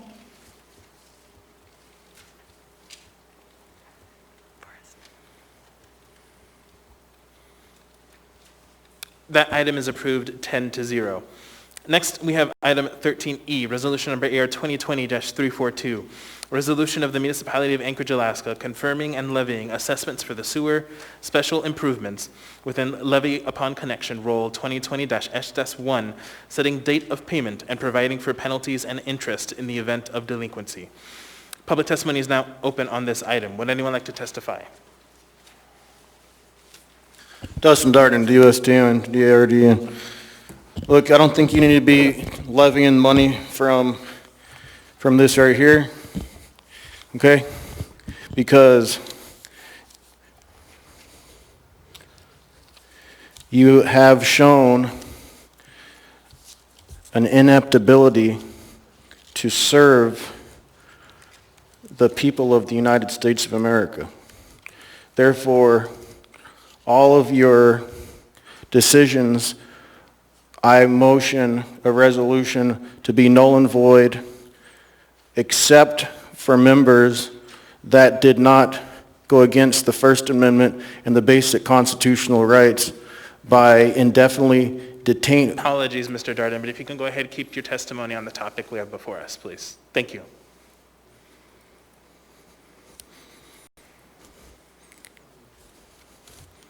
In the process of taking the money from people, you're showing your Nazi spirit.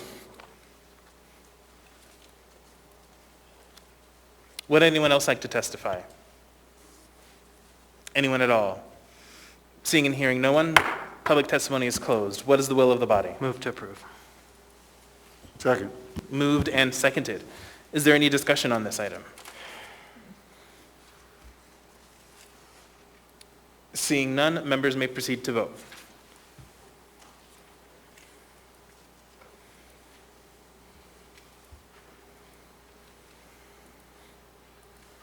Maybe. Oh, just a second. I want to double check and make sure that's the S. Yeah, it is us. Thanks. Okay.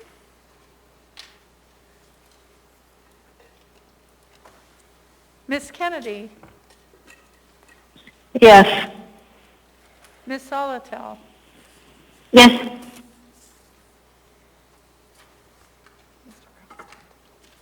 Mr. Constant. That item is approved 10-0. Next, we have item 13F, resolution number AR 2020-344, a resolution approving an administrative agreement between the Municipality of Anchorage and the Anchorage Police Department Employees Association regarding late pay clarification. Public testimony is now open on this item. Would anyone like to testify? No, come on up. Welcome.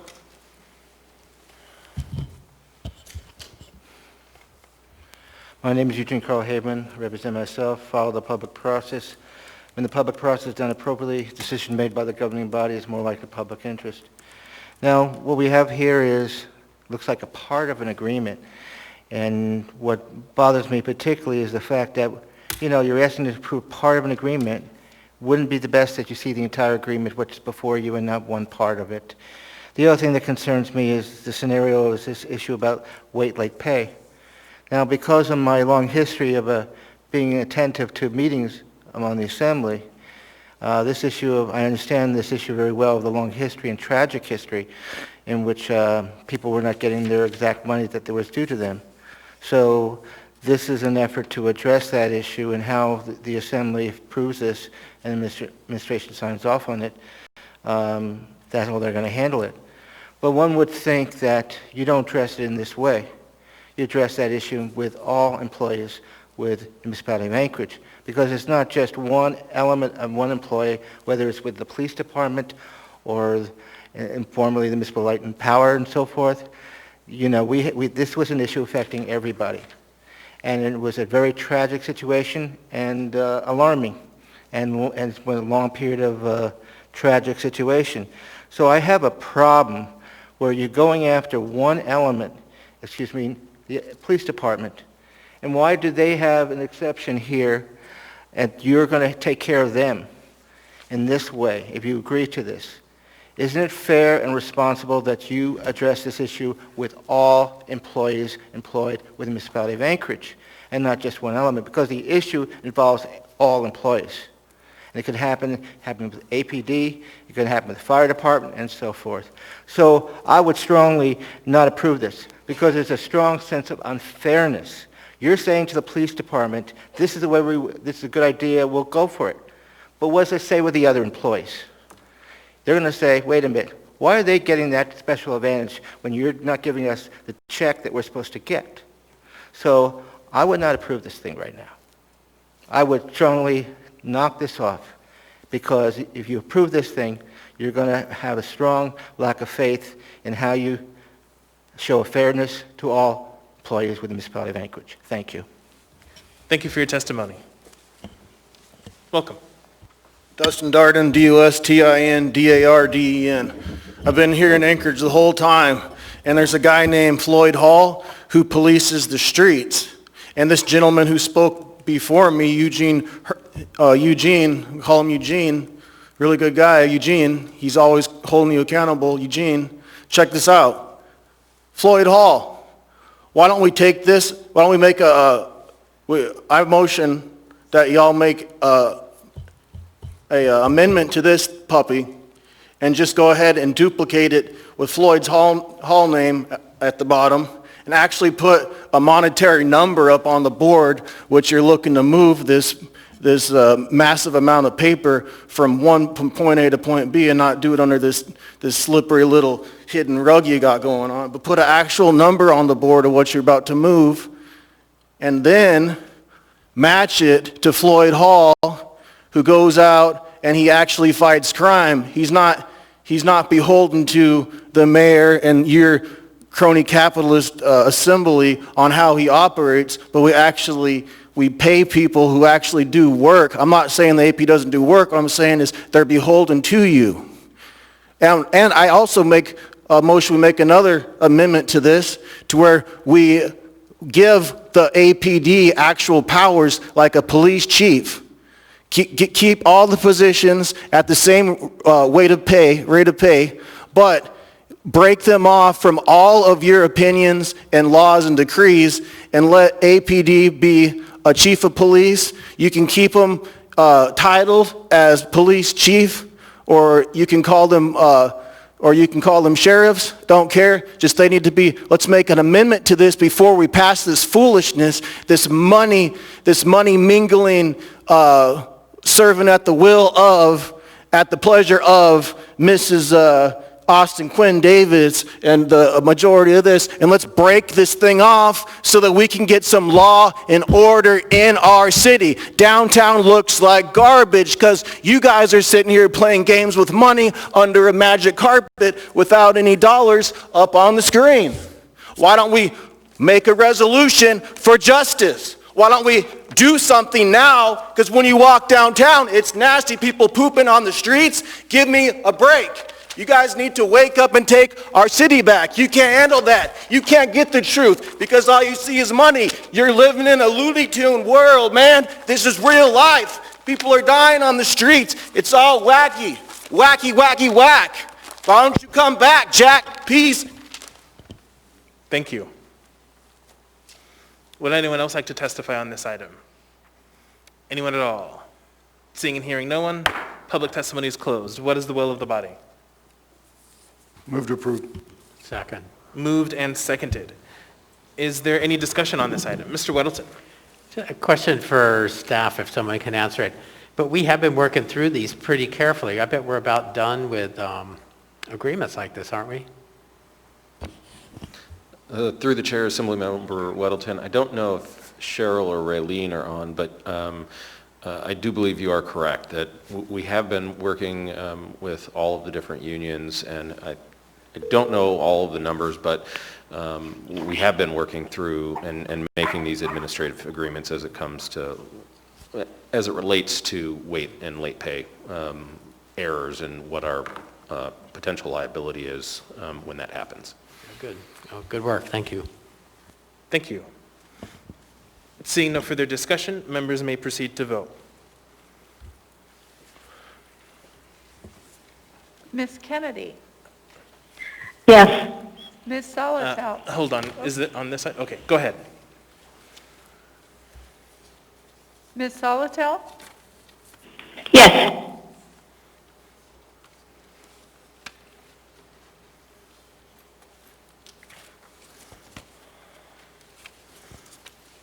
Mr. Perez-Verdilla?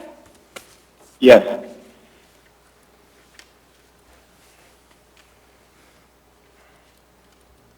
That item is approved 10-0. Next, we have item 13G, ordinance number AO 2020-110, an ordinance authorizing the disposal by perpetual non-exclusive telecommunication and electrical easement to Chugach Electric Association, Inc., of a portion within municipal real property legally described as Tract J1A, Bayshore West Unit Number 4A. Public testimony is now open on this item. Would anyone like to testify? Anyone at all? Seeing and hearing no one, public testimony is closed. What is the will of the body? Move to approve. Second. Moved and seconded. Is there any discussion on this item?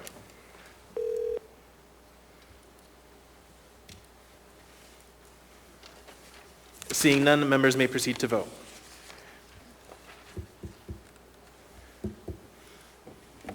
Ms. Kennedy?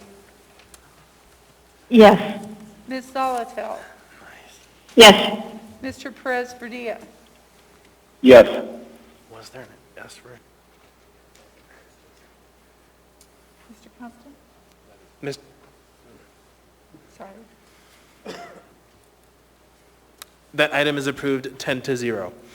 Next, we have item 13H, ordinance number AO 2020-111, an ordinance authorizing the disposal by competitive bid of Heritage Land Bank parcels 1-093 through 1-097, legally described as lots 1 and 2, block 1 and lots 3, 4, and 5, block 2, Chugach Park Estates. Public testimony is now open on this item. Would anyone like to testify? Dustin Darden, D-U-S-T-I-N-D-A-R-D-N. This is where Brother Sherman's point comes in. I mean, I'll be real quick because we got to get out of here. Look, this verbiage here, the disposal of this parcel of land, it's like, are you going to take this land? You know, this language needs to be written. I mean, look, okay, this is about this, right? This is about this. This is germane to this because look, this language doesn't make any sense to an average citizen because you're going to take this block, this parcel, we're going to take this parcel, this thing, and then we're going to dispose of it. We're going to dispose of this competitive bid. You need to write this thing up so that the average person knows what it is. And you should table this thing until you can get it right. Thank you for your testimony. Would anyone else like to testify? Anyone at all? Seeing and hearing no one, public testimony is closed. What is the will of the body? Move to approve. Second. Moved and seconded. Is there any discussion? I'd like to move Weddleton Amendment 1, and I don't believe anyone has it except for me. I think that's correct. Can we put it on the board, or does no one? Oh, wow. Okay, Mr. Weddleton. You know, it's fairly simple to explain, and then I can maybe read it. It looks funny because these numbers are so, but basically, it is to remove Lot 5. And Lot 5 abuts Chugach State Park. I guess, should I get a motion on that? Second. That's essentially what it is. I'll second it because I think I know what it's about, so Okay. Kennedy can second it.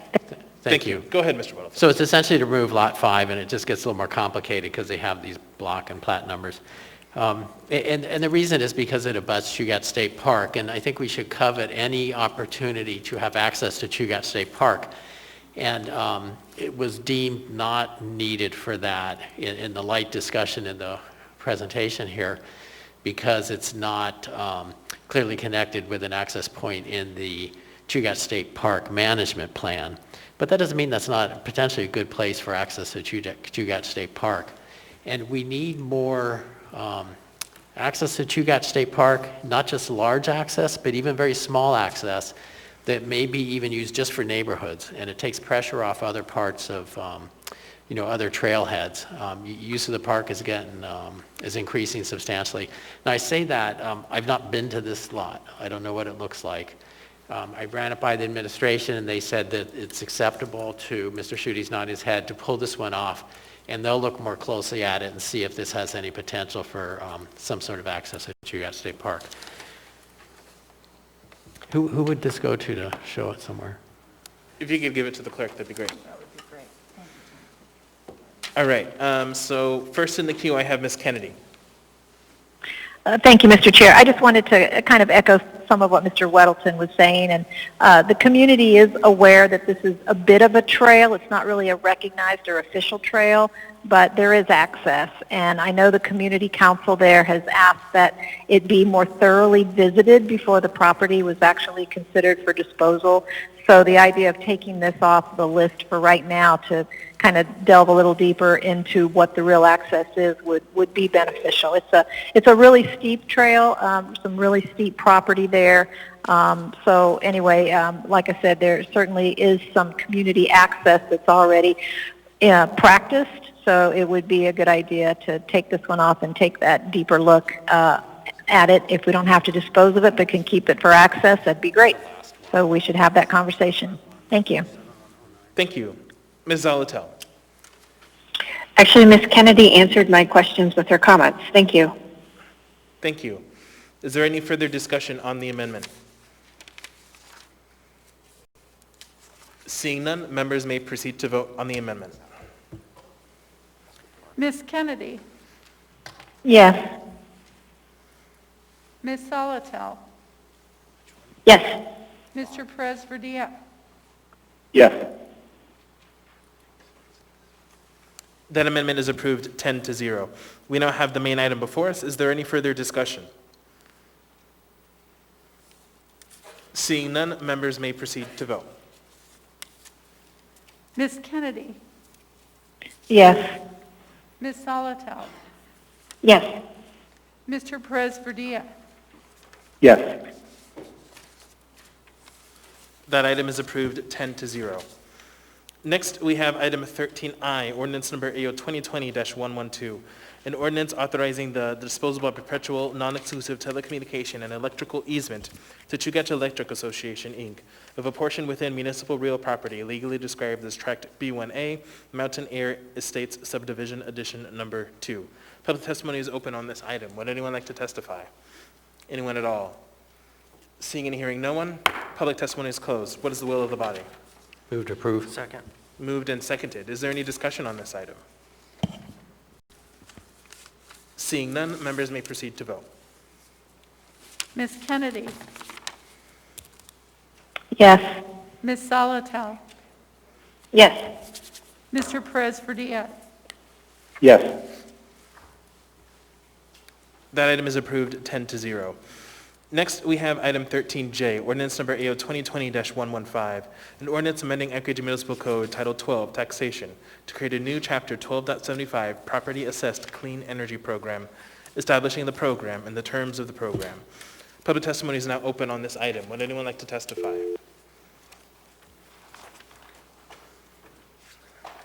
Welcome. Okay, Dustin Darden, D-U-S-T-I-N, D-A-R-D-E-N. So you want solar power. What you're going to wind up doing is you're going to be going and you're going to make yourself slaves to communist China. And what the communist Chinese do is they go and they strip mine massive amounts of land all over the world from all different countries, including our own, which we're bankrupting ourselves to.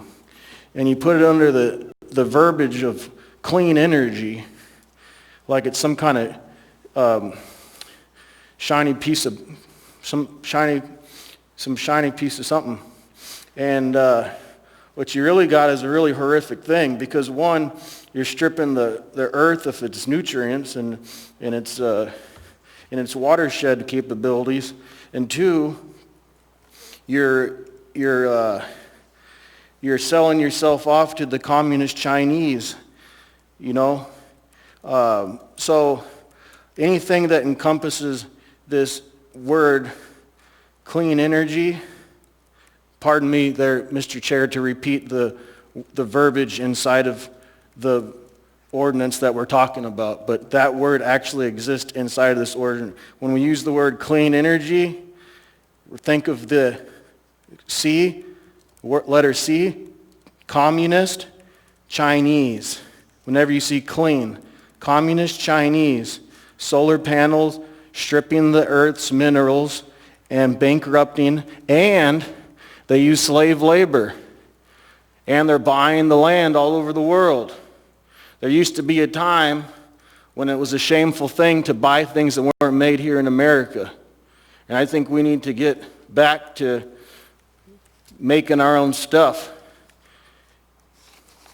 And green energy, there's another one. The communist Chinese, they love green energy too. And that's a clean energy, right? You think it's clean, but it's not.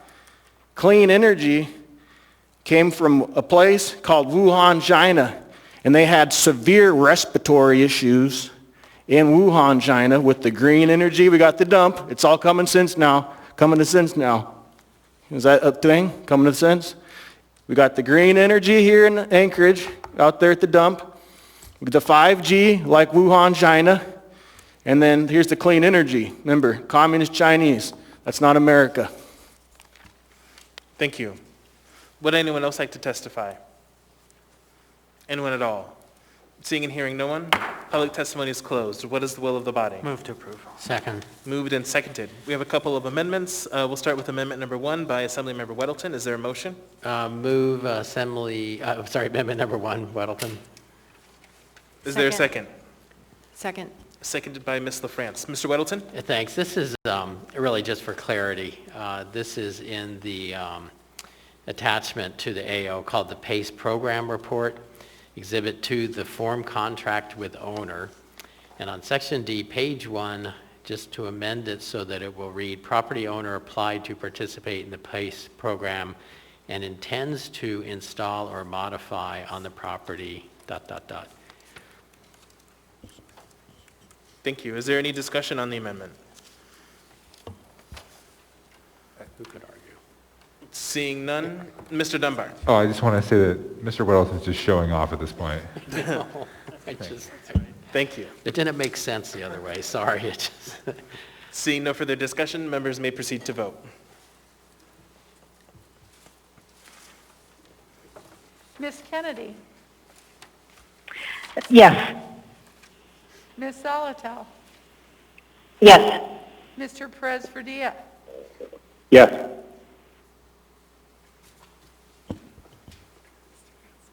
Mr. Constant.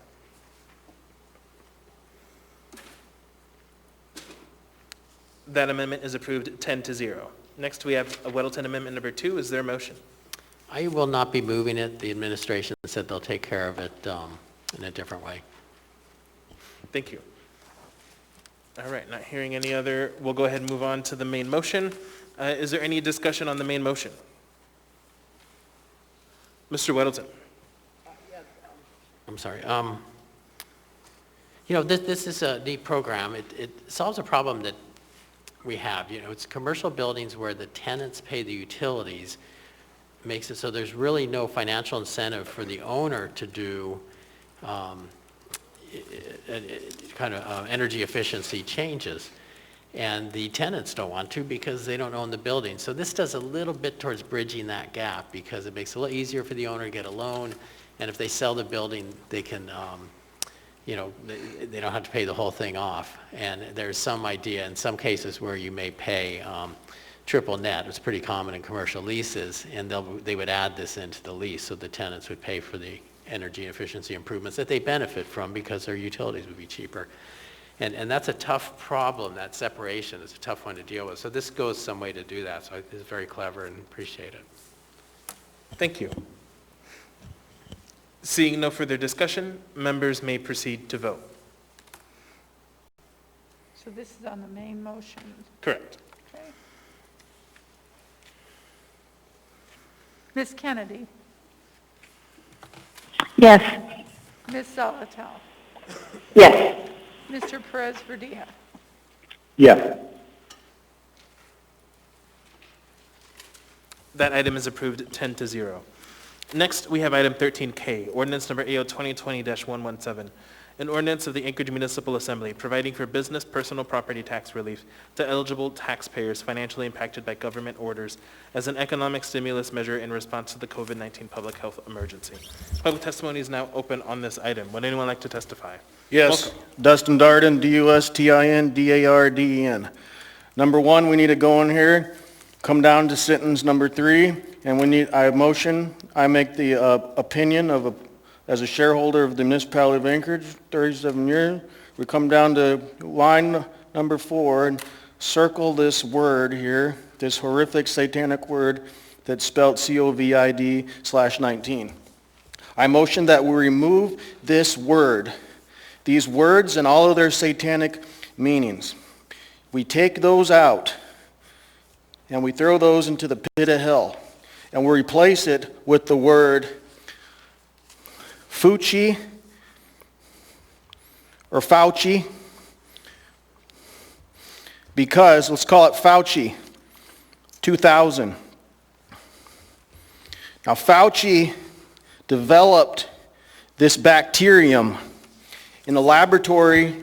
The reason I want to change this and it's so critical. Mr. Darden, so I need you to get back on topic if you could, please. Thank you.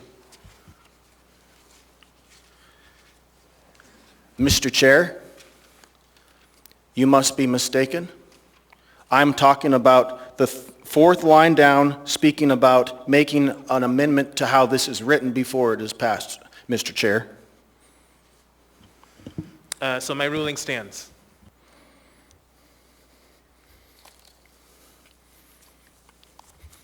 I know who owns you. Thank you.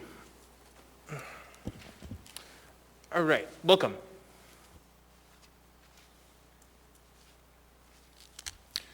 Good evening, William Topel, T-O-P-E-L. As a former business owner in this town a couple of decades ago, I welcome any tax relief, especially in regards to the COVID situation, no matter what the origins might be, as you might have heard from the previous testifier. So I am in support of this. Thank you. Thank you for your testimony. Would anyone else like to testify? Anyone at all?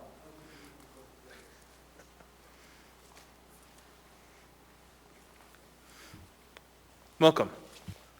Thank you.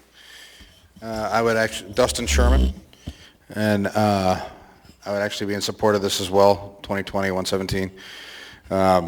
As a business manager that's been around for 40 plus years, I think that this would be very welcome for the owners that I work with, so I'm in support of it.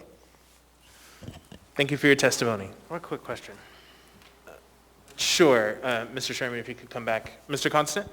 Thanks. So, Mr. Sherman, knowing that the taxes must be collected to pay the bills, this will shift the taxes from business owners to other entities, could be property taxpayers, could be other business owners. Does it make any difference to you I'm sorry, I'm having trouble hearing you. So this shifts the property tax burden. The tax debt comes due. We have to pay the bills. And so it doesn't just make the taxes go away. It makes Yeah. the taxes move to somebody else.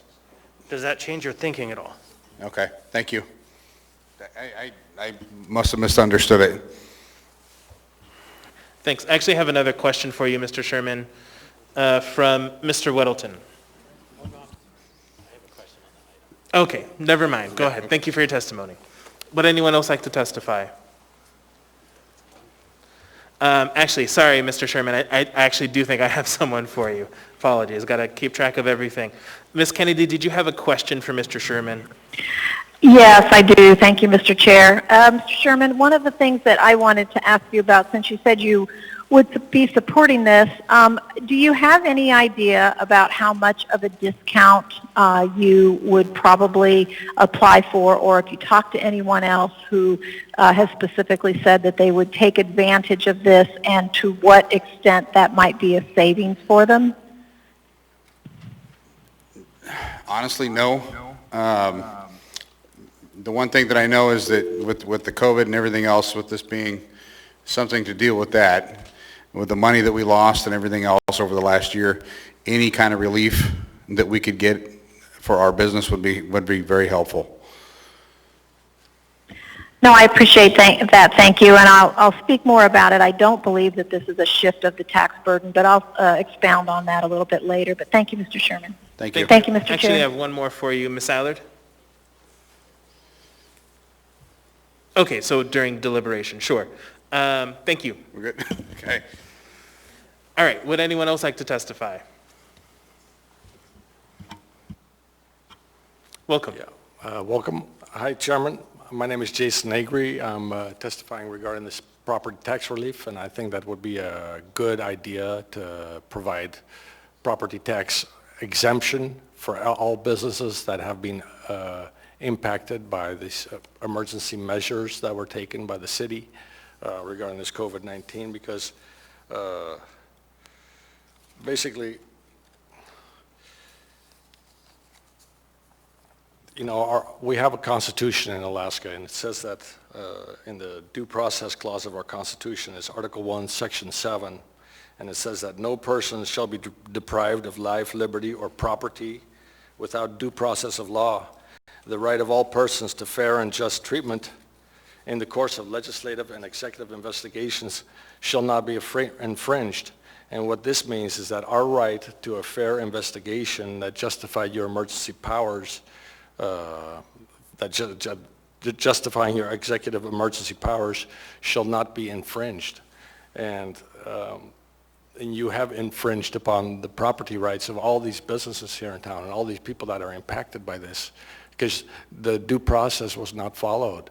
When Berkowitz first proclaimed this emergency in early March, he should have not only made it a political decision, because you know you guys can make political decisions, but in order to get a fair and just investigation in accordance with our Constitution, with the Alaska Constitution, and guarantee people due process, you guys should have appointed like an independent body to make this, help you make this decision, help you guide you through this decision, because by making this decision yourself, you say, oh, well, I can be fair and just as a politician. However, you can't be, you know, we all know what happens when politicians speak. You know, it's not always fair and just. And the only way to be fair and just would be to, you know, appoint an independent committee, like a blue ribbon committee, to look into this, you know, to guarantee the people their due process rights. And that's what's being reneged on here. So I believe that it's a good idea to everybody that's being impacted by this, that they get exempt from paying any further property taxes until this emergency is over, because you guys are treading on very thin ice here, because everybody's being denied due process by this emergency declaration. And you know, a fair investigation was never motioned by any of the people here on the Assembly, and it's really the Berkowitz administration that's at fault for all this, for basically destroying any semblance of due process, and it's like they're happy to destroy people's businesses, and it just doesn't make any sense what has happened, and it is totally unconstitutional. And so I recommend giving people total exemption from any Thank further you. taxes until, Thank you for your testimony. as long as this emergency is going. Thank you. Thank you. Welcome. My name is Eugene Carl Haberman, 43-year resident in Alaska, 20 of those years Anchorage and currently in the Valley. Now, first point is this, is where's the money coming from to pay? I don't see the word CARES Act funds at all in this thing. It's coming from somewhere. And I hope you don't take me as talking about the budget, and then I can't speak of the budget hearings that are coming up later, because this is pertinent to this. Where is the money coming from? You've got a budget every year. It has to be paid, and you have certain types of various taxes. Now, you're identifying a specific type of tax here, personal property tax relief. But you're also noting in this limited paperwork here that it's not really for, they use the word eligible, but who is really eligible? It's the ones, because there were certain businesses that were shut down. They couldn't stay open. We had the situation, remind you all, essential businesses were open, the others were closed down. You couldn't operate. And about perishable, yes, there's perishable food, but you also have a situation in businesses where they have items that inventory, stock, and they can't sell because they were shut down. So let's go back to the first one we addressed. Where's the money going to come from? Are you going to basically do a situation where you're giving them a credit on tax relief, whoever they are, and then turn that around and increase costs and taxes for the others, and including them? So it's a shuffling of taxes and monies, and that's really what you're doing. Come clean on what you've got here. I know, in all reality, we want to help and deal with the situation fairly. And there are people, businesses, people out of jobs are in need, and they need help. We all realize that. But don't shuffle the money around and say, hey, and then later on say, okay, now we got a budget hearing, we got to find those monies, and then this is not CARES Act money. This is a different type of tax here. And then why is one entity getting it versus another? That's another issue here, who has been harmed in this situation. But I'll close with this situation. The best thing Anchorage can do is deal with COVID in a matter that this economic disaster that occurred in Anchorage did not have to happen to this degree. This hunker down did not have to happen. The decisions were made in a situation where, well, we need to hunker down. But it could have kept those other businesses open, and now we're dealing with it. And I'll close with this. We're walking into dealing with it more, and what are you going to do with that situation then? Thank you very much. Thank you for your testimony. Would anyone else like to testify on this item?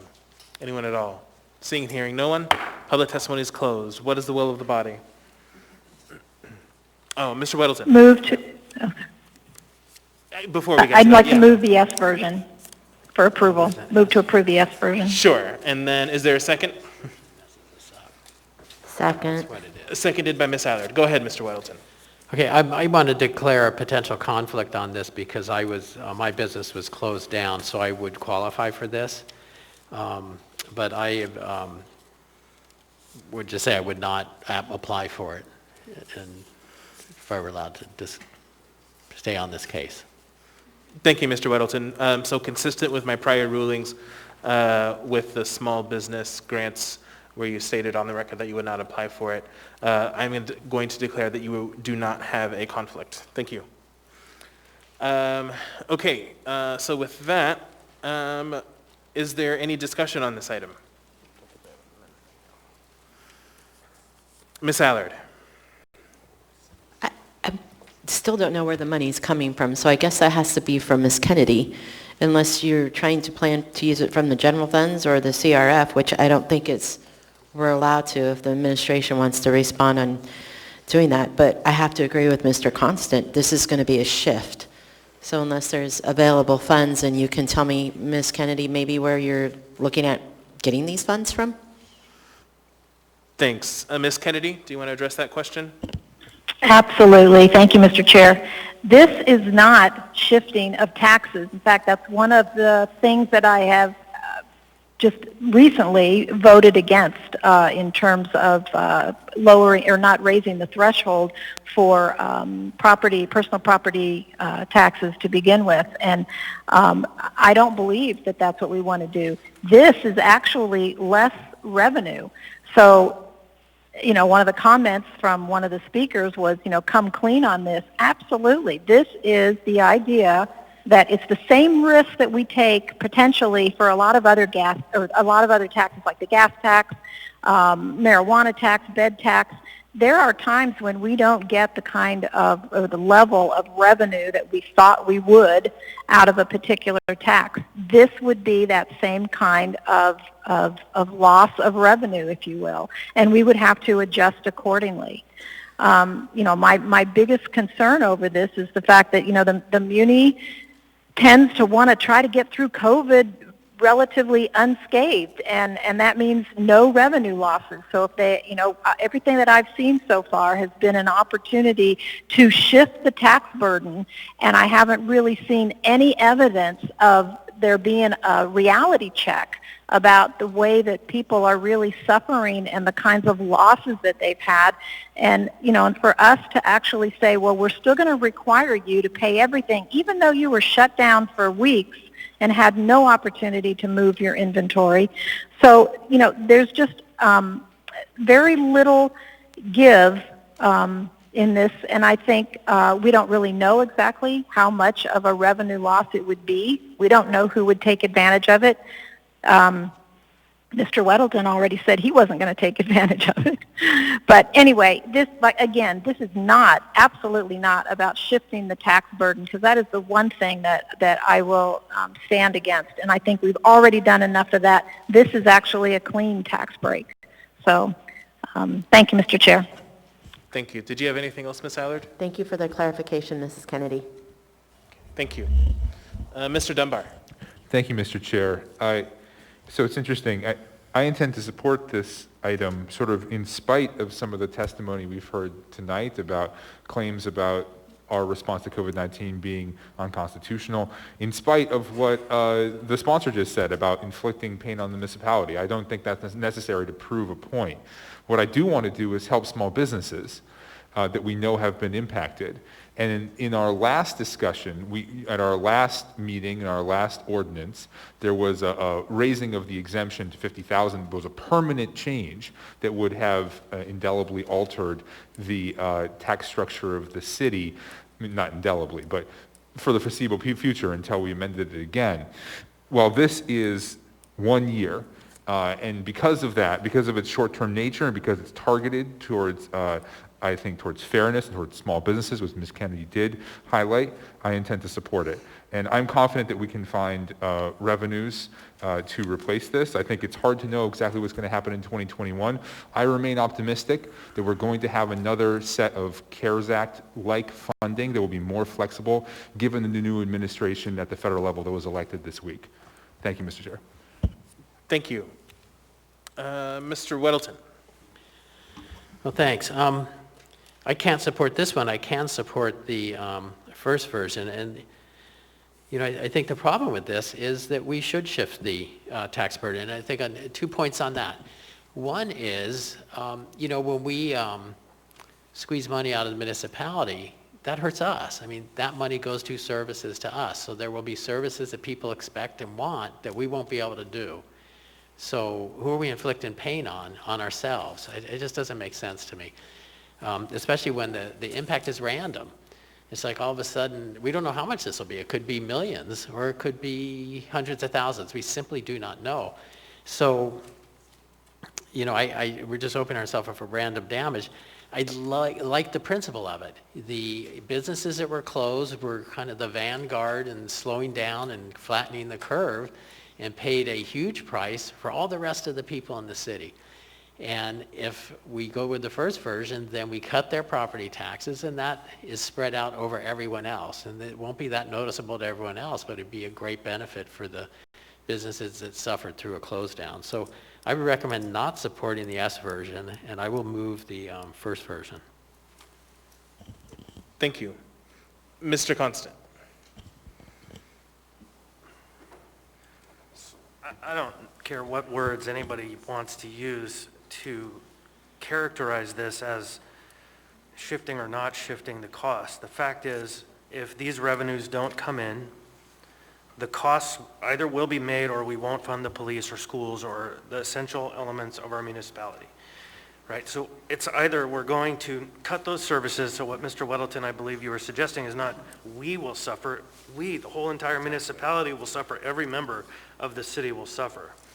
And I mean, I don't know, I'm ambivalent, torn in both ways on this because I do want to provide benefit to these businesses that have been shut down, but I don't want to do it by shuffling the costs onto property taxpayers or blindly cutting the services of the municipality without knowing. And that, I think, gets to the point that was made by the mover that we don't know how much we'll make on an alcohol tax or on a marijuana tax on any given year, and so we do end up at the end of the year trying to balance those expenses, but ultimately these costs will come under the tax cap, and that means the costs will be shifted to the property taxpayer, one way or the other. Thank you. Ms. Zolotel. Thank you, Mr. Chair. So I agree with the comments of Mr. Weddleton and Mr. Constant in terms of this being an unknown potential debt to be dealt with in the future that we will need to find revenues to close or cut services.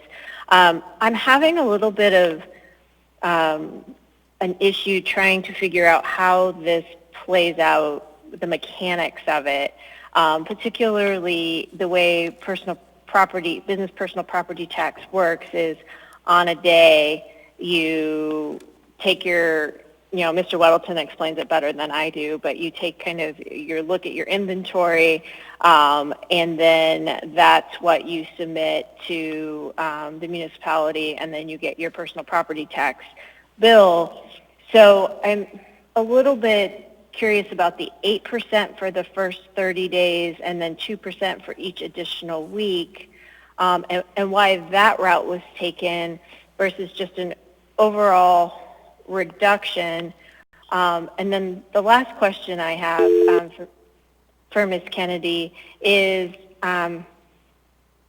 we approved small business grants and some unhospitality grants to try to get at some of these impacts. And I agree with other statements that have been made that we weren't able to make anyone 100% whole, but I thought that was part of the purpose of those particular programs. Why is this needed in addition to that when it could have a latent effect on either municipal services or having to make some future choice? Or, I'm sorry, let me phrase that more clearly. Why do we need this in addition to that previous relief when there's potentially this unknown consequence that we're having a conversation about now? Thank you. Thank you. Next I have Ms. Kennedy. Thank you, Mr. Chair. I think first I'll try to answer some of Ms. Zolotel's questions. And first of all, the rate schedule was really just a way of looking at potentially what somebody would pay if you prorated it per month. And when I looked at the fact that for the most part we were shut down, most of these non-essential businesses were shut down for pretty close to 8 weeks. And there could have been some that maybe opened a little sooner. There could have been some that opened a little later. But I tried to kind of at least contain it somewhat so that they had to be able to say that it was at least a 30-day shutdown. That seemed reasonable, to charge or allow an 8% reduction if you were closed for a whole month. Chances are they're going to be closed for the 2 months. So they ought to be able to take that reduction up to that amount of time. So it's not going to be for a whole year. If somebody didn't manage to start back up for another 3 months or 4 months, I didn't necessarily think that was the municipality's problem. That was kind of the business's problem to deal with and to fix and get themselves opened. So it seems like that 9% for 1 month, 16 for 2, was probably capturing that biggest time period by which those non-essential businesses were forced to close. You mentioned that why do the business grants not actually take care of some of this problem? Most of the people were paying for their business, they're using their business grant funding, the COVID money, just for covering rent. Some of them were using it to obviously cover electricity and just the cost of their employees, trying to keep some of their employees on the payroll. So again, the municipality plans to tax this group of people based on inventory that they never had the opportunity to use, to move, to sell. So that is kind of over and above. So these particular groups, these particular businesses in this group that were shut down, has an even deeper impact on their budgets and on their ability to stay open because of the amounts of inventory that they were just never allowed to basically make any profit off of. So it seems unfair that the muni should be allowed to profit off of that at that time period either. So I'm trying to do this in a way of balancing this and in a sense of fairness. But believe me, businesses are not being covered for their losses just because the CARES funding is being granted to them. So anyway, I hope that answers that question, Ms. Zalatel. And the only other thing I wanted to say was just in terms of talking about the difference between the original version and the S version. The Treasury Department said that it would cost them so much money to have to put a form together and to have to review applications. It sounded like they didn't want to take any applications, so I just made it really easy. Decided to allow that the tax exemption actually be authorized already, and that it was up to the person wanting to take that authorized exemption to actually figure out their tax bill. So I'm pretty sure everybody's got a calculator. They could decide for themselves what 8% of their personal property tax bill might be, or 16%, or anything in between there, and they would just then send back that amount of money with the form stating what it is that they were claiming. Of course, the Treasury Department would have the ability to question that. If they wanted to pursue something that they thought was fraudulent, they would have the ability to do that, just like they would any other kind of tax evasion. So anyway, I just was trying to make this as simple as possible to get to the root of the problem and to provide the relief. So thank you, Mr. Chair. Thank you. Ms. Allard, and then I'd like to see if we can vote soon. Thank you. So I was wondering if we are reviewing this to make some sort of adjustment. If you have a business who has this tax incentive where they get this reduced for them, what happens to the business that doesn't need it? So is it going to carry over to them and spread it out?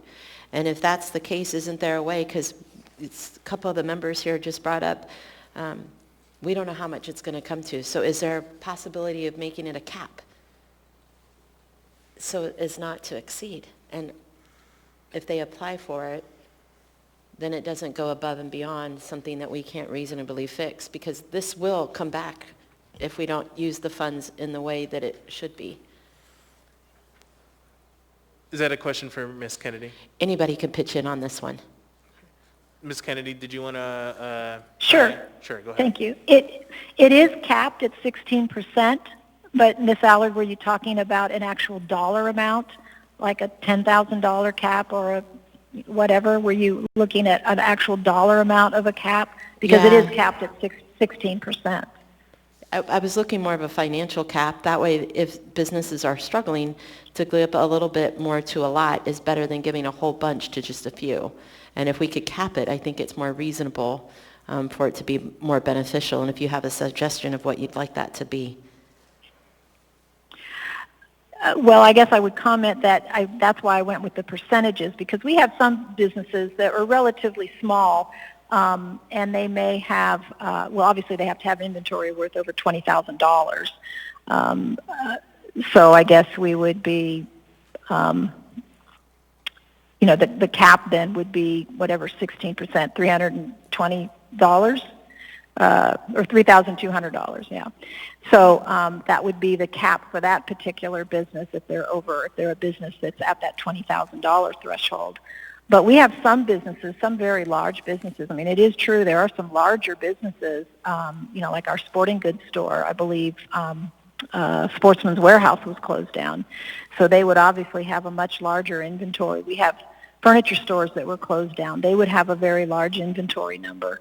But some of our gift shops and some of our souvenir shops in downtown would not have quite that number. So I'm just not sure exactly, like I said, if you wanted to cap it, I guess, at $100,000, then I just really don't know what kind of an actual dollar amount you would add. I mean, we could certainly throw something like that in there, but I would hope that the 16% would be enough of a cap.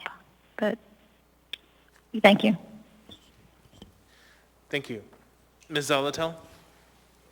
Thank you, Mr. Chair. I'd like to offer an amendment to Section 1. It would delete the words on line 30 is authorized to make and add the words may request.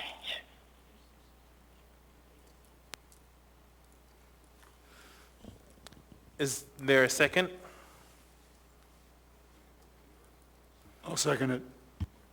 Can you repeat the amendment, Ms. Zolotel?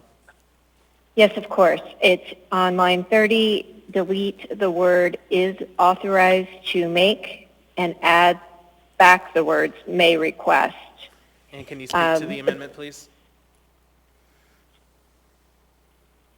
Pardon? Can you speak to the amendment, please? Yes, please. So the idea here is, if I understand the mechanics of personal property tax, the request could go in for the reduction, and then that calculation would be made based on the written form that was submitted to the 2021 tax liability, and then that 2021 tax liability bill would go out to the taxpayer. I feel more comfortable with that instead of just having the calculation being done. Because we do already have this two-step process, it seems to make sense to me that that request can go in with the initial step 1, and then the second step will occur, and then the property owner can see Treasury's calculation and pay the taxes owing and due. Thanks.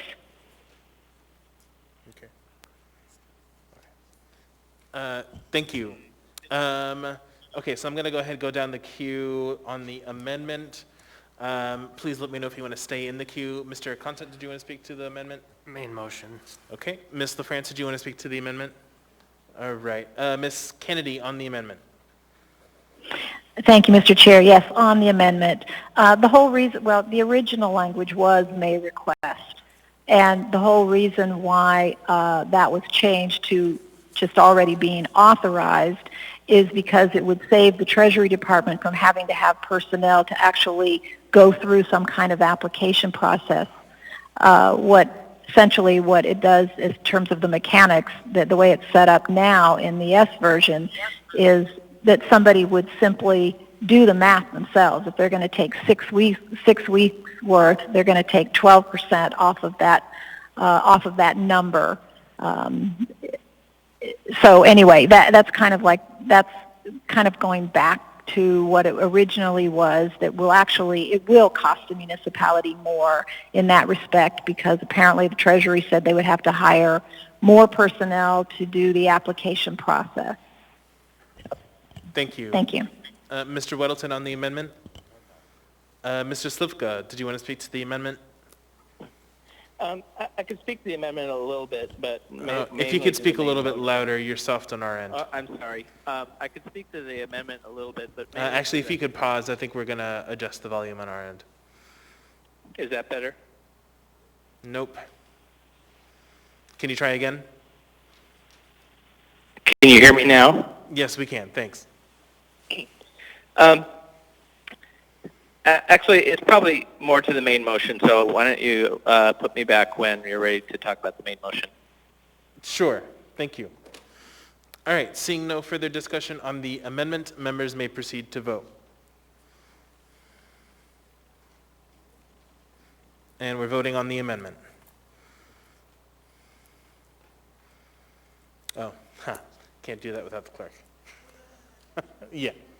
No, just the amendment. Yeah.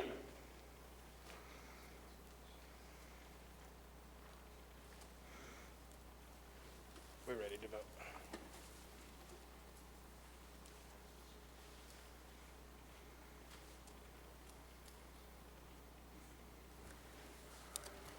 Miss Kennedy, No.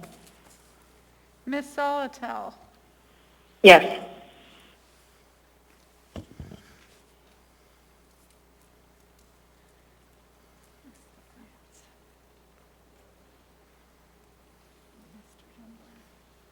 think he's voting.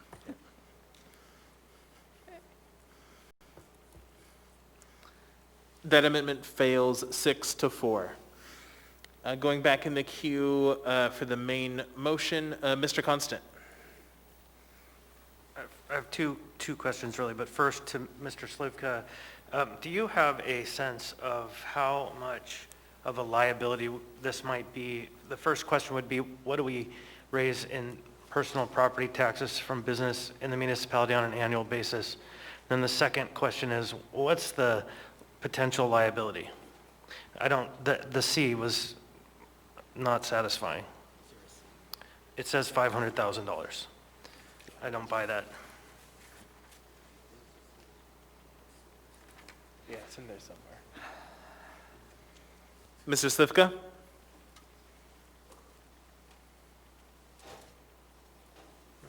Sorry, I was on mute. Through the chair to Mr. Constant, we raise roughly $50 million a year on through personal property, and this was the C was our best guess on what this could be, anywhere from $100,000 to $1 million, which is why we estimated $500,000 is our best guess as to what the liability would be. And unfortunately, I have to add, the municipality is extraordinarily sympathetic to what's been going on with businesses, which is why so much we support so much of what the Assembly did in terms of their grants to small businesses. If the Assembly thinks that some small businesses need additional money, the best path, since this money wouldn't be impacting businesses till the fall of 2021, is to look at possibly a grant program then. We would have to hire somebody. It would cost us at least one person to try to administer this, and we just think that using a grant program is the easiest, cost-effective way to get to the same goal. What's being proposed here is just an incredibly complex way of doing something that can be done so much simpler. So, Mr. Slivka, though, this doesn't really seem realistic, that number to me. Somebody asked me, does this apply to a dentist office? My dentist was closed for 2 months, and the personal property in a dentist office is massive. Every piece of equipment in that office, they're paying taxes on every year. Every dentist office in this town, and that's, dentists weren't considered essential. They were shut. And so, to me, the potential liability is much bigger than $500,000 to $1 million. I don't know how that can be realistic, and that to me is, it just raises the real demon that we're going to see this cost creep up and then land on the property taxpayer, who's going to have to share their burden. And some think that that's fair to allocate, and I think it might be fair if we decide that we want to take the burden from one set of our population and add it to another. But to me, without a really solid analysis, I think someone else suggested this is like the Russian roulette of tax policy making. You're just pulling the trigger and hoping you do some good. Thank you. Ms. LaFrance. Thank you, Mr. Chair. Sorry. Actually, my question was answered with Mr. Constant's questions. Thanks. Thank you. Mr. Weddleton. All right, thanks. So this $500,000 implies it's $3 million worth of inventory would be kind of deducted. That as points been made was that doesn't make sense. It's too low. Mr. Slivka, so the way the S version is set up, it doesn't distribute the property tax change to other people. It just decreases the revenue to the city. Is that correct?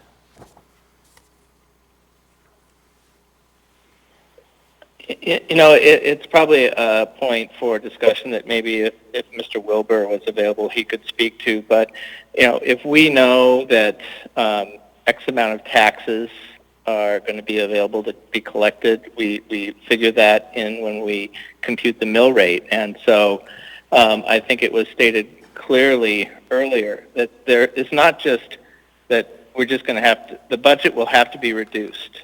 And unless the taxes are collected under the tax cap computation. So either we're cutting education and we're cutting police and fire because that's 75% of our budget, or we're redistributing the tax burden to other taxpayers. But there doesn't seem to be any other way for this to proceed.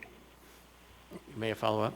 Well, to follow up on that, we would set the mill rate in April as we typically do. But the tax returns for personal property tax don't come out until, I think, June, July, or August, so quite a bit later. So we wouldn't know the impact when we set the mill rate. So that being the case, it would only be a reduction in revenue for the city.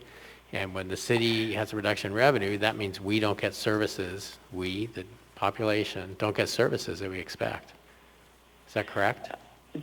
Through the chair, I believe the way this is drafted, that these applications need to be received by the end of this year, and it's based on the taxation rate for 2020. So we would know in the process when we were setting the mill rate what the possible impact of this would be when we were setting the mill rate.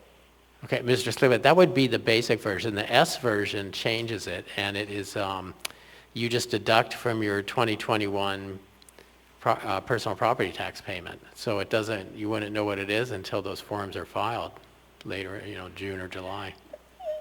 And through the chair, I mean, if that is the case, then as Mr. Constant has phrased it, this could be a very large number that we would have no idea until the end of the year when all of a sudden we're expecting 50 million and we get possibly 40 million. And that is a huge issue.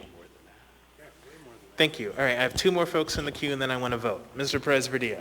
Thank you. I think Mr. Weddleton asked one of my questions. So my second one, and forgive me if this has already been brought up, but there has been no estimate at this point in terms of how much we could expect. Has there been any estimate in terms of the person who created this, the sponsor of this bill? Are you asking if there was a seed Yes. for Was this? there when this was created, was there sort of an intended estimate of how much we could expect to be spending on this? And that maybe goes to Ms. Kennedy. Ms. Kennedy, do you want to address that? Sure, thank you. No, there's not an exact estimate, and that's what we were just talking about, is the fact that it's an unknown.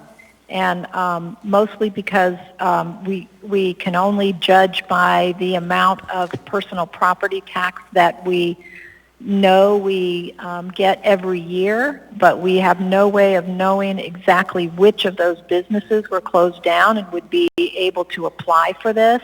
Obviously, it's not all of them, because we know there were a great many businesses that were open and actually doing better than normal.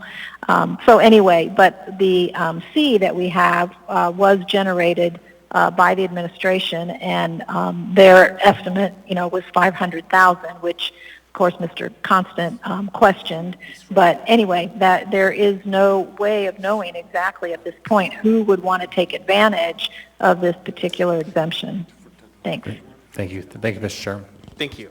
All right, two more folks, then I'd like us to vote. Mr. Gates. Oh, thank you, Mr. Chair. I was listening to Mr. Slivka, and I believe I heard him say that the application for this relief was due at the end of the year, but I believe he was reading from the original AO, and the S version has a different deadline. Excuse me.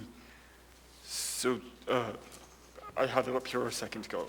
So the S version took out that language about filing by the end of the year, by December 31, 2020, and instead on in section 2 on line 35, it says the application should be submitted with their 2021 tax return by the deadline specified in Anchorage Municipal Code 121040B, and that deadline is April 20th. So I think that what he described in terms of timing, setting the mill rates, that timeline doesn't work the way he described. So maybe if he's listening, he could reconsider his description of how that would work.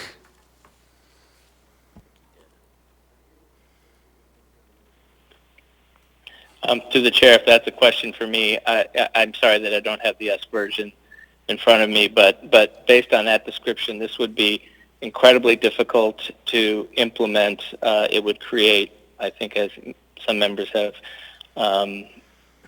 stated, a unknown liability of a very large nature after we had functionally completed our first quarter revisions, and then, we come to the end of the year, and what do we do? Do we fire a bunch of teachers? Do we close a bunch of fire stations? It just seems like if we really want to help business, then, provide a grant process for it. I think the other point that has been made many times is we value inventory on January 1, and inventory flows through the year. Inventory tends to be durable. If it wasn't sold, it's still there to be sold. The municipality agrees with the Assembly that we are very sympathetic to what businesses have gone through. We delayed the payment of taxes this year by many months. But again, if we want to provide support to businesses, let's find a way that's easy, because what's being proposed here is both unknown and will be very difficult for the municipality to implement. Thank you. Ms. Allard. Thank you, Chair. I just want to say that every decision that we've made since I've been on board here, April 21st for me, there's going to be fallout and there's going to be consequences. And we really, truly have to know that. And we got to continue to take care of the community. And even though this might be a little spread out for others, we're here to take care of one another. And I hope you really, really consider that we have to come to grip that we're going to have to cut back on our 2021 budget. We're just going to have to do it. And I would really encourage everybody to vote yes on this, because these people in this community, they need help. And we're here to do that. And this is what we got to do. We got to take care of our community. Thank you. Thank you. With that, members may proceed to vote. On the main motion, yes. Ms. Kennedy,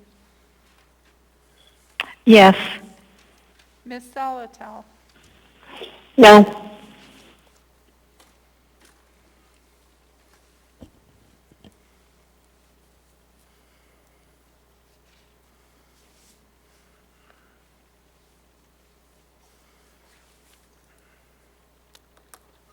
That item fails 5-5. All right, with that, no.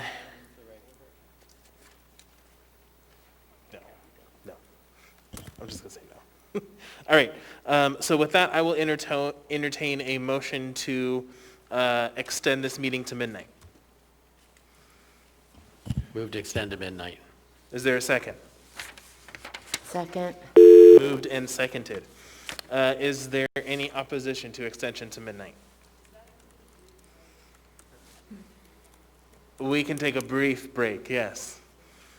Okay, seeing no opposition, we're going to go ahead and extend to midnight, and we'll take a short break. I'm not going to put a time.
So with that, let's move on to item 14A.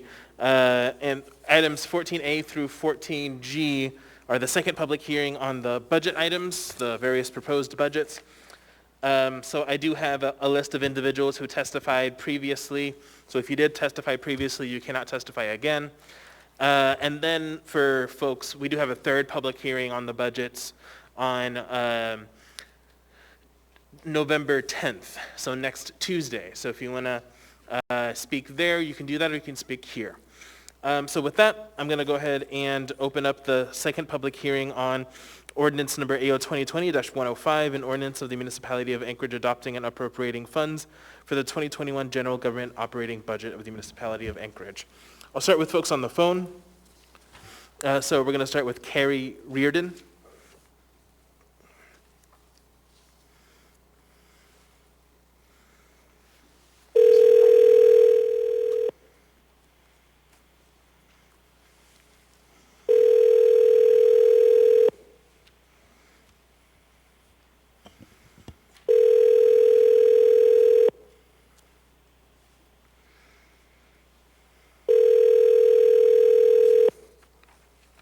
Welcome to the voicemail of...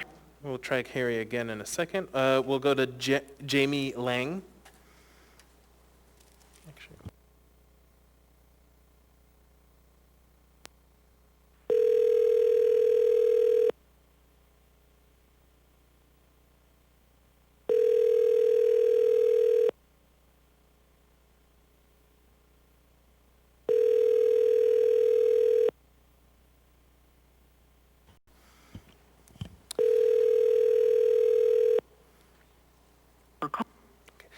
So I've already, for the members and the public, I've given instructions to the clerk. For folks who we don't reach today, I'm just going to try them once because it's late. If we don't reach them today, I'll add them back on the list for the 10th, so we'll try them again. So next we have Kim Hayes.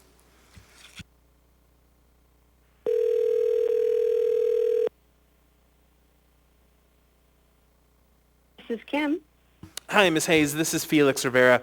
We are on public testimony for the 2021 municipal budget, general operating budget. You have 3 minutes. Welcome. Thank you. Good evening, and thank you, Mr. Chair and members of the Assembly, for the opportunity to testify safely by phone tonight. My name is Kimberly Hayes, and I am a Sand Lake resident. I am testifying in my capacity as the president of the Anchorage Library Foundation, as well as a library patron myself. I'm calling tonight specifically to support the operating and alcohol tax budgets that include critical funding for the Anchorage Public Library. I'm grateful to see that the budget as submitted by the mayor maintains existing funding for the library. This truly recognizes that while the physical facilities cannot safely open, the library staff is working just as hard to pivot and meet citizens' needs in innovative ways. They're fulfilling a huge influx of hold requests, mine included. They're offering very popular virtual programs. They're training residents on how to use all the great apps made available to library card holders. And importantly, they're still working with vulnerable residents to find housing and work during this crisis. That's incredible, knowing that our library team is one of the leanest in the nation for a community of our size. I want to specifically focus on the importance of the alcohol tax revenues that are being used to support the community resource program through the hiring of support staff. This program was started in 2018, and it's been a successful piece of our city's initiative to take care of our most vulnerable residents by having dedicated staff work with individuals who come to the library who are looking for housing, seeking treatment, or applying for jobs. As our community's needs have grown, so has the workload of this program. And as an Anchorage Library Foundation board member, I hear monthly reports on how many individuals are served by the dedicated community resource coordinator. And it makes me really hopeful knowing that programs like this are making a visible impact in Anchorage. It's important to ensure that during our fight against COVID and after, that the library maintains its ability to connect patrons with these much-needed social services. One of the beautiful things about a library is that it serves all people wherever they are at in life. In fact, when you enter the LUSAC library, you're going to see the quote, "When in doubt, go to the library." I urge you all to support our Anchorage libraries by supporting the important parts of the budgets that maintain or increase funding to the public library system. As we continue to live and work during a pandemic, and even as we eventually reopen, there will be a lot of work to do to repair and grow our economy and take care of those most affected by COVID. The library has been and will continue to be on the forefront of this effort, and funding programs like the Community Resource Coordinator is integral to this mission. Thank you all so much for your time tonight. Thank you for your testimony. Last on the phone list, we have Sean Sullivan.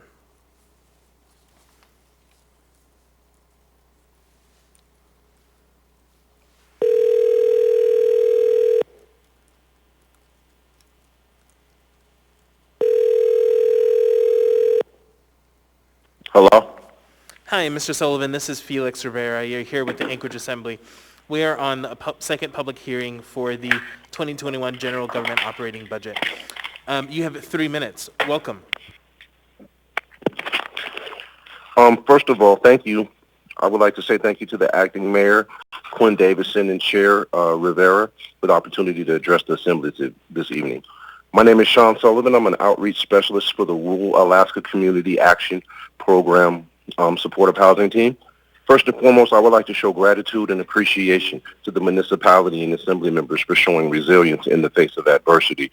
Part of understanding life is knowing that there will be trials and tribulations, and it's how we respond to those. It's how we respond to those events that defines our character as individuals.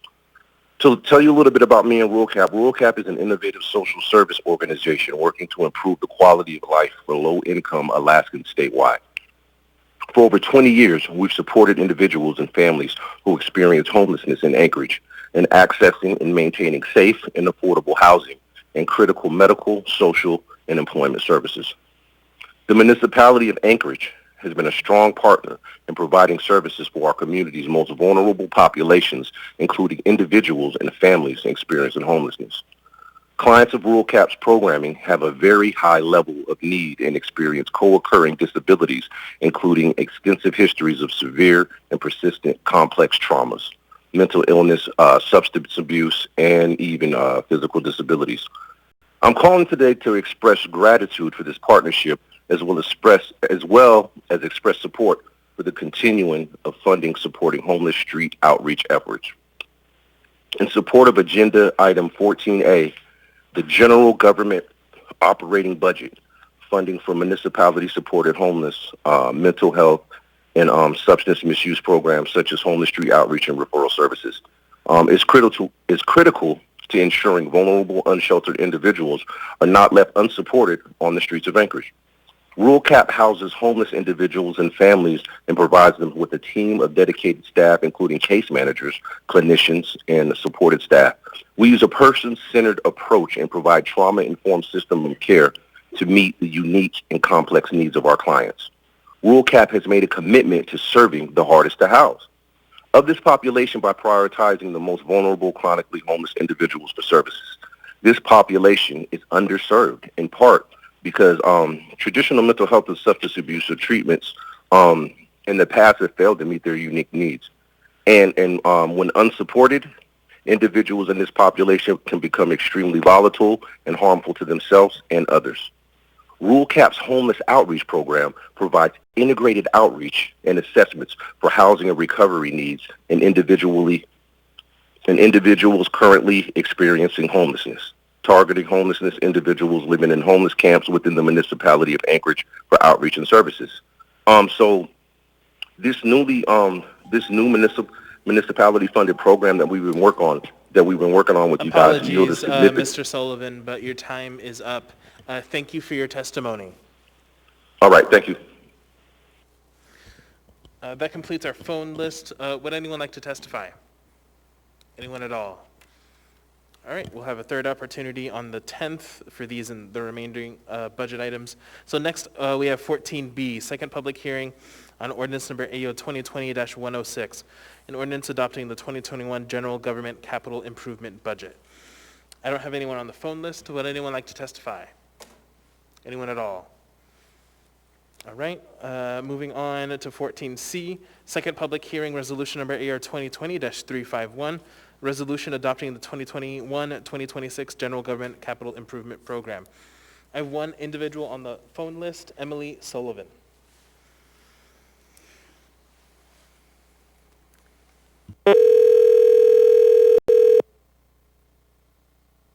We have 14. Hello, Assembly.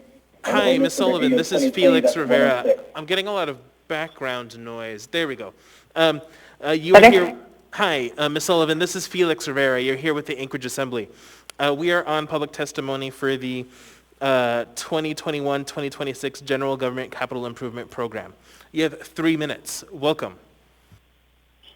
Hi, this is Emily Sullivan, and thank you to the Assembly for hearing my comments tonight. I really appreciate all the work that you do, especially having sat through your meeting this evening and gotten a glimpse of the way you're serving our community. I'm a resident of the Abbott Loop community, and I want to comment on a project that the Assembly may include on the capital improvement plan for 2021 to 2026. Many residents of Abbott Loop would request that the Spruce Street Extension project be removed from the capital improvement plan at this time. More research and community conversations need to be conducted before moving forward with this project, which is still in a partial planning phase. It's not too late to make changes to the plan and to make better investments with the proposed $10 million in spending. The municipality justified the need for this road using traffic data studies from 2006 to 2009, claiming that 4,000 cars a day use Norm Drive. This data is wildly outdated, 14 years old, and traffic data has changed significantly since Elmore was created. After surveying the community at large, it's pretty clear that the majority of folks living in the neighborhood do not see any traffic need for this road. The proposed project would increase traffic and speed limits in a residential neighborhood, which has been largely safe and very pedestrian friendly. Kids play in the streets here regularly, people walk their dogs off leash, we bike and run and ski on these roads. Turning Spruce into a 30-mile-per-hour drag strip would have a huge quality of life impact on our community. To be clear, I'm not anti-spending or anti-improvement. However, I don't believe that any connectivity or utility will be improved by building this extension. My neighbors, at least 46 of them so far, agree. There are much better ways these millions of dollars could be used. Doyle Drive, Norm Drive, and the east end of 64th should be repaved and maintained before new roads are built. Our streets need drainage and sidewalks. While we're pleased that Spruce Street Extension Plan involves improvements to the south end of Spruce, we continue to advocate that the extension to Dowling not be constructed. If the city is actually concerned about connectivity, it should look into widening Elmore and adding a turning lane. The proposed extension is literally a quarter of a mile. Spruce, when finalized, will stretch 1/2 of a mile total. Elmore connects Dowling all the way to Abbott, 2.2 miles, and sees much more daily use. I live in a low-income neighborhood. Residents of the area feel disenfranchised, unheard, and misrepresented. We would rather see community needs met in a meaningful way, and we ask you to hold this item from the capital investment plan. That is all. Thank you. Thank you. Thank you for your testimony. Mr. Rivera? Thank you, Mr. Vice Chair. So thank you so much, Emily, for speaking today and for coming to the Abbott Loop Community Council. And really appreciate you walking me through the neighborhood so I can get a first-hand glimpse of what exactly the issues are with this road project. So are you going to be able to email the Assembly at some point the petition? And I know you've been gathering some signatures around this project. Is that something you'll be able to email us soon?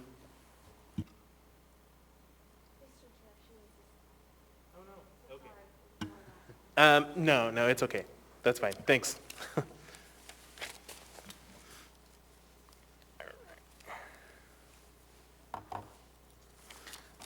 All right. We're going to go ahead and move on. That's it for our phone testimony.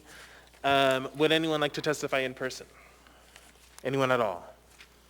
All right, not seeing anyone. We'll move on to 14D, second public hearing. Ordinance number AO 2020-107, an ordinance adopting and appropriating funds for the 2021 Municipal Utilities Enterprise Activities Operating Budgets and the 2021 Municipal Utilities Enterprise Activities Capital Improvement Budgets. We don't have anyone on the phone. Would anyone like to testify? Anyone at all? All right, moving on then. Second public hearing on resolution number AR 2020-353. A resolution approving the 2021-2026 Municipal Utilities Enterprise Activities Capital Improvement Programs. Would anyone like to testify? Anyone at all? All right, moving on. We have the second public hearing on ordinance AO number 2020-108, an ordinance adopting and appropriating funds for the 2021 operating and capital budgets of Anchorage Community Development Authority. Would anyone like to testify? Anyone at all? Okay, moving on, a second public hearing, resolution number AR 2020-352, a resolution adopting the 2021-2026 six-year fiscal program. Would anyone like to testify? Anyone at all? All right, moving on. So that completes our second public hearing on the budgets. So we'll have our third one on November 10th. Yep. Now we have ordinance number AO 2020-122, an ordinance of the Anchorage Assembly amending, Mr. Dunbar, before we get to that? Yeah, I'd like to make a motion to change the order of the day to take up item 15A at this time. Second. I have two reasons for that. One, because I think they probably would like to get their matter resolved, but also because I am conflicted out of 14H and 15B, and so I'd like to resolve this, take a vote, and then I'll be leaving the chambers. Thank you. Is there any discussion on that? So just to reiterate, that's a motion to change the order of the day to take up 15A. After 15A, we take up 14H and 15B. Is there any opposition to that? Okay. Seeing none, then the motion of the order of the day has been changed. So now we have before us item 15A, resolution number AR 2020-382. Resolution of the Anchorage Municipal Assembly approving a marijuana license and special land use permit for Baby Bowl LLC, a marijuana retail sales establishment with license number M22716, doing business as Cannabis and located at 2001 East 5th Avenue. We have one individual to testify over the phone, Vito Ungaro.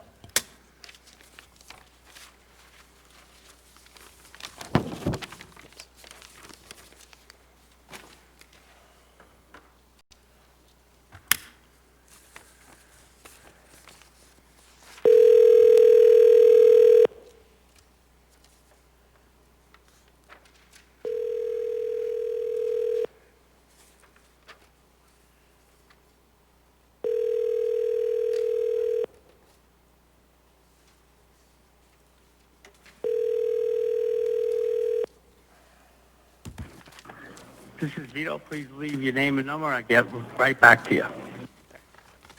Let's try him one more time.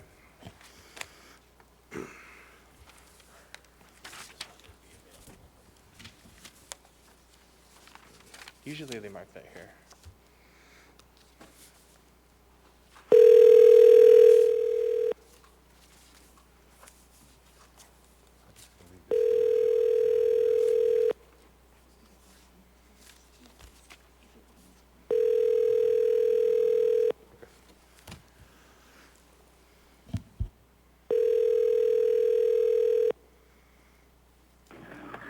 This is Vito. Please leave your name and number. I'll get We'll go ahead and move to in-person testimony. Would anyone like to testify on this item?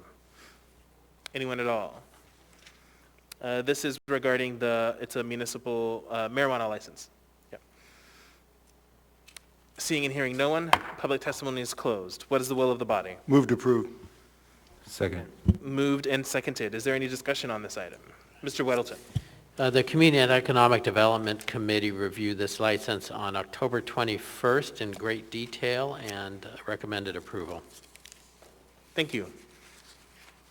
Seeing no further discussion, members may proceed to vote.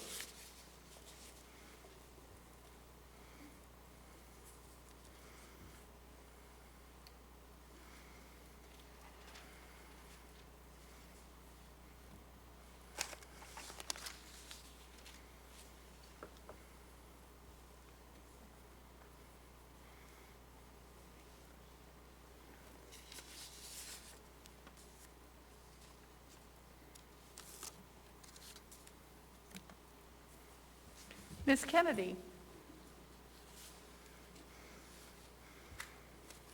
Yes. Ms. Solotel? Yes.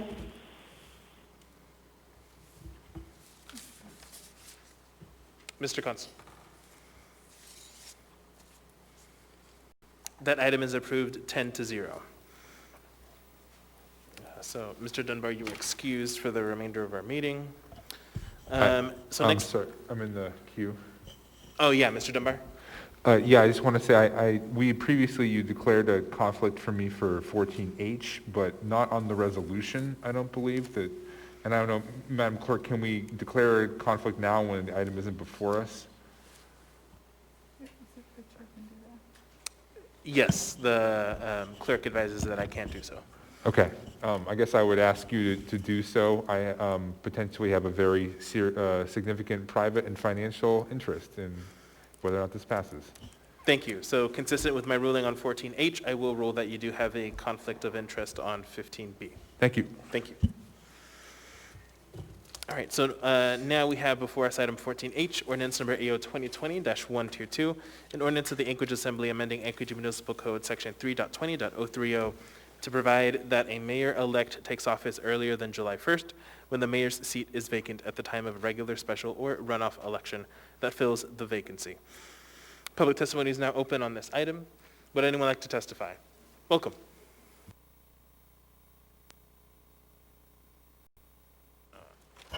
There you go. I'm trainable. Good evening again. William Topel, T-O-P-E-L. I'm in support of this ordinance, AO 2020-122. What we have here is, if this is not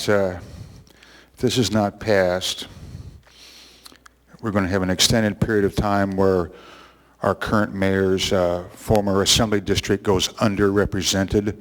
Any assembly district that goes underrepresented is not fair to the people in that district.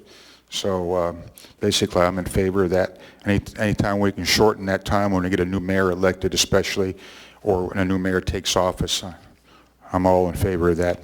Thank you. Thank you for your testimony.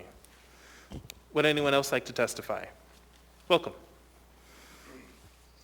Dustin Sherman. I'm also in favor of 2020-122. I believe that we need to get an elected mayor in there as soon as we can. Thank you. Thank you for your testimony. Would anyone else like to testify? Welcome.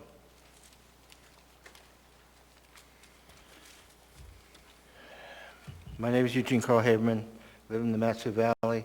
So I'm resident in Alaska for over 43 years, 20 of those years in Anchorage.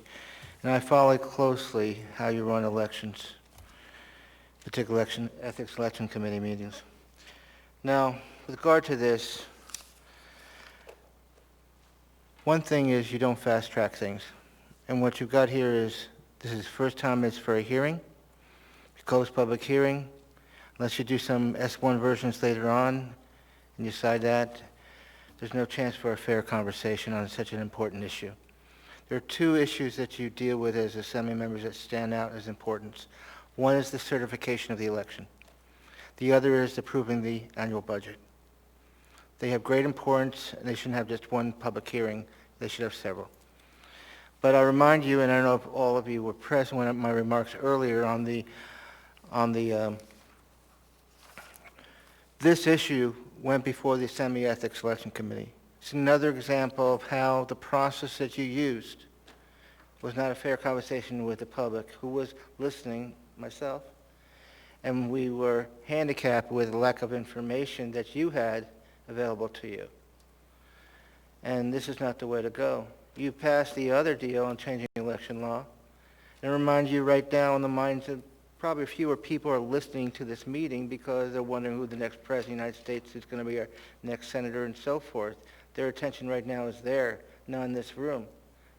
And one would have thought that changing laws and elections at this time when the attention, not just America, but outside the United States, is who's the next president of the United States. And the threat of what our democracy is going to be in the future with the words that have been said, particularly in the last 24 hours from Washington. So here you are, proposing changing election law. And I strongly discourage you doing this at this time, given at least another public hearing, a little more careful thought. But a recommendation from the Assembly Ethics Election Committee is not a good recommendation when the process I showed you, the clerk staff has already said we don't have the staff to put the stuff up to make a website for the Ethics Election Committee. So this is, and then you are, the public that doesn't know as much as I do, in essence, the Assembly has this conversation with Zoom scenarios, teams. And we have to call in and on the phone. The Assembly members are seeing that information. The public is not. And you were deciding laws, and when I say you were deciding recommendations, and this is one of them here. And as of tonight, The situation and reporting has not changed at all on that website. The same situations occurred. So I would say no, not at this time. Thank you. Thank you for your testimony. Would anyone else like to testify on this item? Anyone at all? Seeing and hearing no one, public testimony is closed. What is the will of the body? Move AO 2020-122. Second. Second. Moved and seconded. Like Is to- there- Oh, yes, we do have an amendment. Go ahead, Mr. All West. right, I'd like to move amendment number 1. Second. Moved and seconded. Mr. Weddleton? Okay, this actually clarifies the wording in section A, and it also expands the way it's worded in A right now is, I mean, I guess broadly the idea here is that in a situation where we have a acting mayor, a person who's elected mayor in a regular or the following runoff would be seated on certification or as soon after as sensible, instead of being seated on July 1st. And the original wording would only have that apply if it were an election at the end of a mayor's term, so the end of the 3-year cycle. And this wording actually cleans up the language broadly, but also broadens it so that in any case where there's an acting mayor, so it could have been year 2 or year 1, where a regular election was used to replace an acting mayor. The person elected would be seated earlier. Thank you. Ms. Aller, did you want to speak to the amendment? No, thank you. Mr. Constant on the amendment? Yeah, thank you. I would actually like to slightly amend it on the line that says special election or in the subsequent runoff election. If required, then the mayor-elect shall take office no sooner than 30 days after certification. And I hope someone would second that just for discussion at least. Second. So the reason is, and this is going to be part of the debate here in this item and the next one, is that to run a city that is this complex, you need a team. You can't just do it. It's not one person. And it takes time to assemble that team. And our code and our charter and our history has shown that we grant the winner of the election in a regular election in April 90 days to actually establish and create a team before you come in and take over, because it's all of the city. It's not just the mayor. It's everything. It's the leadership. And so I am concerned that immediately upon certification, we allow somebody to step in and everything falls apart because the people aren't there to run the show and do the job. In fact, my experience with the previous mayor was it took him a year to figure out really how to run the city. And that was after a very comprehensive 90-day process with an intensive investigation of policy, positions, and all of that work. And so I'm afraid that this is too soon. It's not like an assembly seat where when you look at the filling of a vacancy of a school board member or an assembly member, it's immediate. And that makes sense because there's 11 seats here.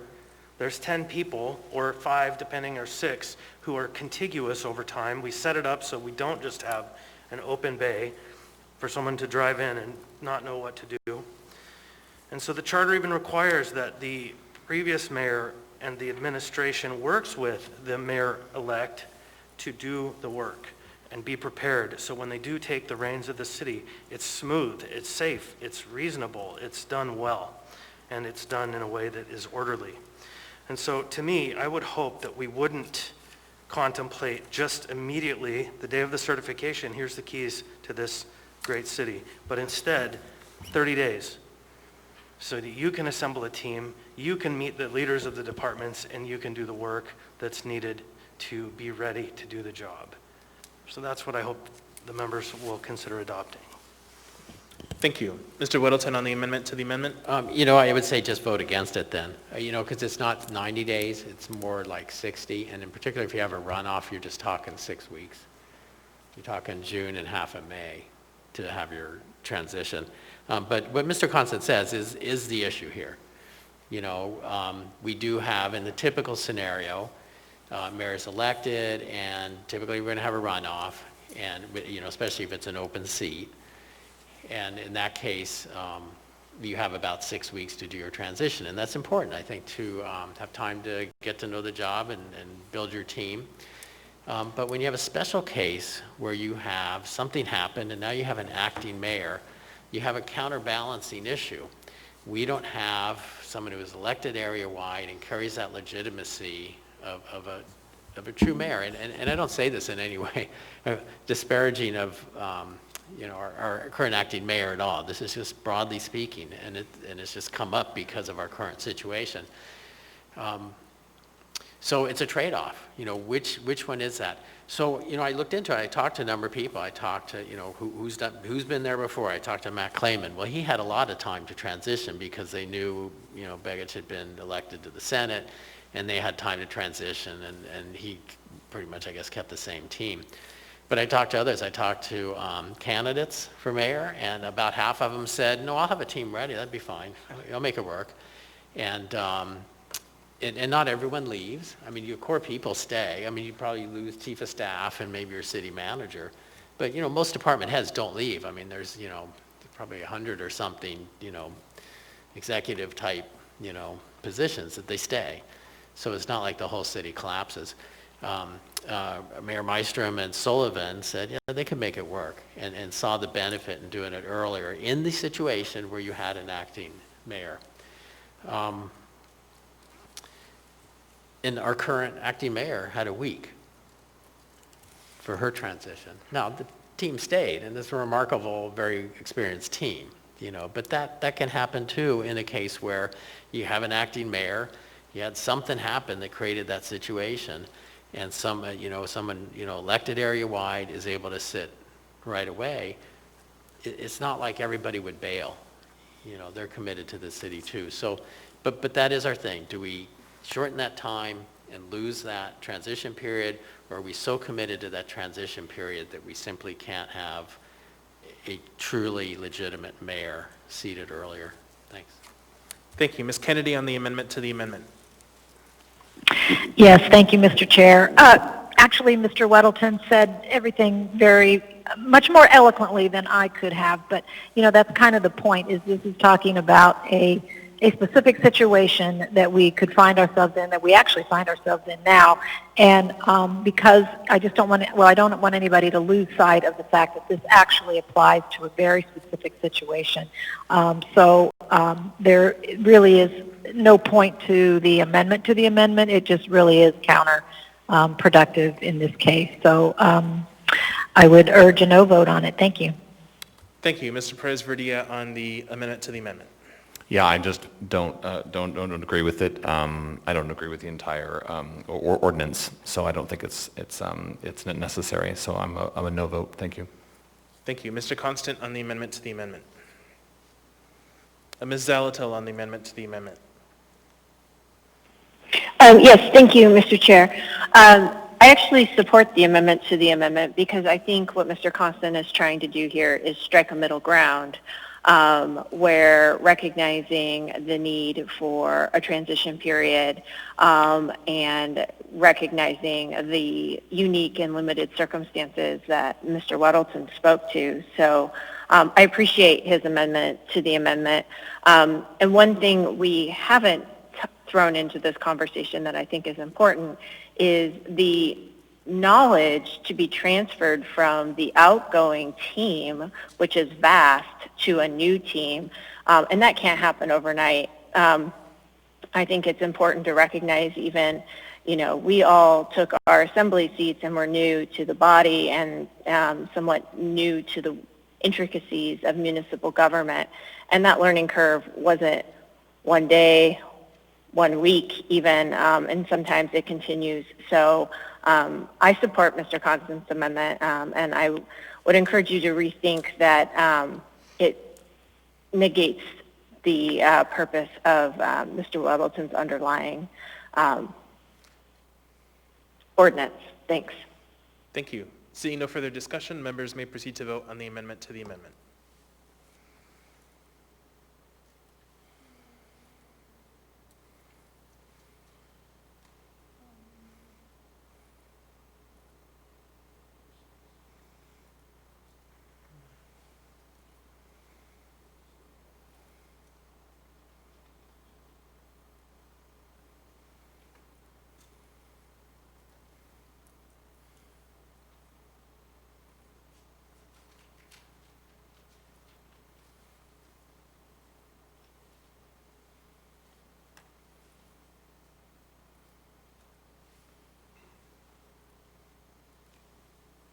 Ms. Kennedy, No. Ms. Salatel, Yes.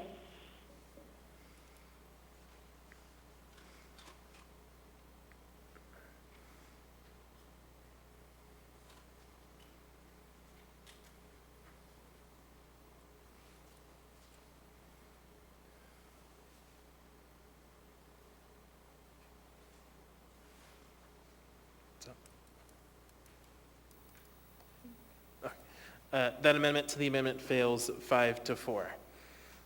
We're now back on the amendment. Is there, Ms. Allard, did you want to speak? No, you did not. Is there any further discussion on the amendment? Seeing none, members may proceed to vote on the amendment. Ms. Kennedy, Yes. Ms. Salatel, No.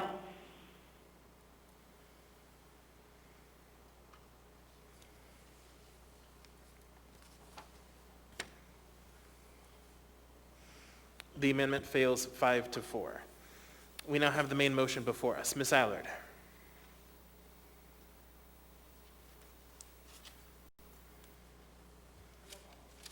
Okay. Mr. Perez-Verdia on the main motion. Thank you. Yeah, I just want to make the point that it's better to do it right than to do it fast. And as other members have said, I've spoken to a number of the same people who've gone through this, and all have really emphasized the importance of making sure that a new administration has enough time to be able to transition, and I think that we need to make sure that they have that time. So I'm a no vote on this. I want to make sure that we give them plenty of time to make a right transition, even if it's within the time frame of a temporary mayor. Thank you. Thank you, Mr. Chair. Thank you. Ms. LaFrance. Thank you, Mr. Chair. I will be supporting this ordinance. Mr. Whittleton and I have actually been polling our councils, and while it's unscientific, I mean, there definitely has been a stated preference, to not have a special election, but to seat a regularly elected mayor sooner.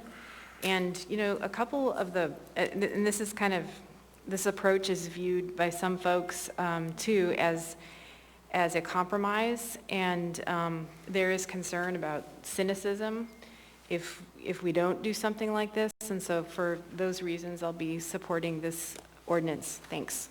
Thank you. Mr. Weddleton.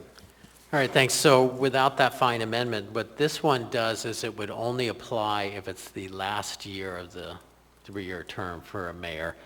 And I would point out that were we to do a special election sometime, perhaps not this time, but if there were a situation any time in a mayor's term where a special election made sense, suppose it was June where the mayor resigned for some reason, and the assembly chose to do a special election, the mayor in that case would be seated just right after certification. It's not crystal clear in code, but you would assume it's within a week or so. So in that case, this just makes it parallel that. When you have an acting mayor, it's a very special situation. It's not quite right, and you need to fix it. And this would fix it more quickly than doing it, with the 2.5 month transition. Thanks. Thank you. Ms. Allard. Thank you, Chair. I heard you earlier say that it was smarter to seat someone sooner than later, but in the same speech, you, Mr. Weddleton, went on to say that the person needed to have time to adjust as being our new mayor. So I'm going to be no to this ordinance. Thank you. Seeing no further discussion, members may proceed to vote.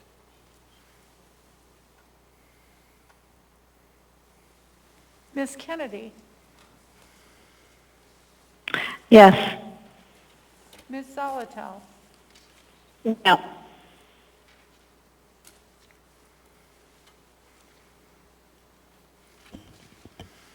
That item fails 6-3. Next, we have item 15B, resolution number AR 2020-386, resolution of the Anchorage Municipal Assembly determining that a vacancy exists in the office of mayor and calling for a special election by mail to be held on January 26, 2021, area-wide within the municipality. What is the will of the body? Move to approve. Moved. Second. Second. Moved and seconded. We have an amendment by members Allard and Kennedy. Is there a motion? A motion to move. Move to approve from member Allard. Is there a second? Second. Second by Ms. Kennedy. Who wants to speak to this amendment? I could go ahead and speak to this one. Go ahead.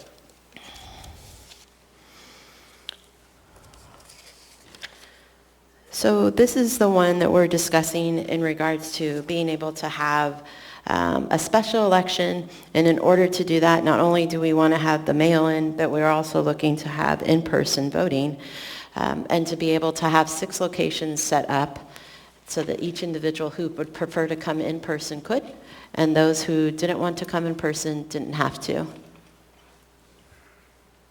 They could do their mail-in. Thank you. Is there any further discussion on the amendment? Mr. Weddleton. Oh, thanks. You know, I spoke with Barbara a bit about this, and this could be very challenging in COVID times to find staffing for this, as much as it seems reasonable to have a convenient in-person voting site somewhere. But I think given the situation we're in now, I would be nervous committing to this, you know, through the ordinance. It's something that I think we'd certainly work towards if we're able to. But, you know, in the possibility that there is simply no staff to do it, then we'd be in a pickle. So I would recommend against this amendment. Thank you. Thank you. Seeing no further discussion on the amendment, members Chair, may... can I say? Sure, go ahead, Ms. Allard. Okay, thank you. We did great during the municipality, and we did have, when we had the municipality race during COVID when it first hit. In fact, I think that was the most scariest time because people didn't know what was going on. And we did have locations open. We had the staff, and I don't think we're short any staff to be able to take this on. And I believe we will have the volunteers. And it's the right of the voters, John, to come in person and do this. I hope you reconsider. Thank you. Mr. Constant, on the amendment? Yeah, thank you. I don't understand why we even have to make the amendment. Isn't this a standard procedure that we set up centers, or did we not? And during the COVID, we just had one. How did that work during the April election? Would you like the clerk to respond? Yes, please.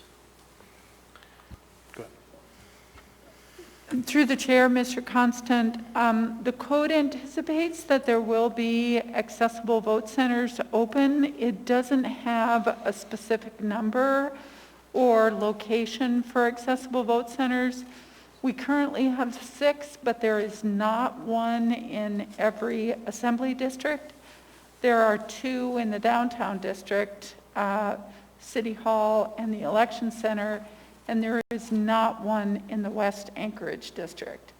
In 2020, we did have a shortage of workers. We ended up with 1 accessible vote center instead of 6. And we had about 5 workers, so about 95% of our workers declined to work. So the 5 workers worked at City Hall. We had about 200 voters in person. Thank you. Ms. Allard, on the amendment? To get it to pass, I would actually go down to 3 in-person voting locations. Are you making a motion, just to be clear? Yes, I am. Thank you, Chair. Okay. Is there a second to that motion? Second. Second. Well, I don't think that can work with this. Could you phrase that? So this would, I mean, you can't say a minimum of 1 in each assembly district. We have to reword this substantially.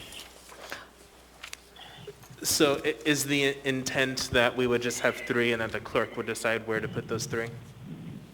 Ms. Allard?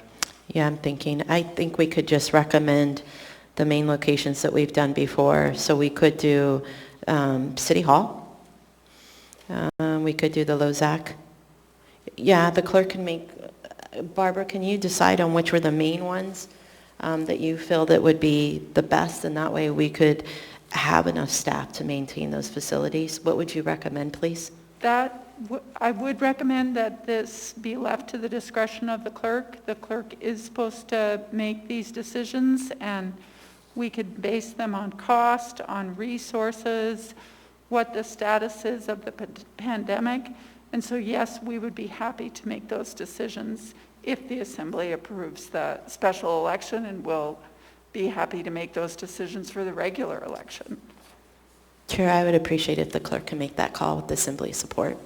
Okay, so then I'm not going to worry about getting the exact phrasing of the amendment, but the intent of the amendment would be 3 accessible vote centers with the clerk making the determination. So I think I heard a second from Ms. Kennedy on that. Is there any discussion on that amendment to the amendment? Do you want some clear language instead? No, we're good, thanks. Okay. Seeing none, members may proceed to vote on the amendment to the amendment.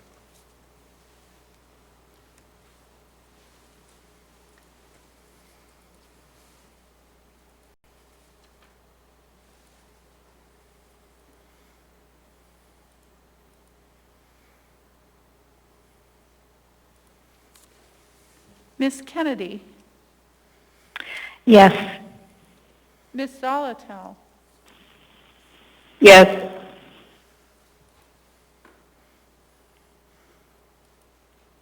That amendment to the amendment is approved 8-1.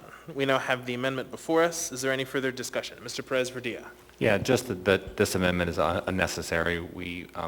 It's to the discretion of the clerk anyway. So I would urge a no vote so we can get it back to where it should be. Thanks. Thank you. Seeing no further discussion, members may proceed to vote on the amendment.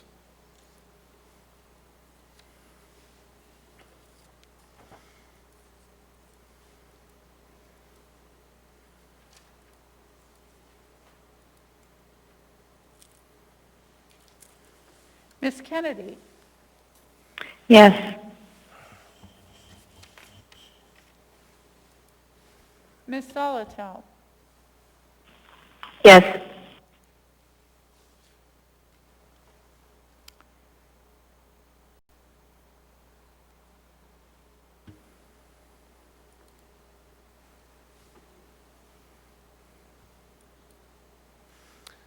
That amendment fails 5-4. We now have the main motion before us. Is there any further discussion? Mr. Perez-Verdia. Yes, so just a few comments about this. I am one of the sponsors of this, and my intent behind that was primarily to bring it to the Assembly floor. I wanted to make sure that we had the debate that we're having now. And since that sponsorship, I have had a large number of conversations with folks about this.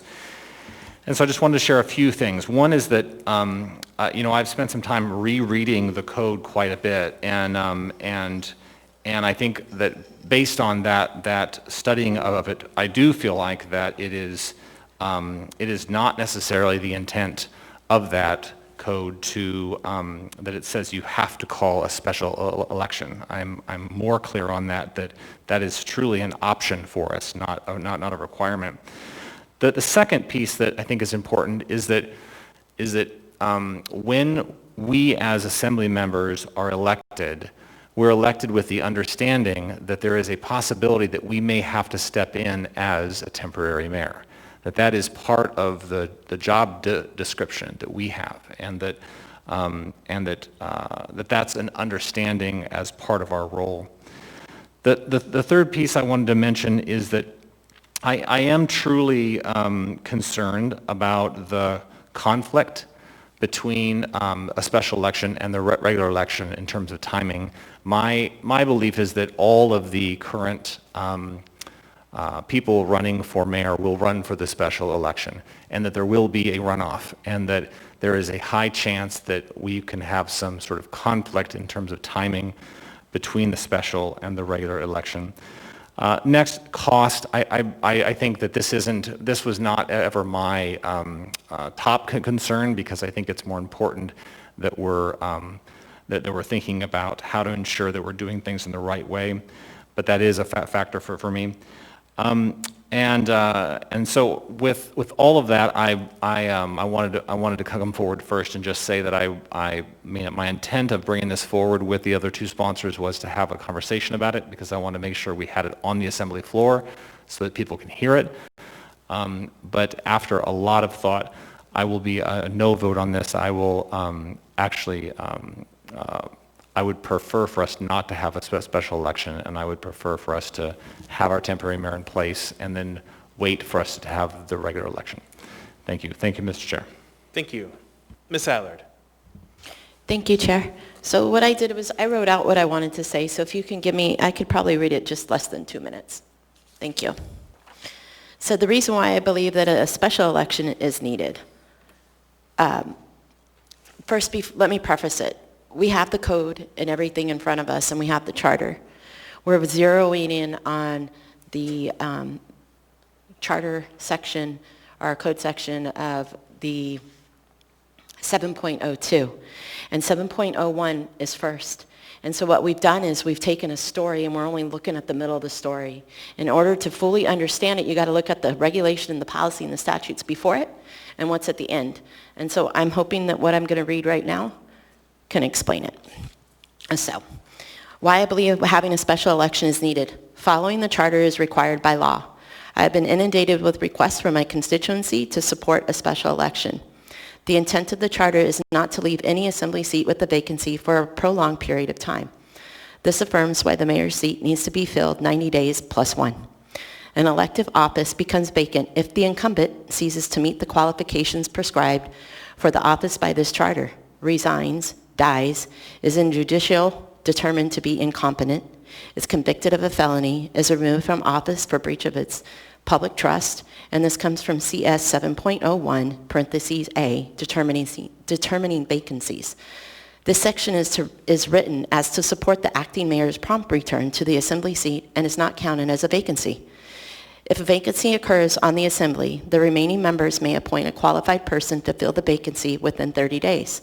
The person appointed shall serve until the next regular or special election, at which time a successor shall be elected to serve the balance of the term. If the vacancy occurs more than 6 months before the next regular election, then the assembly shall provide for a special election to fill the vacancy no more than 60 days after the occurrence of the vacancy. If less than 30 days remain in the term when a vacancy occurs, the vacancy shall not be filled. However, if at any time the membership is reduced to fewer than a quorum, the remaining members within 7 days shall appoint a number of qualified persons sufficient to constitute a quorum. This comes from Code 702, our Charter Section 702, parentheses A, filling vacancies in elective office. A vacancy in office of mayor shall be filled at a regular or special election, held not less than 90 days from the time the vacancy occurs. If less than 90 days remains in the term when the vacancy occurs, the vacancy shall not be filled. When a vacancy occurs in the office of mayor, the chair of the assembly shall serve as mayor until the successor is elected and takes office. The acting mayor has veto power but may not vote on assembly action. The assembly by ordinance shall provide for further succession to the office of acting mayor. Charter Section 702C. Although there may be no fiscal cost to a special election, this was not mentioned in the charter as a consideration. The charter was voted on by the people. Any changes to the charter must go to the vote of the people. It is my duty to uphold the Municipality of Anchorage Whole Room Charter. And in saying that, in regards to the cost, I did check today the $4.5 million for the outdoor public lands program, trails. We spent $3 million. We currently have 1.5 left over, which means we can take that from the general funds to use for our special election. So I completed the story, and if you take the front all the way to the middle to the end, a special election is needed. The reason the charter doesn't say 90 days and give a term frame is because they're assuming that the acting mayor would return to their position within no less than 90 days plus 1. Thank you. Thank you. Ms. Kennedy. Thank you, Mr. Chair. I have my comments written down too, and Mr. Constant's going to time me on this, I know. But anyway, there are a lot of things to say about this, and I think we've all probably wrestled with the charter. But I think first and foremost for me, I don't believe that the charter actually gives the assembly an option.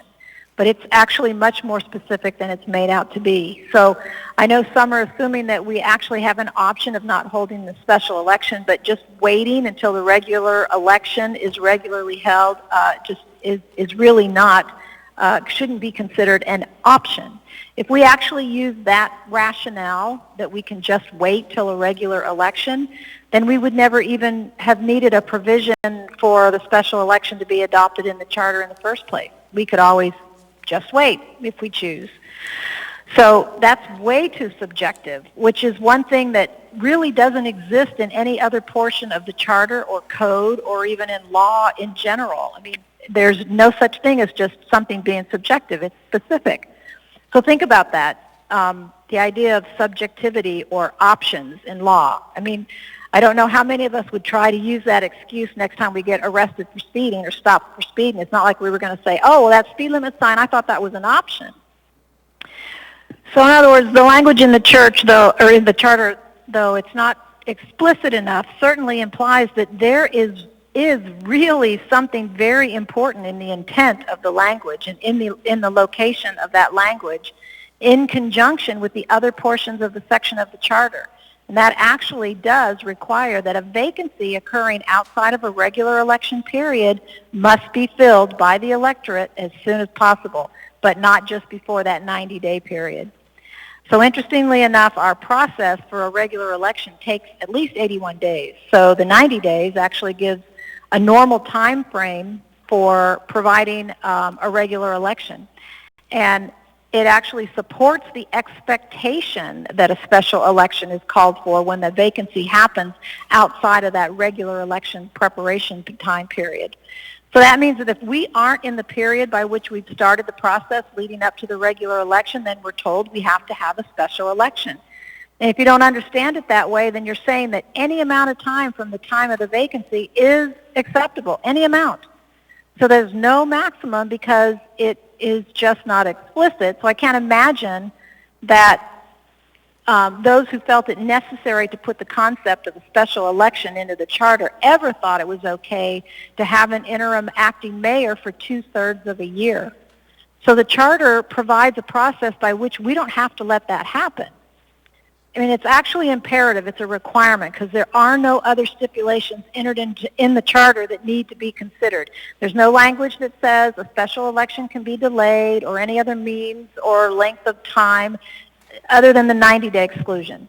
So there's nothing that says you should take into consideration the mood of the voters, the cost, or even the sake of convenience. The charge by the charter to fill that position with a duly elected official is so important, and it's such a timely nature that those peripheral things are purposefully not to be considered. So I would suggest they were actually purposefully left out of the charter. So actually we've made the process of election so simple, we practically hand carry a ballot to every voter. I mean, everyone receives a ballot in their mailbox. So there's no such thing as having to go out and vote. I mean, that's a blessing. They simply have to fill out the ballot when they get it, drop it in the mail or a ballot box by election day. That's one advantage of this mail-in ballot process that we have. I got an email from someone who said that we should avoid the special election because we want to avoid voter fatigue. Well, what is that? I don't know what that means. But if it is, then it'll be gone within 3 months. So that shouldn't be a consideration. We shouldn't say, oh, we're going to wear out our voters. Okay. Anyway, besides, we make it very easy, maybe too easy, because some people probably think it's too easy the way we vote. But the ballot's delivered to your mailbox, so it can't get any easier. So call the question. I've also said before that the odds are that whoever wins the runoff for mayor, if there is one for the special election, will also win the regular election. Is your intent to have us come back to meet tomorrow? Because if your intent is to have us to come back meet tomorrow, then we have 3 minutes to finish this item. Oh, I see what you mean. Okay, all right. Well, the point is that the right to vote is so fundamental, and the role of mayor is the highest office in our local government. So we need to respect it as such. We shouldn't be taking this so lightly. We should be getting past this stopgap measure and make sure that we get somebody that really can provide the stability in our community that we need. People are asking for that. They're crying for that. So I think what it really comes down to is this isn't about an option. That is not what the charter provides. I mean, if the charter says you will have a special election or a regular, and we know the regular is not for several months. So I think we are actually being required to have a special election. So I hope people will see that and basically move on and get this done because it's that critical. So appreciate a yes vote. Thank you. Thank you. With that, members may proceed to vote. Do we have time? No, we have 2 minutes. Oh, Yeah. my clock's fast. Ms. Kennedy? Oh, wow. Yes. Ms. Solotel? No.